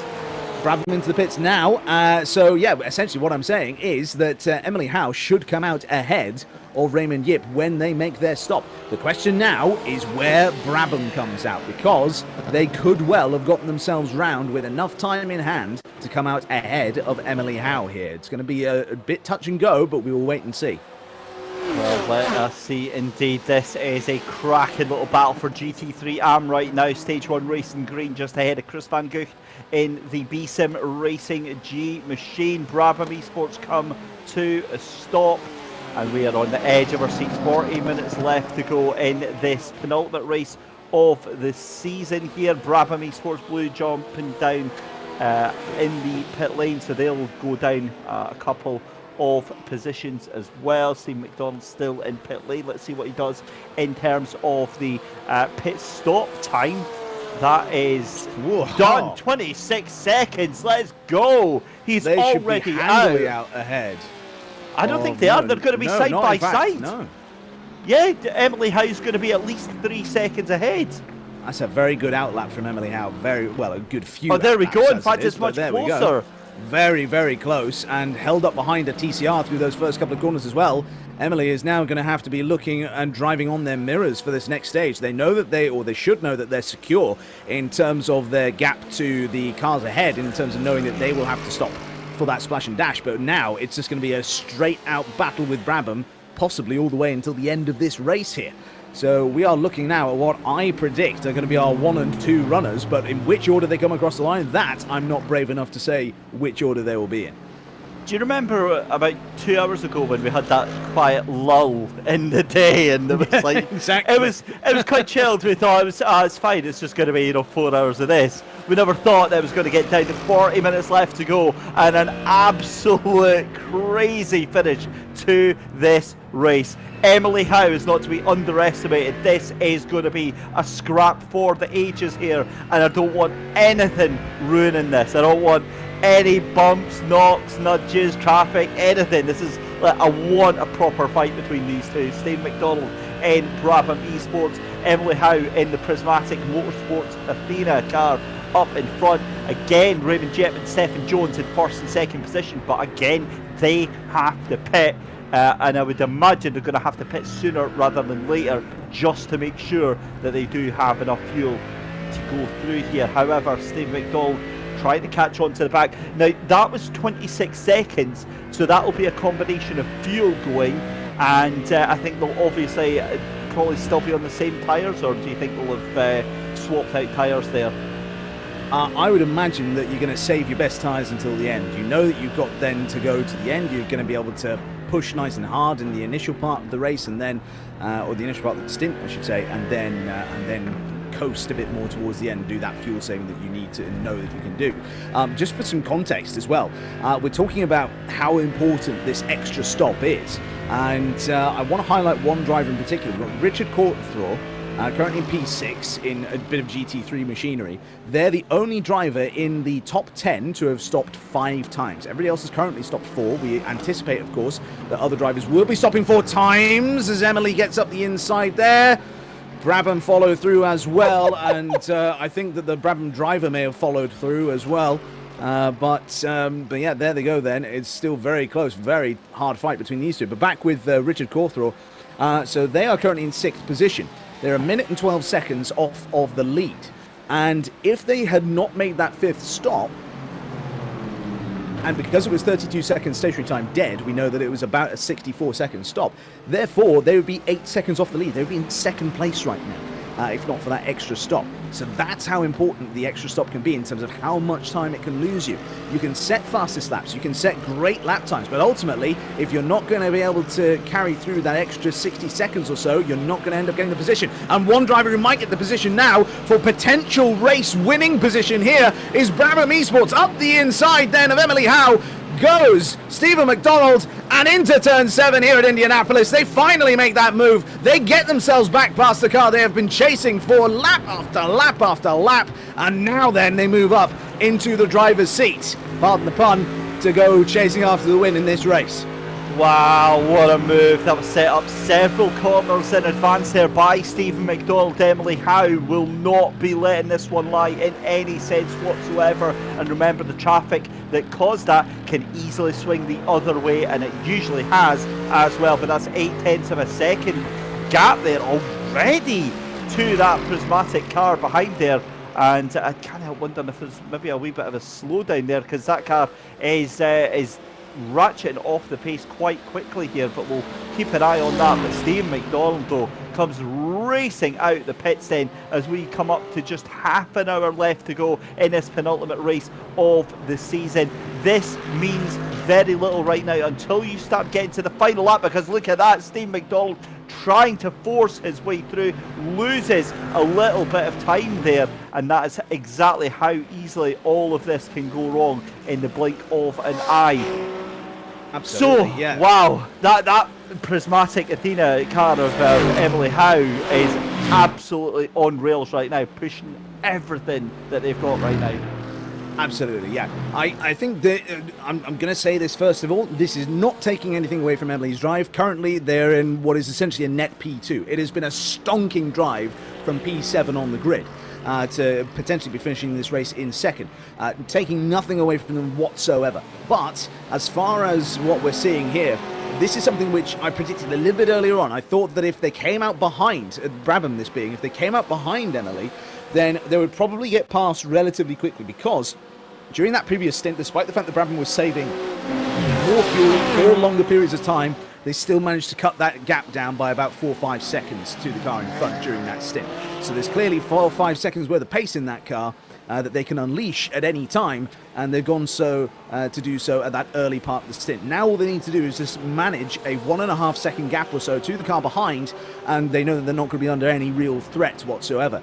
In doing so, they've also now been able to close in by more than a second on this lap alone to Stefan Jones in P2. So the question is then, where does this all come through? Because that gap coming down and down and down, you can see the gap to Prismatic Motorsports Athena going up and up and up. So the pace of Brabham Esports right now is absolutely incredible. With just 35 minutes left to go in this race. Let's take a look at some of the other classes though as well, because the gap between THLF and Blue Chip Racing Academy, that's starting to come down as well now. as you've got a big lock up there and a big puff of smoke going into turn 1. Blue Chip Racing Academy just 1.2, 1.3 seconds behind your GT3 AM leader right now. GT4 Huge Ass Racing looking very comfortable, 9.1 seconds ahead. But Impulse Racing in the TCR 50 seconds ahead. They are out of sequence with a pit stop strategy that will come down under the next 4 pit stops. But Daniel, I mean, 30 minutes left to go now. What do you do if you're Brabham? What do you do if you're Prismatic here in terms of strategy and pace? Because I can see that Emily, Emily must be backing off, you've got to say, because that gap now up to 2.1 seconds and a 1:25.329. I think again, not to take anything away from Emily, but I think that on this day in history, that Brabham is just a much quicker car. I don't think that anything is. I don't think there's anything that's wrong there with Emily's pace. I don't think they're backing off. I just think that on this day in history, Brabham are a bit quicker. I think that Emily, in terms of their lap times, they're still setting good competitive lap times right now. They're still setting times which are up there with the leaders in terms of their overall timing. So it's not anything to be worried about. I think at this stage, as far as the strategy is concerned, they just need to really maintain gap with the current race leader. And then they're, you know, for Brabham and for Prismatic, first and second respectively is assured. Because right now, Stephen McDonald has crossed to now 31.5 seconds behind the race leader, which means that they now, even if the race leader were to come down the pit lane, stop in the box, take not a single moment's worth of fuel, and leave the box and trundle down the pit lane again, then Stephen McDonald will pass them by a half a second. That's how good that is for the Brabham team. For Emily Howe, they've got ever so slightly more of a problem, because if their pit stop stationary time for Raymond Yip is anything less than 2 seconds, which it probably won't be, let's be honest, but if it were, then they would come out by a tenth or two ahead of Emily Howe. So what Emily just needs to do is just keep on doing what they've been doing all race long, putting in good lap times, good consistent lap times as well, and making sure that they keep that gap under control to the race leader. The race leader is going to be pitting earlier than second place, of course, because of the difference in terms of their stationary times at the last stop. So it might be that the stationary time for their final stop is even longer than what we anticipate it being for P2, and so therefore that then plays even more gap into Emily and Stephen's favours. So at this stage, Brabham and Prismatic just need to keep on doing what they've been doing all day. On that note as well, big thank you to Jamie Martin, team principal of Prismatic Motorsport, reminding us that Emily's actually still marginal on fuel. So that's why there's a little bit of fuel saving going on right now as well. But because Brabham pitted so much later, there's no fuel saving going on with that car. So therefore, that would explain where the extra difference is. But again, that's all very well and good. But the issue is when it comes to actually getting through this lap traffic and through these back markers here. So there we go then. Half an hour left to go on this race, and Daniel, again, it's almost like lost for words with how scintillating and how enjoyable this race is here, because we've got a GT3 Pro battle that is absolutely ratcheting up at a rate of knots here. We've got a GT3 AM battle that I can't take my eyes off of just now as well, with just an incredible bit of closeness here between Robert Wayne and THLF Esports just up in front, Bennett Parsons. So I get the feeling we're going to have a move tried here very, very shortly. Absolutely, it may well happen. And look at this then, down the start-finish straight, they're incredibly close, about as close as we've seen anybody on the run down towards turn number 1, and yet this time, no move ends up happening here. Bouncing over the curb in turn number 1, then this car we're on board with looking a lot less settled than the Porsche behind. And so now then, BMW versus Porsche, two brands well, as we've gathered over the course of the stream, not a big fan of, but they're the ones giving us a good fight and a good scrap, at least, in GT3 AM here today. And in terms of this gap, then it keeps fluctuating around that sort of quarter of a second, 0.2 of a second. Down this run now towards turn number 7 they're going to go, and it's going to come down once again. But the fact is, they're travelling such enormous distance in just 0.1 of a second that even 1/10 behind is not enough for the Porsche to draw alongside and go for the move. And of course, at this late stage in the race, if you go for a desperate dive bomb and it doesn't work out, then A, you could ruin your own race, B, you could end up getting penalties, and then of course you could end up having a combination of the two, and it could be an absolutely dire time for you and your team. So THLF doing everything they need to do at the moment ahead of Blue Chip Academy. Blue Chip Academy then will be ruining that moment they had with the TCRs down at turn number 1 that slowed them down, along with, of course, other incidents that they've had. The other one that sticks in my mind, which they will probably be more annoyed about, is the self-inflicted one, of course, when they sort of closed the door on the Brabham Esports car whilst it was alongside them, and they had that little half spin which lost them about 3 seconds or so. So owing to that, probably more so than the incident down at turn 1, that is why they find themselves in P2 in GT3 AM at the moment.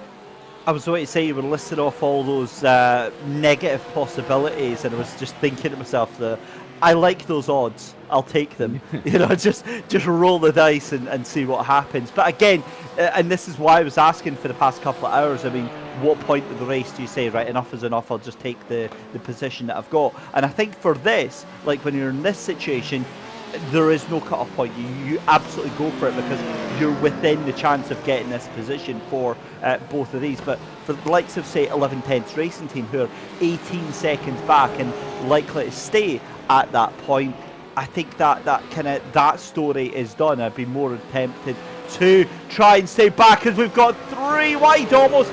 That is wild stuff there. You've got a TCR car on the inside there, Blue Chip Racing trying to make the most of that there, and that was getting very, very sketchy indeed. My heart was in my mouth there.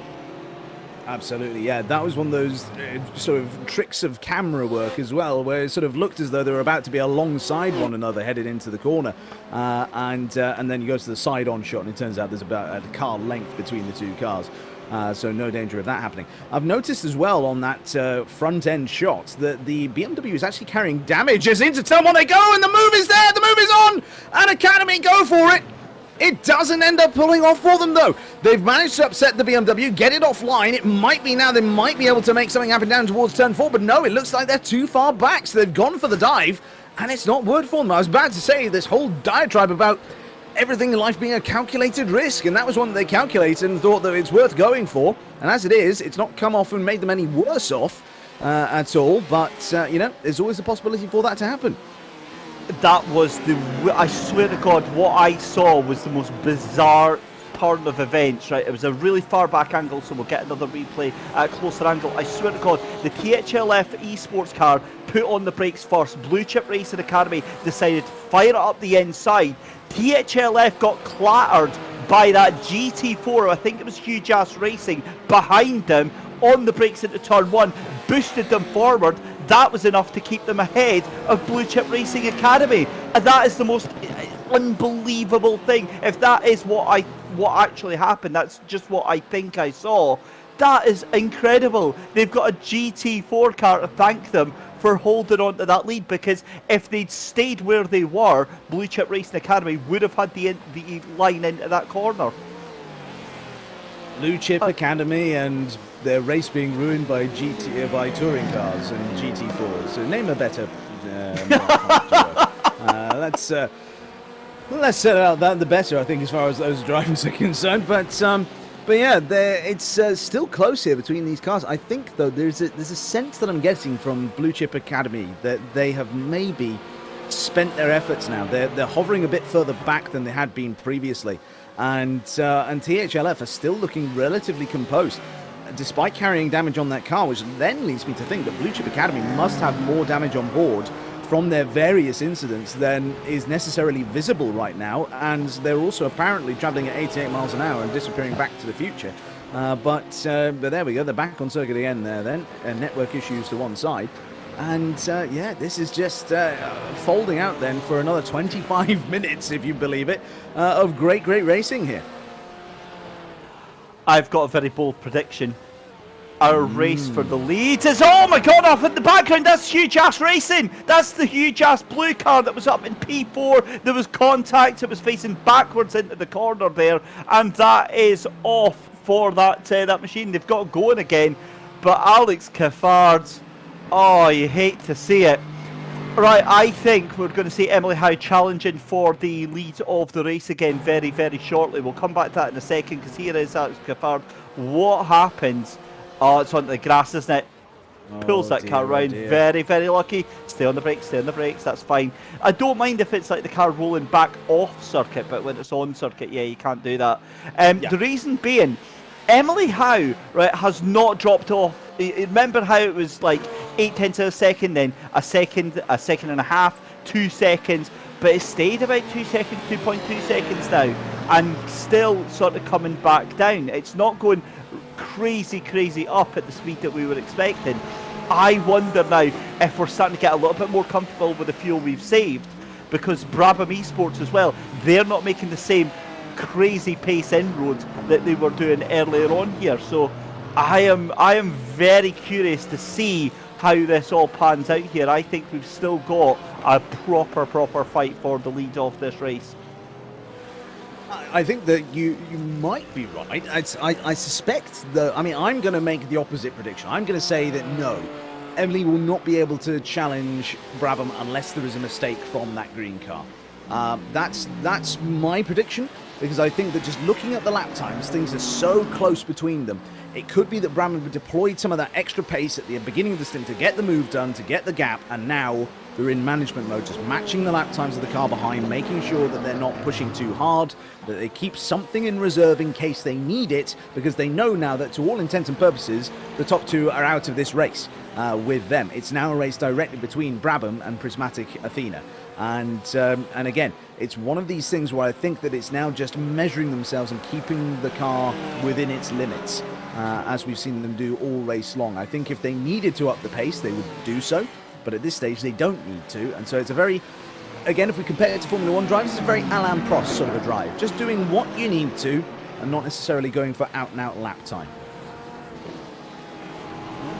Okay, I will take that on board then and duly process it. I'm trying to work out lap times at the moment, because I think Raymond Jep and Stephen Jones have about 18 to 20 minutes left of fuel in the car. Maybe a little less, maybe it's 16 to 18 minutes left of fuel in the car. Depends on how full they put in when they pitted, but certainly going to be a little bit too close to call here, as we see Robert Wayne for Blue Chip Academy Racing in that GT3 battle here, still hunting down that car up in front. 0.4 of a second is the gap between now, as we have just 20 minutes left to go, ladies and gentlemen, in this race, penultimate race of the season. And what a wild ride it's been. Where has the past 4 hours gone? That's a mistake by THLF Racing. No, it's not, because they're just up in front. That's so confusing. It's absolutely fine. Bennett Parsons that we're on board with just now. Looking back, that is Blue Chip Racing Academy just behind us. So, Robert Wayne is desperately trying to get this position. I mean, he's been right on the tail of this car now for the past sort of 10 laps, I think, here. However, that gap between Brabham and Prismatic, remember when it was 3 seconds, now back down to 2.2 seconds now. So it is going a very different way, and I think traffic could play a massive part in this as well. But I just don't know how this is all going to go here. I really don't. But that's the joy of being a commentator. We get to essentially hold your hands out there in YouTube land and get to all watch this together. And Daniel, I can't think of a better race to bring you on board to the championship with. Well, it's been very good fun. I've enjoyed doing it myself. I must say, though, I'm feeling less sure about my bet than I was a lap or two ago, because Emily Howe then has been able to get that gap from 3 to 2 seconds. So closed in by a second over these last 2-3 laps or so. So clearly a bit more pace than that car as well. Stephen McDonald, not sure if they're fuel saving or if they're managing or anything like that. And then, of course, the thing they've got to consider too is, even if they manage to get a 3-second gap out to Emily Howe again, the fact of the matter is that both of these cars are lapping at a faster pace than Stefan Jones, who is now only 2.2 seconds ahead of Stephen McDonald. So the moment that Stephen gets onto the back of Stefan, And I appreciate that for some viewers this is going to get slightly confusing if I keep referring to them by their first names.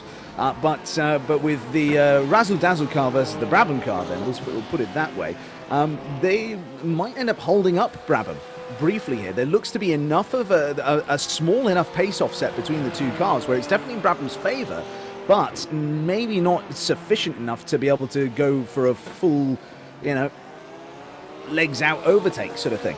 And so as a result then, that would invite Emily back in naturally, because they would then also be doing times quicker than Stefan in the Razzle Dazzle car. And so we get onto the back of them. So it's an interesting one now. That gap's still coming down. 1.75 seconds now, the difference between the two of them. It is yo-yoing a little bit, though, back and forth. So it could also be a contributor of traffic in this as well, because they're not on screen at the moment. Instead, we are, of course, looking at this battle for the lead of the AM class. Yeah, again, I just never doubt Emily Howe after got verbally beasted by team principal of Prismatic Motorsports, Jimmy Martin, after, I think it was, I'm trying to remember what race it was, but yeah, it was after one of the races where it was a huge I told you so moment. Alex Coffard, oh no, huge ass race, and what has happened here into turn one. That car has not had the finest of hours, and well, I mean, that's a bold strategy. Where are we going? Out for them. Where are we going? Are we lost? That's some expert circuit knowledge, though, to be able to take it all the way off that way and know exactly that you can come back on there. Blimey, that is okay. I'll give them that on that one. Right, okay. And THL so still doing a bang-up job here. I'm actually starting to pull that gap out now. So yeah, this is look, this is swings and roundabouts. I honestly now am past the point of having any idea how this is all going to go out. I think obviously we're looking at huge ass racing in GT4. Whoa, that was a proper chunky curb there. As leader into the pits, so Blue Chip Racing then. Raymond Chip pulling the car into the pits. The splash and dash is real. The theory and the paper printing and all the calculations from Daniel Gilligan proved to be absolutely on the money. And well, this turns everything on its head. How do we see this going? Well, the car is still not stationary in the pits just yet, and despite that, Stephen McDonald is now coming around the final turn. And so as a result, I think this is going to be a handy first place effectively for Brabham, unless of course Razzle Dazzle has been able to do something magical in this final stint here and suddenly save more than any other car has done in this entire race. Now I doubt that for the amount of pace that they're putting out, because I don't think you could realistically be putting in too many 124s at this late stage of the race with a great deal of pace on board, having pitted on lap 128 and to expect to get to the end. So I suspect that maybe in the next 2, 3, 4 possibly laps, Stefan Jones will come in, and it will literally be enough for 1 or 2 laps. It'll be reminiscent of McLaren going to the 1995 24 Hours of Le Mans. The car that finished in 13th that day overall was a McLaren that would have finished second if it didn't have to do a splash and dash on the final lap of the race. So, it can happen, and I think Razzle Dazzle then, they're either in knowledge that they're going to be doing that, they're going to be going for a splash and dash much closer to the end, or they're going to have fingers, toes and everything else crossed in the hope that they manage to get themselves all the way to the end with some fuel saving, as we then cut back to this battle here between Blue Chip Academy and THLF. And once again, the traffic then just proving to be an almighty bugbear for Blue Chip Academy. They really have had more of the rough than the smooth when it comes to the traffic here today. And that gap now back up to a second again. They've got to do all the hard work again to get close and then try and make the move happen once more. Yeah, but they've proven time and time again they're able to take that extra pace and bring that gap right back down in very, very quick succession. I cannot believe, though, ladies and gentlemen, we are already in the final 15 minutes then of this penultimate race for the season here at the FTR events Sim 3D GT series. Let's take you through the different classes then on how they go into this final 15 minutes. GT3 Pro then, it's back marker Razzle Dazzle currently in the lead, currently being, because we believe they are just a lap or 2 away from going into the pits for a splash and dash. Brabham Esports NP2, Prismatic Motorsports Athena NP3, Blue Chip Racing NP4, and FTR Esports NP P5. P6 is RPM Racing, Right of Racing Panda in P7 in GT3 Pro, and D-Line Racing Red in 8th position. So a huge thank you for being able to switch to the class view so we can take you fully through the classes then. THLF Esports just ahead of Blue Chip Racing Academy. Ignore the 1 lap behind because they're literally just behind them there on track. Blue Chip Racing Academy, 11 Tenths Racing Team in 3rd. You've got Arctic Racing in 4th, BSIM Racing in 5th, Caffeinated Industries in 6th, and Stage 1 Racing Green in 7th position. Prismatic Motorsports Minerva and Backmarker Racing Orange out of the race. Moving on to GT4, Huge Ass Racing looking very comfortable with a 7-second gap over Brabham Esports Blue ahead of ATRS Academy, who are in 3rd position. 49 Motorsport Maroon in 4th position with Huge Ass Blue in 5th. Brabham Esports Hissing Sid in 6th, just a second behind them. RD Simsport in 7th position. Ryder Racing Walrus in P8 with Big One Club in P9. Then it's 10th position is Vaporworks Simsport GT4 team, and then it's FTR Esports GT4 in 11th position. Then finally on to TCR. It's a 42 second lead for Impulse Racing, 3-2-2 at the moment. That is a fantastic result right now. RD Simsport in 2nd position. Gorio Autosport is in 3rd position just now. KFM Motorsport in 4th, and then BSIM Racing in 5th position with Driveline, Simsport and Sim Racing Grid Phoenix retiring from the race. Right, Backmarker Razzle Dazzle is in the lead by 1.4 seconds, but we've got pit stops now. FTR Esports GT3 from GT3 Pro and Blue Chip Racing Academy and THLF Esports are into the pits as well at the same time. They both come out at the same time, but it's going to be THLF Esports who get the jump. And I think that is job done. However, Brabham Esports now 1.7 seconds off the back of Backmarker Razzle Dazzle, and Prismatic Motorsports Athena now nearly 3 seconds behind. So it's ebbing and flowing very, very quickly here. Blue Chip Racing doing the fastest lap on that race there. 3 hours 48 gone here. We have got just over 10 minutes left to go in the race. Daniel, predictions, what do we think we're going to see here? Honestly, I'm not really certain. I think Stefan Jones in the Backmarker Razzle Dazzle car are going to try as admirably as possible to get their car to the end here without having to stop again, but I suspect they're going to be forced to by their team. Brabham Esports are going to make their way up towards the front, therefore, then Emily Howe in 2nd and Raymond Yip in 3rd. That's my prediction for the overall result and GT3 Pro result. And then that would be my suggestion, basically.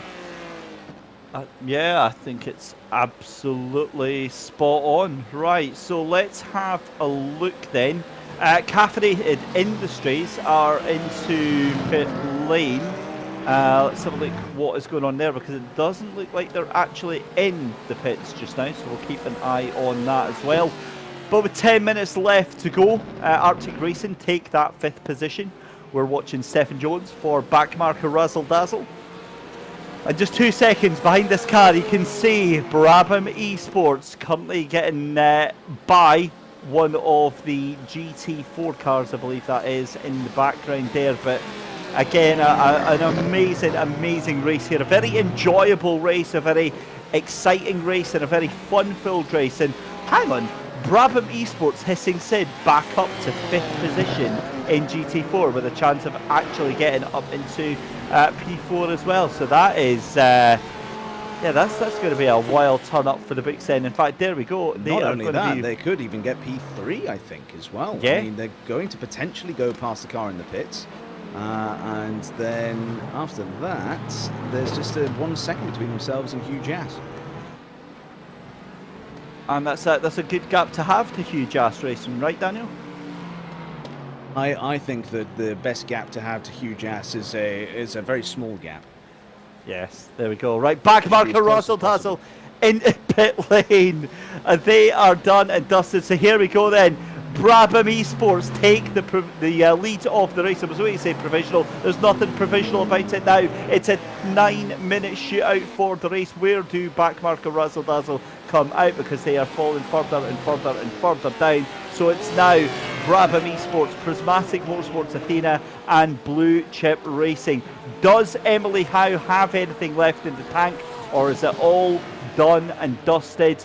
And we have got our top 3 for the race. That is what we're going to have to wait and see, as that gap is opening up now to 4.5 seconds. And you can see why that is an absolute melee, a gaggle of cars there, Daniel. It certainly is. And I think that the thing that we might need to be concerned about now for our podium runners at least is that Blue Chip Racing have been putting down some incredible lap times the last few laps. 123.7, so our first car in the entire field in the 123s, comfortably fastest lap. Then last time around it was 123.9 as well. So ultimately we are looking at a car that has a driver with a bit between their teeth, wanting to absolutely close down and try and get the win here today. I think the win is going to be just a little bit out of their reach, but potentially if Emily Howe continues to do 125s as they did last time around, we'll see what it is now. It's a 125.2 again. So 2/10 improvement, but still in the 125s. You compare that to Raymond Yip doing 123s. He's going to catch before the end of this race. Certainly is. 124.2 for Raymond Yip that time. This is starting to get a little bit sketchy now. This is a little bit too close for comfort. I think now we're at the point where Brabham Esports are looking very, very good for this. I'm not going to say secure or have got this in the bag, but they are doing everything right with just 6 minutes left to go in this race. They're out in front ahead of Prismatic Motorsports Athena. However, what we have to turn our attention to is this fight here. It's Bennett Parsons ahead of Blue Chip Racing Academy, and my heart stops every time that car disappears, because what I don't want to see is that car suddenly appear in that car in front. Yeah, 2/10 of a second. Even closer than that. Look at this. I think they've been holding back here. I think that they've been just saving fuel or saving tyres or something to that effect, because now they come out onto the run here towards turn number 12, and they are getting all the right lines here. The BMW is driving so much on their mirrors they can practically see behind them on their back, and they made a mistake. And now through the final turn, round the outside goes Blue Chip Academy. Brilliant opportunistic move there to get all the way around the outside, and that is how to take the lead in the last 6 minutes of a race that's been going for 4 hours. Incredible, incredible move there from Bennett Parsons. Set that one up, and you can see the lights are flashing, the distraction, the tactics are all out. But if I'm honest, I think Blue Chip Racing have got the pace right now to stretch away from that BMW. The clouds gathering here at Indianapolis. A storm is brewing in this final 5 minutes of the race. The gap to GT3 Pro then up to 4 seconds. That looks like it's done and dusted. Blue Chip Racing are settled in 3rd position as well. In GT3 Amis, Blue Chip Racing Academy ahead of THLF Esports by 1 second. That gap is going, there has to be fuel saving. You've got to say that gap going up and up and up, and you can see now, I think that's exactly why they dropped off the edge of a cliff there. 11 Tenths Racing Team look to be secure in 3rd position in GT3 AM. In GT4, it's Huge Ass Racing in the lead of that class, and ATRS Academy in 2nd place. Brabham Esports Blue in 3rd, then TCR. It's Impulse Racing from RD Simsport and Goryo Autosport. 4 minutes left to go in this 4-hour race, and we are absolutely on the edge of our seat. We had some last minute drama there with Blue Chip Racing Academy, but I think, and again I'm just going to say think now, I think that is going to be the cars settling into position now. I think that you may well be right, and we're seeing that charge from Blue Chip Racing earlier on that had me so concerned for Prismatic, where they managed to get a 13-second gap down to 9 in just a couple of laps. That has been a bit of a false dawn really for that team. It's either that they've run out of puff or that Emily has increased the pace. And realistically, it's a bit of a combination of both. Emily now down into the 124s as opposed to the 25s they were in earlier on. And Raymond Yip up into the 24s themselves now as well. So slight time benefit in Raymond's favour, but no longer the over 2 seconds that it was previously. So there we go. That's that then. And as I suspected earlier on, again, to take nothing away from Emily's effort here today, Stephen McDonald in the Brabham Esports car at the head of this field has increased that gap. Has now got up to 5.5 seconds up at the head of this order. And realistically, you know, if we take the brain fart that they must have had at the wheel a bit earlier on when they got that drive-through penalty going into the back of a slow-moving car in turn number 12, if we discount that from this one, then it wouldn't have been too much of a question, really. Brabham would have been leading this one by a good 30 seconds in addition to what they already are. So it's been a great performance from them to be able to come back from so far back. But I think, realistically, actually, it's been a great effort from this car here. The Hugh Jass car. And that's then got Giovanni Romano at the wheel in the McLaren. Prettiest car. And so they're going to, they're going to be having a great old time here in these last 3 minutes now. Just bringing this car home, and on the basis of their lap times the last few times around, I would imagine, as long as I can find them in the list here of drivers I've got here on my readout here, and you can tell now that I'm starting to just waste time until I find them. There we go. They are setting 131s at the moment, so given that we've got less than 3 minutes to go as they cross the line, only by a few seconds, I would imagine then that it's just 2 more laps to go for GT4 until the end of this race, including the lap they're on. What a race this has been. The darkness as well and truly fallen here at Indianapolis, and the shadows of what has been an amazing 4-hour race have well and truly been set across the ground. We hope you've really enjoyed what we have been watching. GT4 in second place there into the pits. That is a very late pit stop there for ATRS Academy. They should be okay in that second position here. We're watching TCR of Robin Monster in the Impulse Racing 322 here. But my goodness me, we're on you go, Daniel. Well, I was just going to say, I'm not entirely certain that ATRS are entirely safe. Oh, no, I say all that. Their stop time was only 7.5 seconds. So there we go. As it turns out, then I was completely wrong. If they'd had a similar stop time we'd seen for other cars, 10, 15 seconds or so, then it might have been a bit more of a concern, because they've come just out ahead of Brabham Esports Blue by only about, that timing was actually coming down on my screen now. It's now down to less than a second. Brabham Esports Blue have got them. Brabham Esports Blue have gotten by ATRS Academy here. And it's claimed they were at pit exit much earlier than they were, because we can just see them coming out of the pits now. And yet, despite that, it was telling me they were out of the pits earlier than that. So a bit of a disconnect, I guess, between my timing tower and what we see in front of us. But yeah, that's been a massive bumble there, and fumble of the ball, if you like, from ATRS Academy. And now they trail Brabham Esports Blue by half a second in what is likely to be what will be the last lap of this race for them. We're on board, though, with Brabham Esports. THLF Esports are off the track. Bennett Parsons has went off. He was in second place. He's went off, and he's down to almost going to be down to third place, because he's got 11 Teds Racing is catching up. We'll get a replay as soon as we can, but that was a huge moment for Bennett Parsons there. We are on, though, however, the final lap of the race here. 4 hours has come and gone.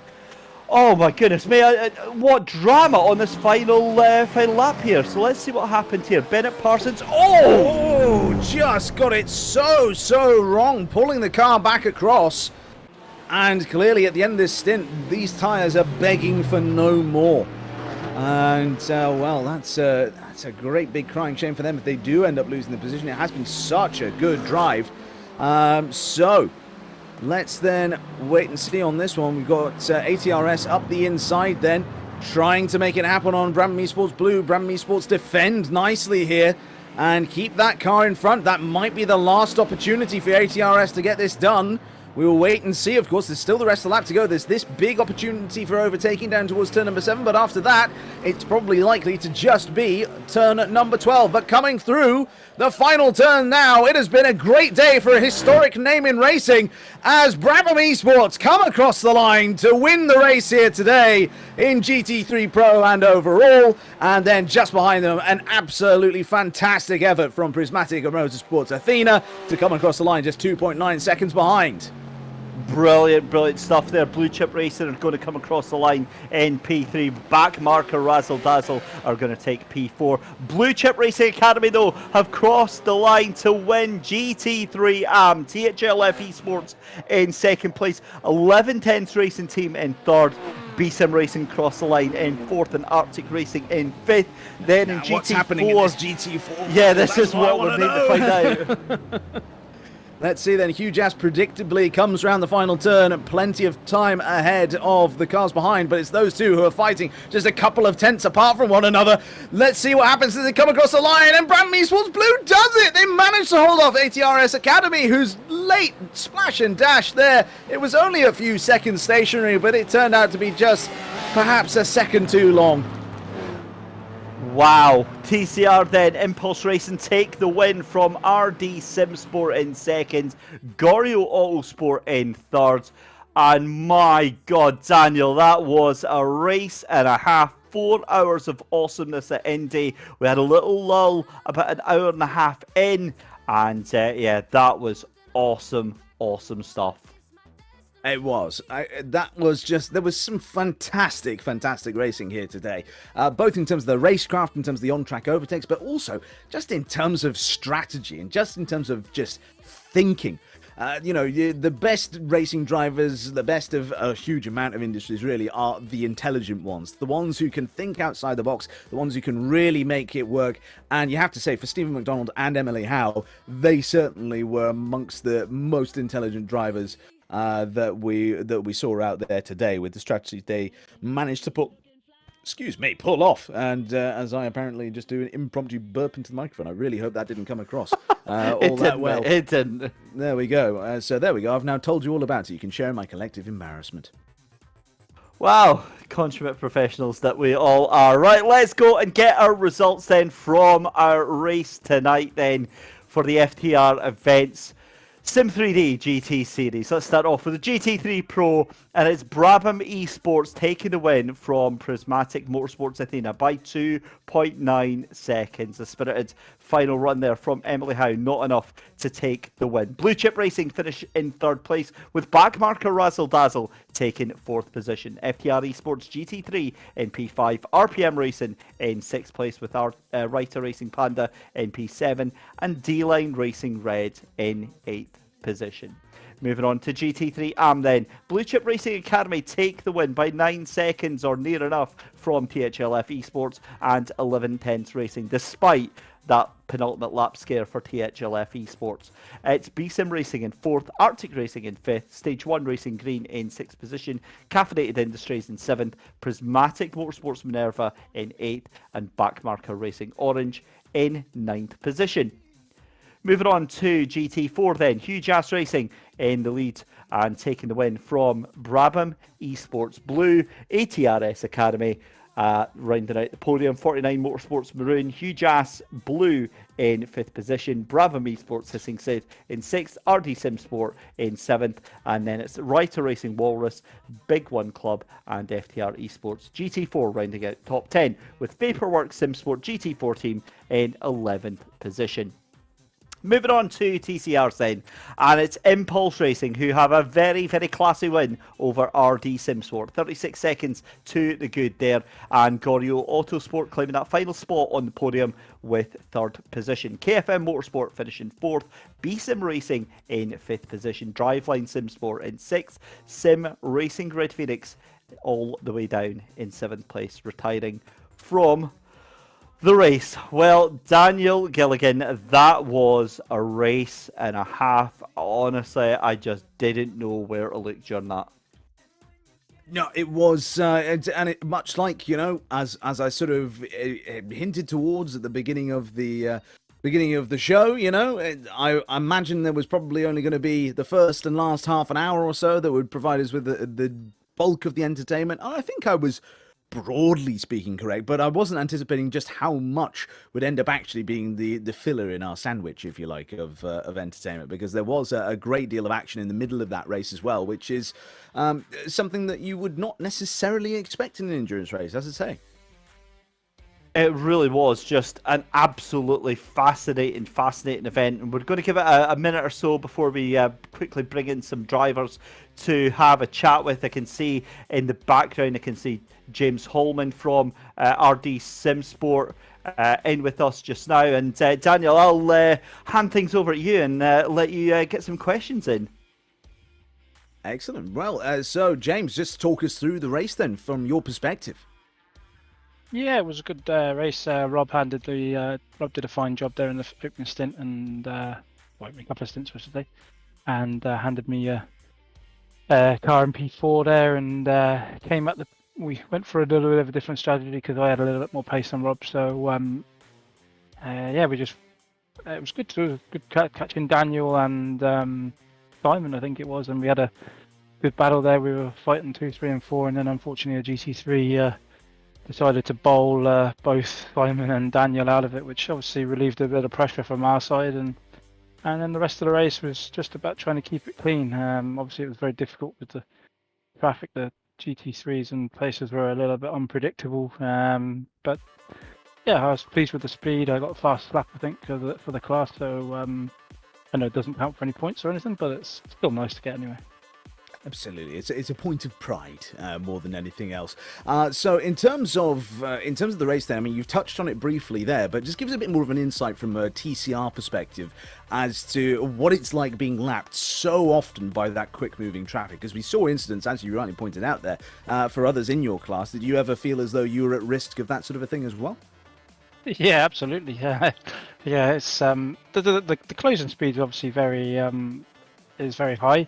The other thing is they sometimes don't want to be patient with us on the exit of the corner, especially into the left-right chicane. I had to bail out a couple of times because people weren't being patient, and I had to get a couple of slowdowns as a result. So it's very difficult. And the problem with the TCR is once you're fully committed to a corner, there's very little you can do to actually move yourself out the way, what's in the middle of the corner. So I wish that some of the GT3 guys would have drive a TCR because they probably would have a better understanding of what's going on for us. But yeah, I mean, it is what it is. I mean, whenever we did Creventic, it was the same,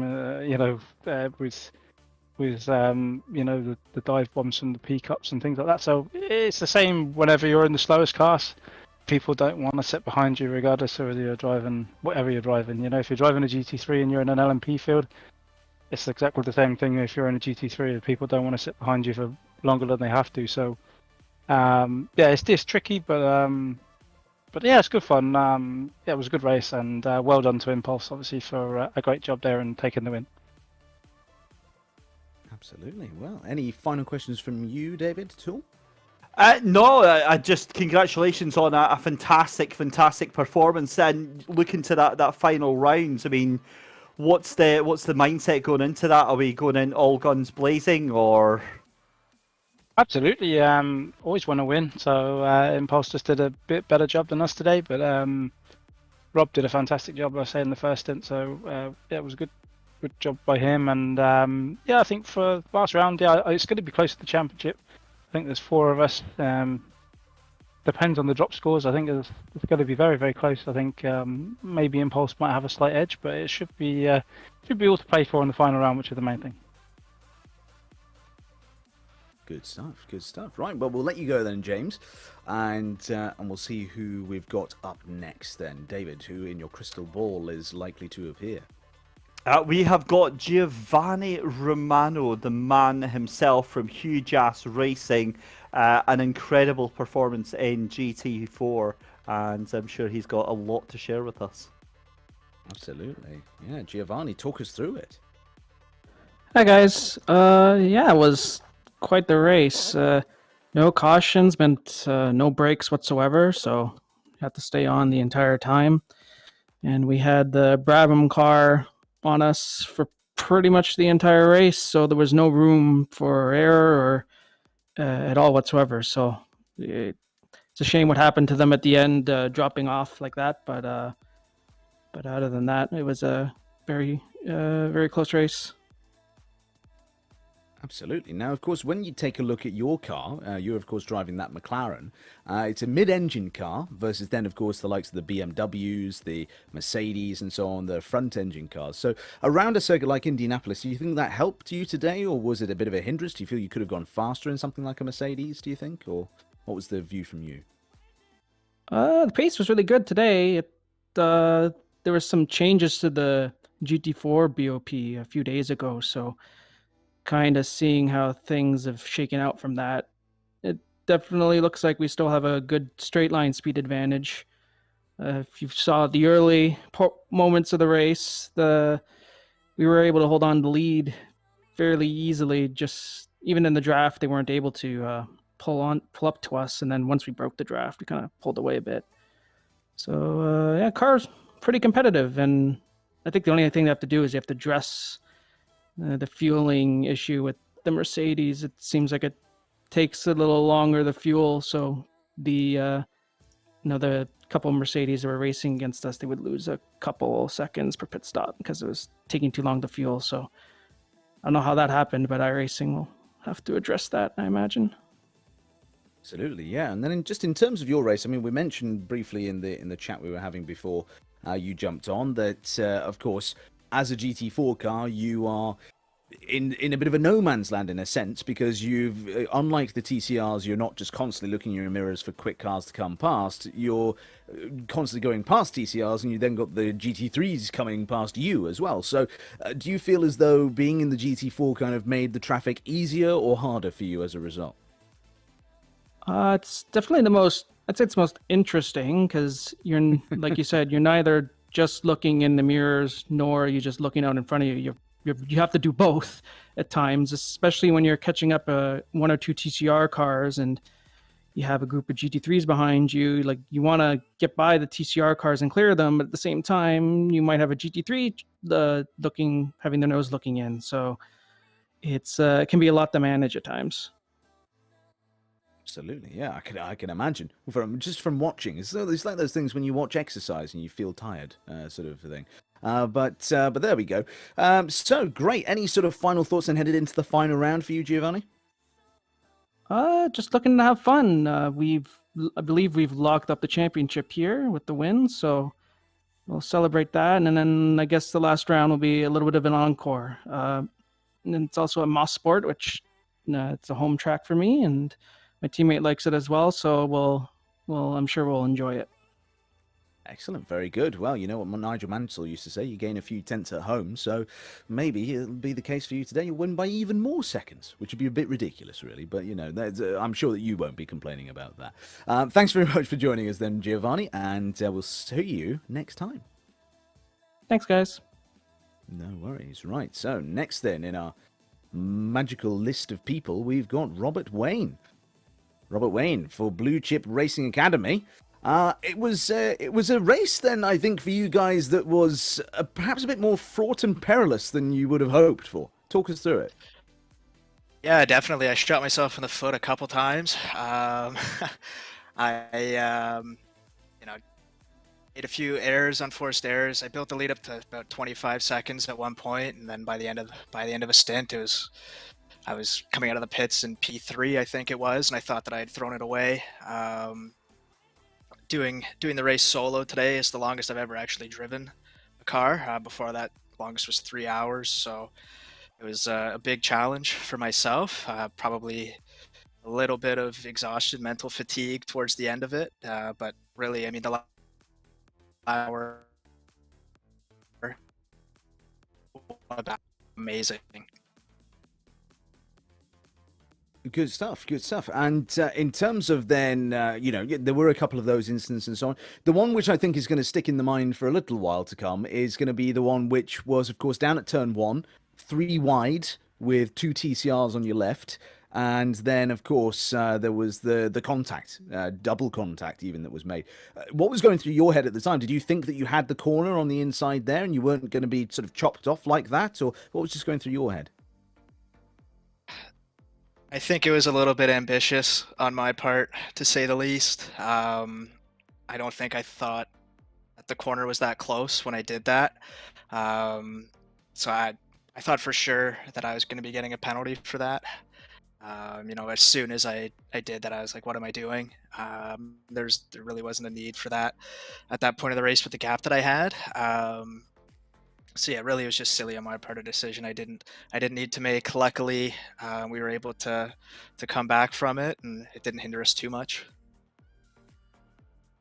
Good stuff, good stuff. And would you say then that headed into the final round, you've got yourself in a relatively secure position now, or are you going to still be going all out in that final race?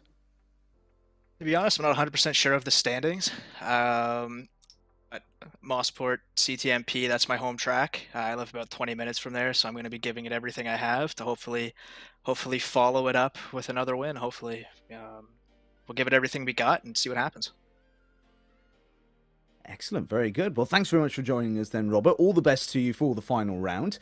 And, well, now, of course, we've got our last person who's going to be joining us here in the second last, I should say, who's going to be joining us in the commentary box. We've got Robin Monster here, first of all.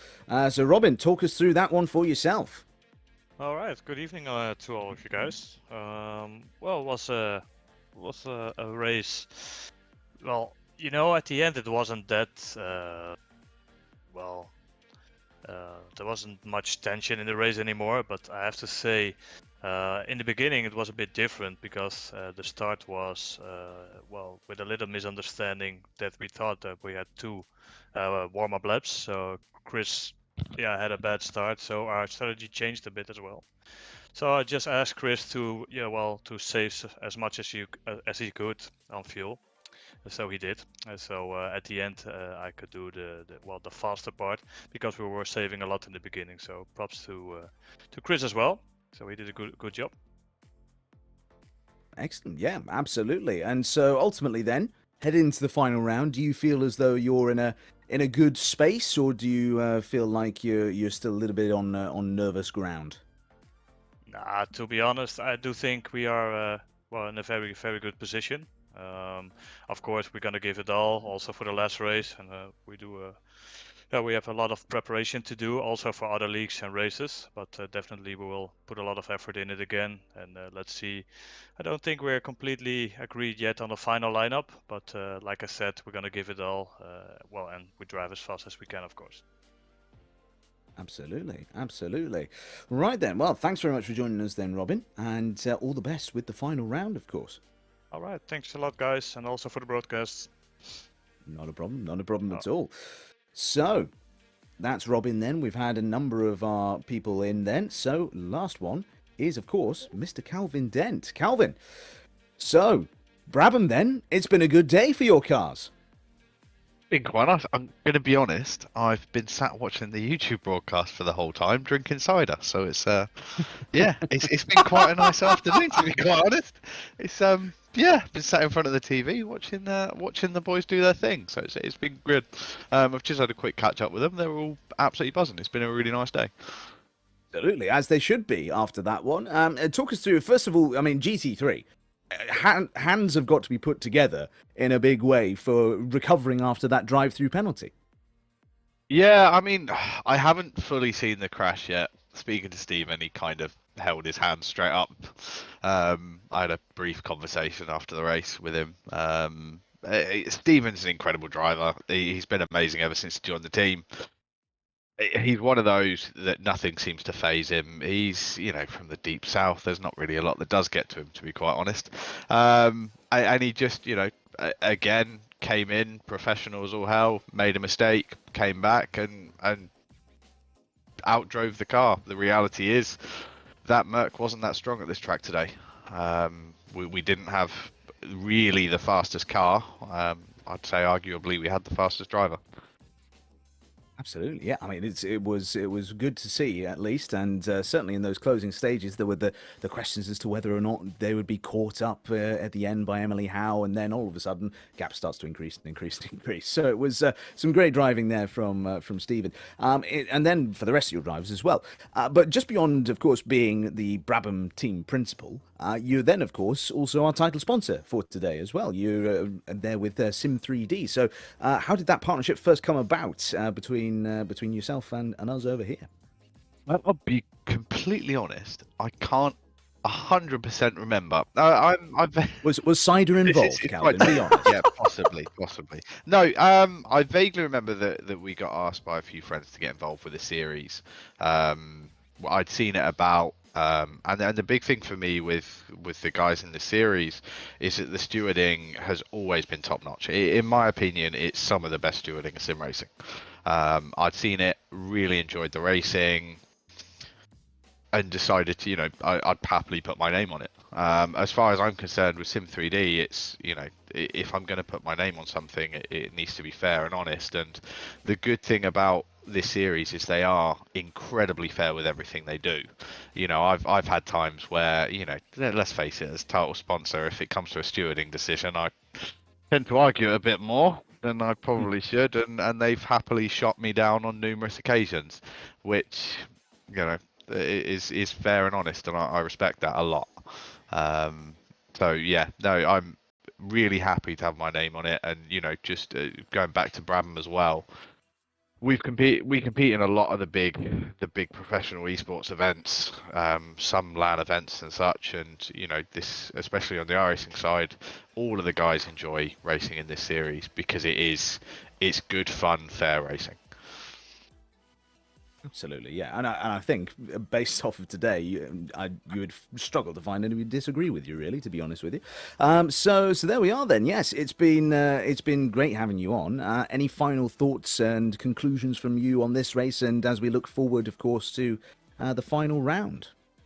Yeah, I just want to say, in advance of the final round, congratulations to Prismatic on finishing P2 in the championship. Fighting talk. We like it. We love that in motor racing. Of course we do. Brilliant. Calvin, thank you so much for joining us here. Thank you so much, of course, to your involvement with Sim3D as well, in getting involved in the Series 2. And as far as that's concerned, I believe that's our show over and done. David Christie, any final thoughts from you, sir? I'm loving the bravado from Calvin Dent. That is some that is some big walks going on there. Listen, what an amazing night of racing we've had. A huge thank you to our audience for staying with us through the entire event. Daniel, thank you to yourself for stepping in today as our commentator. An incredibly awesome privilege to have you on board. Hope you enjoyed it all. We are going to be back next month for our final round, where we head to Motorsport for round 7 of the FTR events Sim 3D GT series. A huge thank you as always to our commercial partners, FTR Events, Race Director, Go for the Gap, and Sim 3D. Until next time, a huge thank you to everyone at home. A huge thank you to our broadcast producer, Daniel Costello from SimSport Solutions. Take it easy, enjoy the rest of your weekend, and we'll see you next time.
but you can't.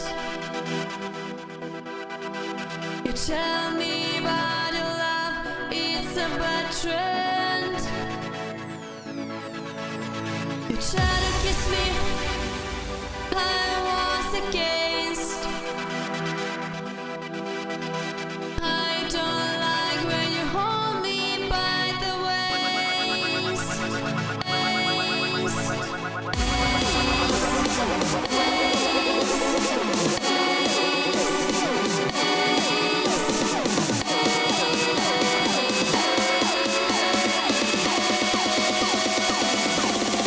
You can try me.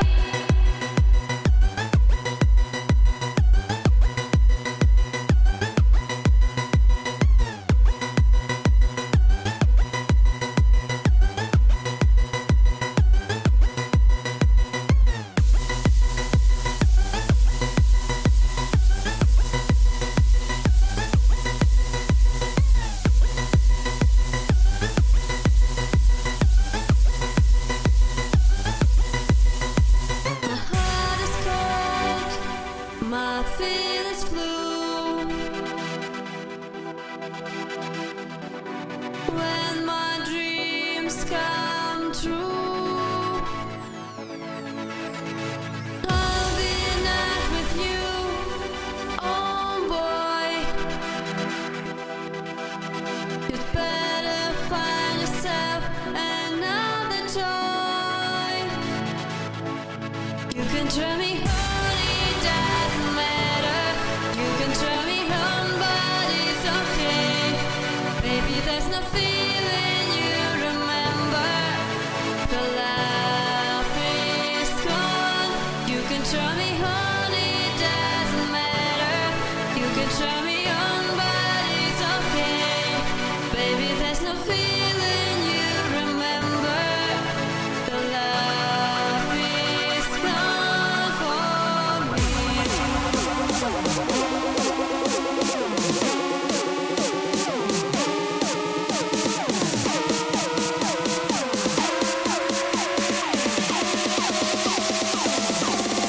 You can turn me.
They always keep on ready for destruction. Oh yes, but I don't worry of things like that. But I know they keep on ready. They keep on ready. They keep on ready for the war. They keep on ready. They keep on ready. They keep on ready for the destroy. And I. They keep on ready. They keep on ready. They keep on ready for the war. They keep on ready. They keep on ready. They keep on ready for the destroy. And I. Oh yeah. Oh no, no.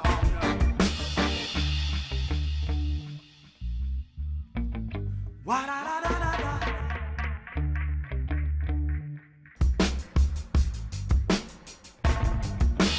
In the neighborhood like brothers, that what happened here in this time. We'll have no distance much longer, 'cause today is day by day, and the feeling so nice. 'Cause today is day by day, and the feeling so nice. They keep on ready, they keep on ready, they keep on ready for the war. They keep on ready, they keep on ready, they keep on ready for the destroy. And I. They keep on ready, they keep on ready, they keep on ready for the war. They keep on ready, they keep on ready, they keep on ready for the destroy. And I.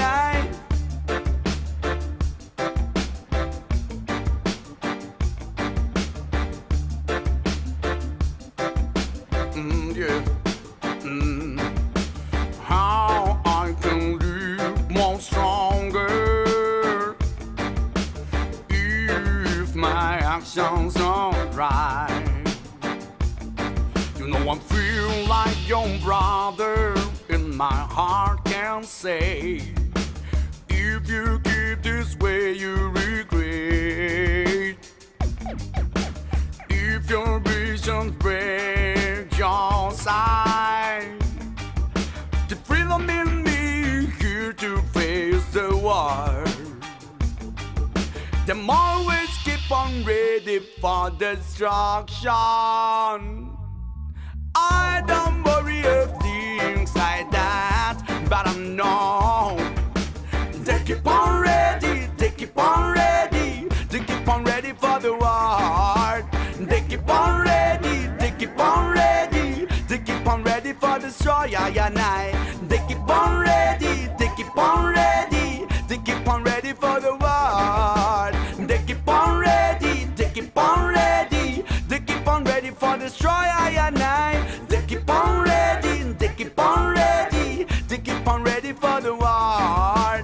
They keep on ready, they keep on ready, they keep on ready for the destroy. And I. They keep on ready, they keep on ready, they keep on ready for the war. They keep on ready, they keep on ready, they keep on ready for the destroy. And I. They keep on ready, they keep on ready, they keep on ready for the war. They keep on ready, they keep on ready, they keep on ready for the destroy. And I. Oh yes, oh yes, oh, oh yes, oh, oh yeah, oh yes, oh, oh yes, oh, oh.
I got the bag.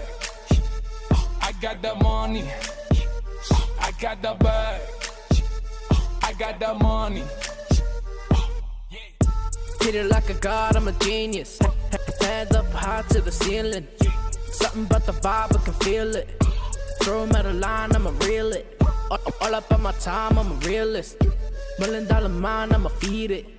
When I hear the beat, I'ma eat it. All about the grind and the reason.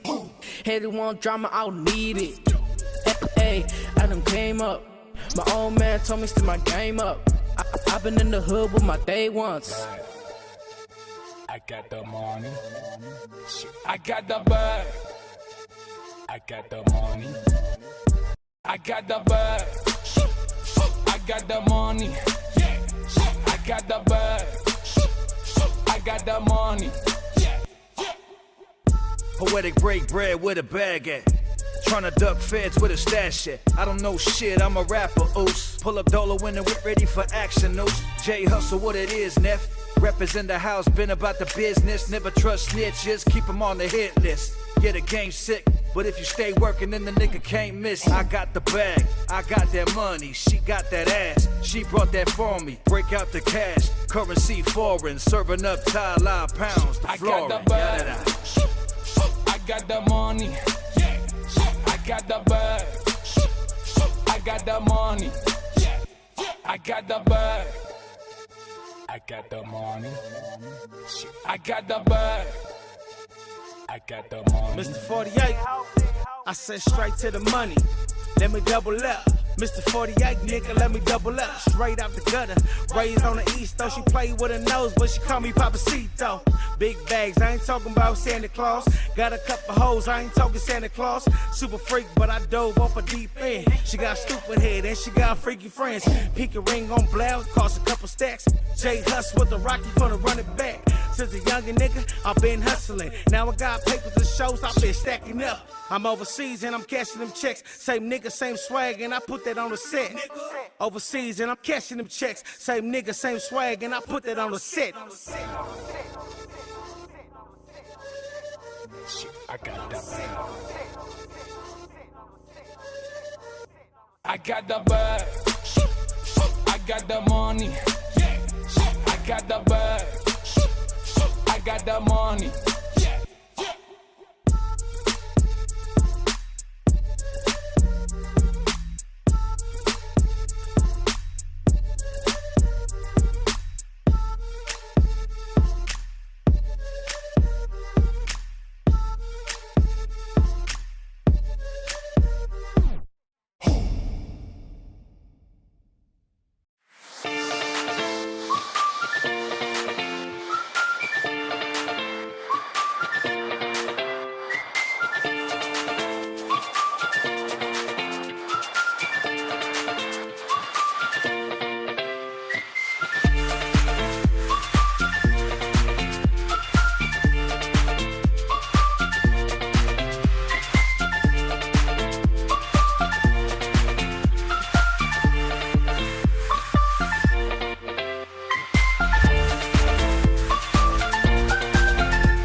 Black.